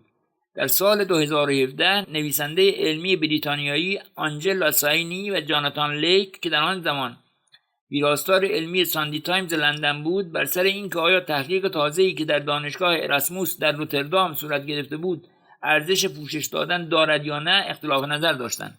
این پژوهش ادعا می‌کرد دریافته است که مغز مردان به طور متوسط از مغز زنان بزرگتر است و در نتیجه مردان به طور متوسط ضریب هوشی بالاتری نسبت به زنان دارند. چون این پژوهشی برای ساینی موضوع آشنایی بود. او در کتاب خود که در سال 2017 منتشر شده بود و عنوانش پایین دست چطور علم زنان را اشتباه درک می‌کند و تحقیقات تازه‌ای که این داستان را بازنویسی می‌کنند به کاوشی در تاریخ طولانی تحقیقات علمی مرد محوری پرداخته بود که ادعاهای غیرقابل اثباتی درباره هوش زنان مطرح می‌کردند و عمده آنها هم بر مبنای معیارهای نامفهوم و از نظر علمی پرسش برانگیزی چون ضریب هوشی IQ و همبستگی‌های ضعیف میان آن و اندازه مغز بنا شده است. به همین دلیل هم وقتی لیک برای گرفتن نظر او به او مراجعه کرد تا برای پوشش این داستان آماده شود، شگفت زده شد. اما این سابقه طولانی تنها چیزی نبود که باعث نگرانی ساینی میشد. او به بررسی محققان دانشگاه اراسموس پرداخت و متوجه برخی از ارتباطات مشکل ساز آنها شد. از جمله آنها این بود که 2 نفر از نویسندگان مقاله پیشتر مقالاتی را به همراهی ریچارد لین، روانشناس پرمناقشه انگلیسی، منتشر کرده بودند. مرکز حقوقی فقر جنوبی لین را اینگونه تعریف می‌کند: لین به شکل آشکار و بی هیچ رودربایستی از معتقدان اصلاح نژادی است. او از جایگاه خود در مقام استاد بازنشسته روانشناسی در دانشگاه اولستر استفاده می‌کند تا درباره فرودستی ژنتیکی افراد غیر سفیدپوست استدلال کند. لین معتقد است آزمون IQ را میتوان برای تشخیص ارزش گروهی از مردمان به کار گرفت، به خصوص برای اقلیت‌های نژادی و ملت‌هایی با نژادهای دیگر. بر اساس نظریه لین، قدرت و ثروت یک ملت وابسته به هوش نژادی و همگنی یا خلوص نژادی است. او استدلال می‌کند ملت‌هایی با IQ بالاتر باید گروه‌های دارای ضریب هوشی پایین‌تر را درون مرزهای خود تحت انقیاد درآورده و یا حذف کنند تا بتوانند برتری و غلبه خود را حفظ کنند. لین همچنین سردبیر فصلنامه منکایند بشریت است، ژورنالی در حوزه دینی‌شناسی که در سال 1961 تأسیس شد. مجله آتلانتیک در سال 2010 آن را اینگونه معرفی کرده است: نشریه‌ای شبه علمی که از جمله مؤسسان آن پزشکی نازی بود که تحقیقات ژنتیکی تجربی را روی اجسادی که از اردوگاه آشویتز به دست آورده بود انجام میداد. ورودی فعلی دانشنامه رشنال ویکی برای ژورنال منکایند کمتر محافظه‌کارتر است و با شفافیت این نشریه را شبه ژورنال نژادگرای دست راستی افراطی مینامد. آیا این طبقه‌بندی‌ها منصفانه است؟ شاید لین و برخی دیگر اینگونه فکر نکنند، اما از دید ساینی اعتبار آنها به حدی است که انگیزه محققان را که ظاهراً به دنبال ایجاد بستری علمی برای تثبیت پایین‌تر بودن به طور متوسط هوش برای زنان هستند را زیر سوال ببرد. موضوعی که به قول ساینی مدت‌های طولانی است خطا بودن آن اثبات شده است.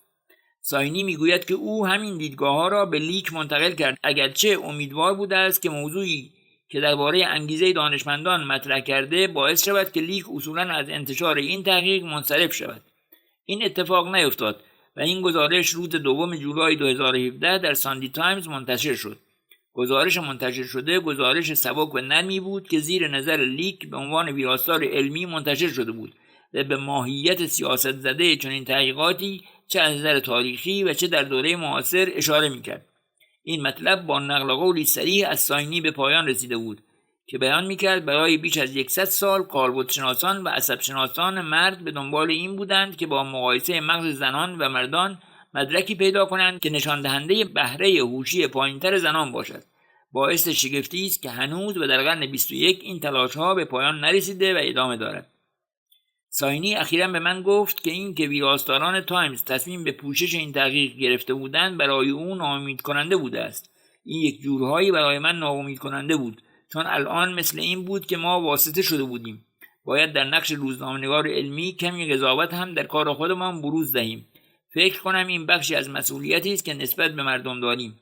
تایمز تنها نشریه‌ای نبود که خبر این تحقیق را منتشر کرد و ساینی میگوید که از جهتی میتواند این موضوع را درک کند.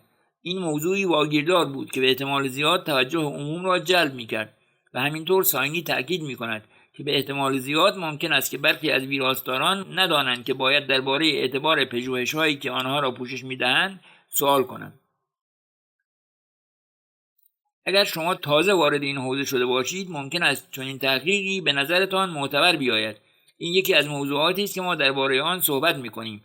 اینکه ما طیف وسیعی را در اعتبار ژورنال‌های علمی و انتشارات دانشگاهی داریم و همیشه ساده نیست که بتوانیم بگوییم تحقیقی در کجای این طیف اعتبار قرار دارد. آذین قریشی ویراستار علمی بازفید هم زمانی که در نقش ویراستاران علمی در میان سیل مطالعات مربوط به کووید 19 تأمل می‌کرد به نکته مشابهی اشاره کرد. اینکه تصمیم بگیری که از چه موضوعاتی باید گذر کنی نیز سختگیری فراوانی نیاز دارد. تعداد زیادی از مطالعات مستقل و تحقیقات در طول این دوره همه‌گیری منتشر شده و میشوند که وقتی با فاصله به آنها نگاه میکنیم آنها را مسئله ساز مینامیم، اما توجه زیادی را به خود جلب کردند. برای همین هم به نظرم موضوع اصلی رسیدن به تعادل درستی است که بفهمیم و تصمیم بگیریم که چه چیزهایی را باید منتشر کنیم. لیک در نقش ویراستاری علمی میتوانست و از دید من میبایست اطلاعات و درک بهتری از آن موضوع میداشت تا بداند که بدون اینکه تحقیقات سختگیرانه تری درباره تبارشناسی این تحقیق انجام دهد نباید چنین موضوع حساس و پرتنشی را پوشش دهد. اما از سوی دیگر صدای آژیر تیترهای جلب توجه کننده موضوعی است که مقاومت در برابر آن کار ساده‌ای نیست. لیک به نوع خود موضوع تحقیق دانشگاه اراسموس را از دید متفاوتی نگاه کرده بود. او در پیامی ایمیلی نوشت: وظیفه اصلی روزنامه‌نگار علم این است که سعی کند تا ببیند آیا یک تحقیق همزمان هم دارای ارزش خبری و هم دارای ارزش علمی است یا نه. تعداد مقاله‌های منتشر شده علمی فوق‌العاده زیاد هستند، اما تعداد بسیار اندکی از آنها توجه مخاطبان عام را جلب می‌کنند. این تعداد معدود به دلایل مختلفی ممکن است جلب توجه مردم را بکنند. گاهی اوقات علم مورد اشاره فوق‌العاده جذاب و چشمگیر است و گاهی اوقات هم به این دلیل است که نه تنها موضوع علمی جالب است که مناقشه برانگیز هم هست و اغلب اوقات معنی این موضوع این است که اثرات ناخوشایندی یا ناراحتی برای روش زندگی ما و نحوهی که درباره یکدیگر فکر می‌کنیم دارند. لیک تایید می‌کند که تحقیق صورت گرفته در دانشگاه اراسموس مناقشه برانگیز بوده است، اما او استدلال می‌کند که محققان به مراکز علمی قابل احترامی تعلق داشتند و با وجودی که ساندی تایمز نه تنها از دیدگاه‌های متقابل که ساینی بیان می‌کرد دعوت و از آن استقبال کرد و آنها را با حجم حتی بیشتری از آنچه به خود دانشمندان اختصاص داده شده بود بازتاب داد، اما نکته مورد نظر ساینی مبنی بر این که محققان دارای انگیزه سیاسی بوده و دارای ارتباطاتی با گروه‌های دست راستی افراطی هستند فاقد سند و مدرک بود. و همچنین اشاره کرد که این یافته‌ها سوالات جالب توجهی را ایجاد می‌کند که تنها به خود موضوع پژوهش محدود نمی‌شود و به مسئله آزادی دانشمندان برای انجام چنین آزمایش‌هایی می‌پردازد و همچنین به تأثیرات بالقوه سیاسی که چنین تحقیقاتی می‌تواند داشته باشد. من امیدوارم که ما به همه این موضوعها پرداخته باشیم. با این وجود لیک که اکنون تایمز را ترک کرده است در ایمیل پیگیری دیگری گفت که نگرانی‌هایی که ساینی درباره این تحقیق داشته جالب توجه است. آنطور که لیک بیان می‌کند نکات مورد اشاره ساینی این فرض را مطرح می‌کند که گروهی از افراد متخصص هستند که مقام‌هایی را در دانشگاه‌های برجسته و صاحب نام در اختیار دارند و از این موقعیت خود استفاده می‌کنند تا به جای پرداختن به علم واقعی تحقیقاتی را انجام دهند که به کمک آن تعصباتی را که ریشه در نگاه سیاسی آنها دارد اثبات کنند. ما در آن زمان به این نکته بی‌توجهی کردیم، اما اگر این مسئله قابل اثبات باشد می‌توانست به داستانی فوق‌العاده مهمتر یا پیگیری مهمتری بر داستان اصلی بدل شود و شاید هنوز هم امکان آن وجود داشته باشد. نکته کلیدی: ویراستاران علمی باید گزارشگران خود را تشویق کنند تا این داستان و داستانهای مشابه آن را دنبال کنند.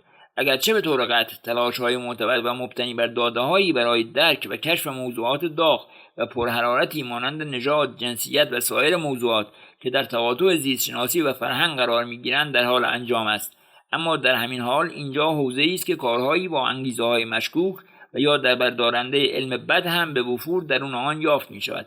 حتی در جاهایی که فرایند علمی ضعیف نیست، این واقعیت که شکافی بین محققان و سایر ذی‌نفعان در این موضوع وجود دارد، اینکه اصولاً این مسیر تحقیقاتی با چه هدفی طراحی شده یا این موضوعی است که ارزش تحقیقی دارد یا نه، به خصوص در زمانی که جامعه با بسیاری از موضوعات حاد دیگر درگیر است، خود حوزه پرباری برای روزنامه‌نگاران شماست که در آن به کاوش بپردازند.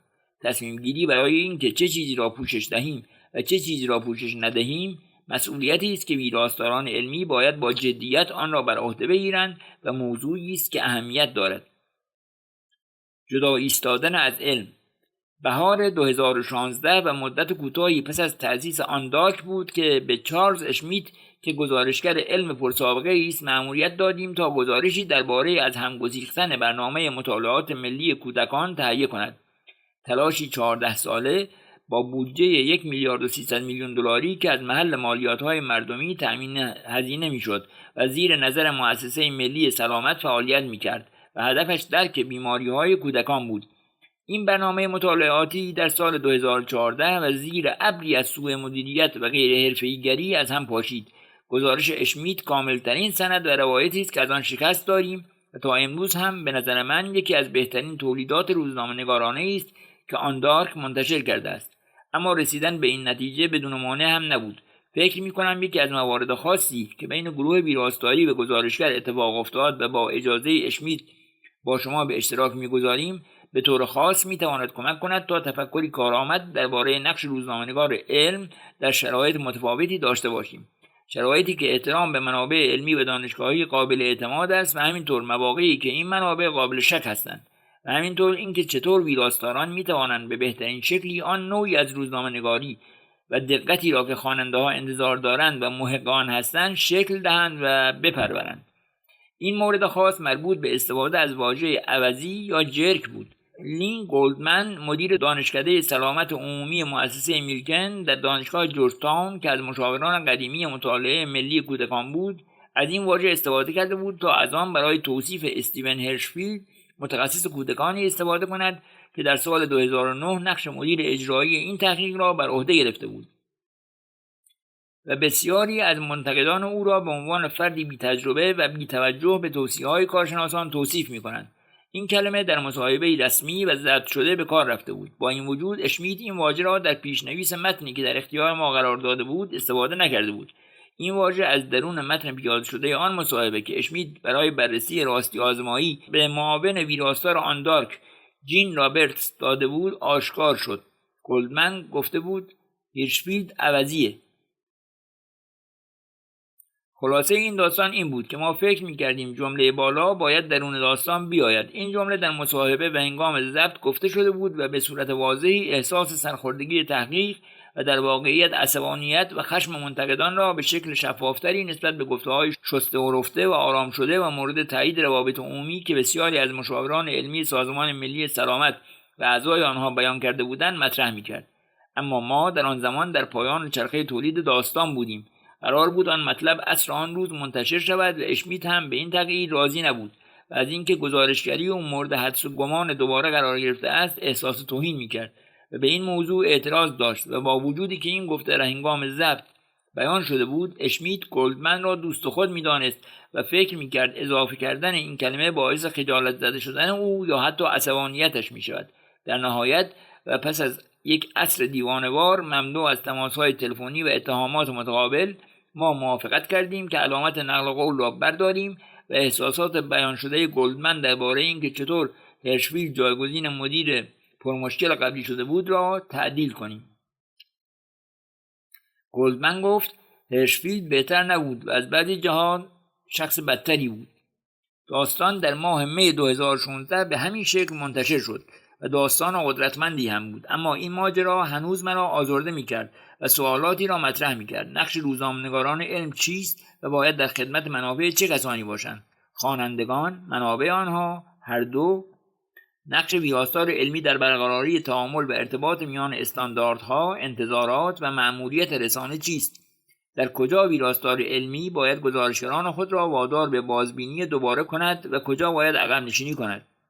در ایمیلی که پس از ماجرا اشمیت به تحریریه نوشت اشاره کرد که احتمالاً واکنشش در مورد اضافه کردن جمله به متن بیش از حد بوده است و با توجه به اینکه زمان به ساعت انتشار نزدیک میشد، او احساس می‌کرده که زمان کافی برای بررسی دقیق و تعمق در مورد این موضوع را نداشته است. اما با این وجود او از موضع خود هرچند با شدت کمتری درباره عدم درج آن گفته از ابتدا دفاع کرد. نگرانی من این بود که این نقل قول خیلی قوی است، به خصوص که گلدمن از ابتدا برای اینکه به طور رسمی در مصاحبه شرکت کند تعلل داشته است.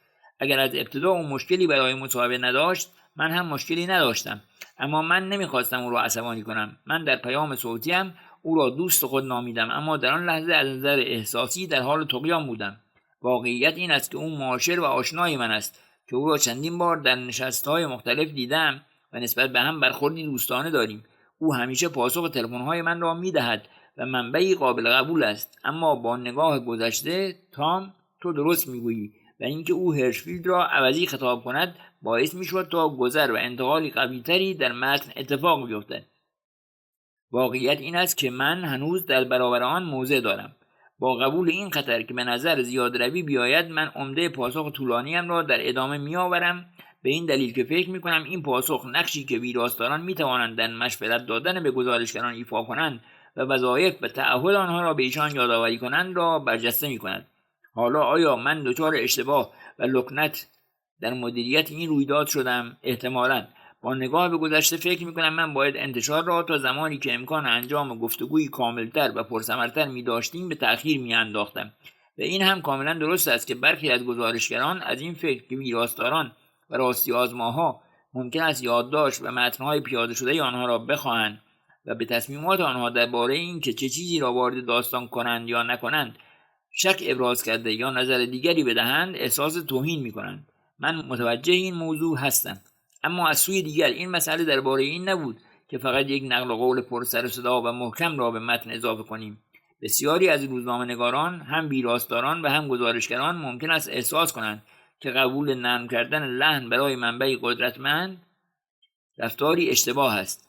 این چیزی است که من به اشمیت گفتم. به نظر و قضاوت من هدف روزنامه‌نگاری آشکارسازی شفاف و حقیقت در هر جایی است که می‌توانیم. اغلب اوقات ما چاره‌ای نداریم غیر از این که به پیام‌های ورز داده شده از سوی روابط عمومی بررسی شده و مزخرفات به طور ناامیدانه بی‌طرفانه‌ای از سوی افراد پرقدرت بسنده کنیم، چه در مورد دنیای شرکت‌های تجاری، چه دولت‌ها یا نهادهای دانشگاهی. اینها برای خواننده‌های ما زیانبار هستند، چون واقعی نیستند و معمولاً با این هدف طراحی شده‌اند که چیزی را پنهان یا حداقل محو کنند که اغلب اوقات حقیقتی شفاف و بی‌پرده است. به همین دلیل هم من به تو فشار آوردم و پافشاری کردم که گلدمن باید به طور عمومی پای حرف خود بایستد، نه اینکه بعد از اینکه حرفش را زد بخش تند و تیز آن را حذف کنیم. واقعیت این است که او چند هفته پیش که در حال مصاحبه رسمی بود به طور جدی متمایل به این بیان تند و تیز بود و میزان خشم و سرخوردگی که در واژه عوضی قرار دارد بیانگر میزان این احساسات است. این لحظه‌ای واقعا انسانی بود که خواننده‌های عادی ما می‌توانستند با آن همدلی احساس کنند. همان مالیات دهندگان عادی و همه کسانی که یک بار سر و کله‌شان به رئیسی آشغال یا همکاری کینه‌جو افتاده است و البته همه مادر پدرهایی که قبول کرده بودند فرزندانشان در این مطالعه شرکت کنند و درهای زندگی و بدن خود و فرزندانشان را به روی محققان باز کنند با این امید که هدفی بالاتر به نتیجه برسد و در نهایت شاهد این بودند که چتربازهایی در واشنگتن همه این کارها را به پناه دادند. ما کار روزنامه‌نگاری را برای آنها انجام می‌دهیم و کلمه عوضی با آنها همصدایی دارد، به این دلیل که شاید آنها خودشان هم همینطور فکر می‌کنند و به این دلیل که آنها هم انسان هستند. همینطور باید این نکته را هم یادآور شد که بسیاری از این خوانندگان عادی دارای عناوین بزرگ و گروه بزرگی از خدمه ارتباطات نیستند که به آنها کمک کنند تا بیانهای انسانی آنها را صرفاً به دلیل هزینه سیاسی که دارد پنهان کنند. یکی از اهداف ما روزنامه‌نگاران این است که جلوی این را بگیریم. لین گلدمن ها و فرانسیس کالینز های این دنیا درست مانند اوباما ها، ترامپ ها و کلینتون ها هر وقت که فرصتی دست داد نمای حقیقی موضوعات را پنهان کنند. اشمیت به سهم خود پاسخ مثبتی داشت. بخشی از مسئله این است که من از حوزه نشریات تجاری به علم آمدم که به طور سنتی ویراستارها عادت دارند مدیریت بیشتری نسبت به گفته‌هایشان در اختیار منابع قرار دهند. او این را به من گفت و ادامه داد: وقتی تو من را تحت فشار میگذاری که منبع خودم را تحت فشار قرار دهم، غریزه شرطی شده من به معنی واقعی کلمه شروع به فکر کردن می‌کند که وای می‌توانیم این کار را بکنم، و این رسما من را با دستانداز مواجه کرد. میدانم این برای تو امر رایج است چون تو از نیویورک تایمز آمده ای، اما برای من اینطور نیست و این طعنه نیست. اما کاری که تو مرا تشویق کردی که در هنگام نوشتن برای آن دارک انجام بدهیم، به خصوص این که منابع را نسبت به چیزی که آن لحظه گفتن مسئول نگاه دارم و همان را نقل قول کنم، برای من به عنوان روزنامه‌نگار حکم رهایی بخش داشت، حتی اگر لازم باشد خودم را به آن عادت دهم.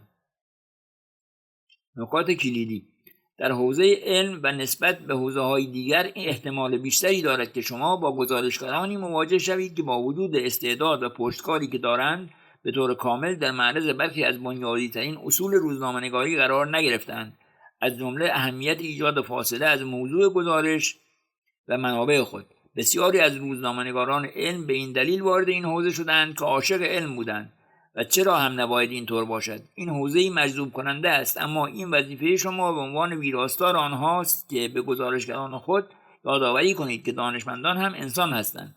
اینکه رفتارها و تعامل‌های آنها ممکن است مانند هر حوزه دیگری توسط پول، سیاست و رقابت‌های حرفه‌ای تحت تأثیر قرار بگیرد. این وظیفه گروه شماست که این موضوعات را به شکل دقیقی مستند کنند، چرا که در پایان روز تعهد اولیه گزارشگران و شما به عنوان ویراستار باید در خدمت مردم باشد و نه علم. این موضوع مرا به یاد موضوعی انداخت که جیمز گالنز، خبرنگار نیویورک تایمز، به من گفته بود. او دکترای اخترفیزیک از دانشگاه پرینستون دارد. او همچنین سالهای طولانی مدیر دفتر روزنامه بغداد بود. او اکنون به نوشتن درباره علم برگشته است، اما میگوید هیچ فرقی در این کار با گزارش از سیاست شهری یا تجارت نمی‌بیند. اگر می‌خواهید از این راه زندگی خود را بگذرانید و اگر می‌خواهید داستان‌هایی را آشکار کنید که به معنی واقعی معنیدار باشند، باید مقام‌های مسئول را به چالش بکشید. او این را زمانی به من گفت که از او درباره دیدگاهش درباره روزنامه‌نگاری علم و اینکه چطور ویراستاران باید گزارشگران را به نزدیک شدن به آن تشویق کنند پرسیدم و ادامه داد: باید تهاجمی باشید. ایفای نقش ناظر و لوله‌کشی برای اسناد. داستان دکتر کارلو کروچه داستانی شبیه به روایت‌های شکسپیر است. برای سالهای طولانی از او به عنوان یکی از پیشگامان و چهره شیرمانند در عرصه تحقیقات سرطان یاد می‌شد. اما در سال 2017 سوابق کمتر دیده شده‌ای از اتهام‌های سوء رفتار و اتهام دستکاری داده‌ها از سوی وی منتشر شدند. جیمز گالنز، گزارشگر علم نیویورک تایمز و گزارشگر داده آگوستین آرمندرایز، داستانی تقریباً 5000 کلمه‌ای و حیرت‌آور را در صفحه اول نیویورک تایمز درباره او منتشر کردند. مطلبی که تیتر آن علیرغم سالها اتهام اخلاقی ستاره تحقیقات سرطان قصر در رفته است بود. او بودجه تحقیقاتی 86 میلیون دلاری از کمک هزینه‌های پژوهشی فدرال دریافت کرده بود که به نوبه خود به معنی ورود میلیون‌ها دلار به بودجه ایالت اوهایو بود و شاید به همین دلیل هم باعث می‌شد تا دانشگاه چندان اشتیاقی برای پیگیری اتهام‌های مطرح شده علیه محقق تقدیر شده سرطان خود را نداشته باشد. از او به عنوان موردی برای مطالعه موردی نیروهای پیچیده و بعضاً متقابل در کار در شرایطی که علم می‌خواهد خود نقش پلیس خود را بازی کند یاد می‌شود. اما خود گزارش تایمز نمونه‌ای برای مطالعه موردی از این موضوع است که چطور بنیادهای گزارشگری تحقیقی و ساختار ویراستاری که از آن حمایت کند می‌تواند و باید به شکل ماهرانه در خدمت روزنامه‌نگاری علم درآید. در گزارش خود گالنز و آرمندرایز دست به جمع‌آوری همه داده‌ها و اسناد قابل دسترس عموم مربوط به کروچه کردند. اینطور که معلوم شد اوهایو بهشتی برای منابع در دسترس عموم است. این را گالنز به سوزان لهمن، ویراستار تایمز، در ساختار شکنی یک داستان که روز بعد در نیویورک تایمز منتشر شد گفت. گالنز بنابر توصیه وکلای تایمز از صحبت مستقیم با من در این باره خودداری کرد. البته همانطوری که هر روزنامه‌نگاری می‌داند قوانین مربوط به اسناد عمومی اغلب اوقات با اکراه از سوی دولت‌ها و مؤسسات عمومی دنبال و اجرا می‌شوند. اما در این مورد گزارشگران خوششانس بودند. در اواخر 2016 آنها توانستند محصول غیرمنتظره‌ای را از اسناد ایمیل شده مربوط به کارهای کروچه دریافت کنند. آرمند رایز به لهمن گفت اسناد رسیدند و نور بود که از جعبه به بیرون میتابید. نوری که از دل آن اسناد تابید و همچنین شیرجه عمیق گزارشگران به درون بانک داده‌های در اختیار عموم و از جمله دانشگاه کالیفرنیا در آرشیو مدیریت تنباکو در سانفرانسیسکو که چندین داده را در خود جای داده است، داستان محققی را روایت کرد که مهارتی خاص برای جذب پول داشت و همینطور داستان دانشگاهی که زمانی که اتهام‌ها علیه کروچه مطرح می‌شدند برای ایفای نقش در قالب داور در این اتهام‌ها به طور واضحی دارای تضاد منافع بوده است. ویراستاران علم دقت کنند، دانشگاه‌های زیادی وجود دارند و تعداد زیادی از کروچه‌ها. این داستان البته عمری طولانی داشت و بعد از انتشارش هم به حیات خود ادامه داد. کروچه از تایمز و گزارشگرانش شکایت کرد. پرونده رد شد، بار دیگر درباره آن فرجام خواستند و بار دیگر در 2019 رد شد. در همین شرایط کروچه اخیراً از سوی شرکت حقوقی که وکالت او را در اختیار داشت و به دلیل عدم پرداخت بدهی خود مورد شکایات قرار گرفته است. از آن مهمتر این داستان نشان دهنده نقشی است که ویراستاران علم و گزارشگران آنها می توانند در حفظ روند و عمل علم داشته باشند. موضوعی که هرچه نباشد در بردارنده میلیاردها دلار از بودجه فدرال است. درست است که نهادهای نظارتی دیگری هم وجود دارند. برای مثال دفتر امانت و درستی تحقیقات در وزارت بهداشت و خدمات انسانی که به طور طبیعی مسئولیت تحقیق درباره سوءرفتارهای تحقیقاتی را به خصوص در زمینه موضوعات سلامت و دارویی بر عهده دارد. اما در بسیاری از موارد کار بررسی اتهام‌ها بر عهده خود دانشگاه‌ها می‌افتد که درباره کار خود تحقیق کنند و در این موارد سوال‌های اساسی درباره اینکه چنین تحقیقاتی با چه دقت و سختگیری صورت گرفته است وجود دارند. به خصوص اینکه بخشی از بودجه‌ای که اعضای دانشکده‌ها از بودجه‌های فدرال جذب می‌کنند صرف هزینه‌های عمومی دانشگاه می‌شود. نکته کلیدی: اهمیت حرفه روزنامه‌نگاری ممکن است به سادگی در حوزه‌ای که اغلب اوقات باید به موضوعاتی مانند کشف سیاه‌چاله‌ای یا کشف گونه پیشتر ناشناخته‌ای از حیات در اعماق اقیانوس‌ها بپردازد فراموش شود. آن داستان‌ها هم مهم هستند و همچنین دارای ارزش‌های اقتصادی واضحی هستند. هرچه باشد آنها داستان‌های به قول معروف نانوکره بخش علمی به شمار می‌روند و می‌توانند توجه مخاطبان را فراتر از بسیاری از داستان‌های دیگر به خود جلب کنند. اما ویراستارهای علمی در موقعیت ممتازی قرار دارند که می‌توانند به گزارشگران خود مأموریت دهند حداقل گاهی اوقات که به گوشه و کناری از کاروبار محققان مستقل دانشگاه‌ها و قانونگذاران نگاه بیندازند که آنها ترجیح می‌دهند در تاریکی پنهان بماند. در نقش یک ویراستار گزارشگران خود را به سوی بانک‌های اطلاعاتی راهنمایی کنید که می‌توانند در آن به جستجو به دنبال سرنخ‌ها بپردازند. اهدافی را برای ارائه درخواست‌های فویا قانون دسترسی آزاد به اطلاعات مطرح کنید، حتی اگر هدفتان تنها جستجوی اکتشافی باشد. هیچ وقت نمی‌دانید چه چیزهایی ممکن است در این تلاش صید کنید و به گروه خود یادآوری کنید که همیشه شکاک باشند، پرسشگر، مبتکر و جدی و سخت باشند. البته که من هم با گالنز موافقم، جهنمی برپا کنید. ایوان اورانسکی شاید این موضوع را بهتر از هر کسی دیگری بداند. او که در سال 2010 وبسایت ریتراکشن واچ را تأسیس کرد و به همراه همکارش آدام مارکوس برای مدت بیش از 10 دهه به دنبال کردن تقلب و فساد در علم مشغول بودند، یکی از موضوعاتی که او در این مدت آموخته این است که ساختار دانشگاه‌ها همانند کلیسای کاتولیک مسیری برای فرستادن بازیگران بدنام به اطراف دارد. همین موضوع در واقع موضوع داستانی تحقیقی بود که به طور مشترک از سوی آنداک و ریتراکشن واچ در سال 2018 منتشر شد. نقطه آغاز آن با دنبال کردن و بررسی مقالاتی آغاز شد که پس از انتشار از سوی ژورنال‌ها مرجوع می‌شوند. اورانسکی میگوید آدام و من همه چیز را در اطراف این محور ایجاد کردیم که مسائلی را پیدا کنیم که در حاشیه و اطراف علم و در مقابل چشمان همه ما قرار دارند. چیزهای بدیهی مثل خبر و اعلام مرجوع کردن مقالات. هر سال چیزی حدود 1500 مورد از اینها را داریم. آیا همه آنها جذاب هستند؟ نه. اما تعداد مواردی که جالب توجه بودند خیلی بیشتر از آن چیزی بود که آدام و من فکرش را می‌کردیم. بتوانیم از پس آنها بر بیاییم. و این حتی با این فرض است که گروهی از گزارشگران با استعداد که به این موضوع علاقه دارند و کمک میکنند را هم در نظر بگیرید. برای همین سری به این بازار بزنید. ما بانک داده‌هایی از این موارد داریم که به طور آزاد در اختیار عموم است. در همین شرایط چند نفری از گزارشگران و ویراستارانی که من با آنها صحبت کردم میگویند که ما به اندازه کافی از قانون دسترسی آزاد به اطلاعات در مورد علم استفاده نمی‌کنیم. برانسکی میگوید من فکر می‌کنم در رده‌های بالا فویا ابزاری واقعاً مهم برای گزارشگری علمی است، همانطور که ابزاری مهم برای سایر انواع گزارشگری است. به یاد داشته باشید که عمده دانشگاه‌های تحقیقاتی عمومی به واسطه اینکه عمومی هستند مشمول قانون فویا قرار دارند. ایجاد و پرورش چنین احساس و ادراکی در گروه گزارشگران باید هدف هر ویراستار علمی باشد. همانطور که نویسنده علم بریتانیایی آنجلا ساینی به من یادآور شد، به خصوص اگر گروه گزارشگران جوان و فاقد تجربه زیاد در پوشش حوزه‌های دیگر باشند. ساینی به شخص این مشکل را نداشت. من خوششانس بودم چون پیش از این که به سراغ روزنامه‌نگاری با حمایت صندوق‌های مالی غیرانتفاعی بروم در BBC کار می‌کردم و یکی از کارهای من چیزی بود که به آن در پایی افراد میگفتند.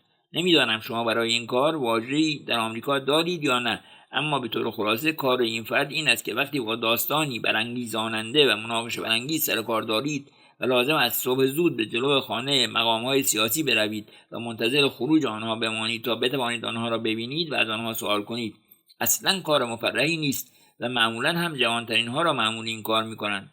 اما با این تمرین به سرعت یاد میگیرید که پاسخ نه را به عنوان جواب نپذیرید. منابع بیشتر.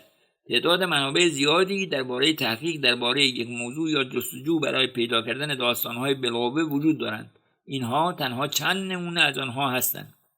پیدا کردن داستان ماکراک، سازمانی غیرانتفاعی برای کمک به روزنامه‌نگاران و سایر شهروندان است که درخواست‌های مربوط به دسترسی آزاد به اطلاعات را در سطح فدرال و همچنین قوانین مشابه در سطح ایالتی ثبت می‌کند.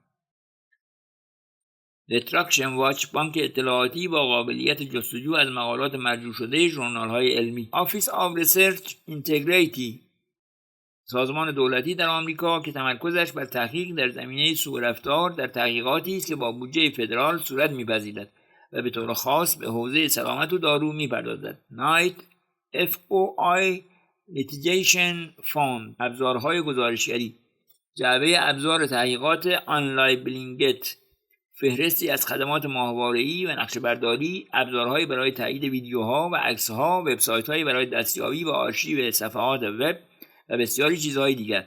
بانک اطلاعاتی دلاری برای دکترها پروپابلیکا که پرداخت شرکت‌های داروسازی به پزشکان را دنبال می‌کند. جستجوگر نهادهای غیرانتفاعی پروپابلیکا. مدیریت دانلود کرونو به شما کمک می‌کند تا به سرعت کل یک وبسایت را دانلود کنید که به خصوص برای وبسایت‌های دولتی کارآمد است. پروژه مسئولیت پذیری.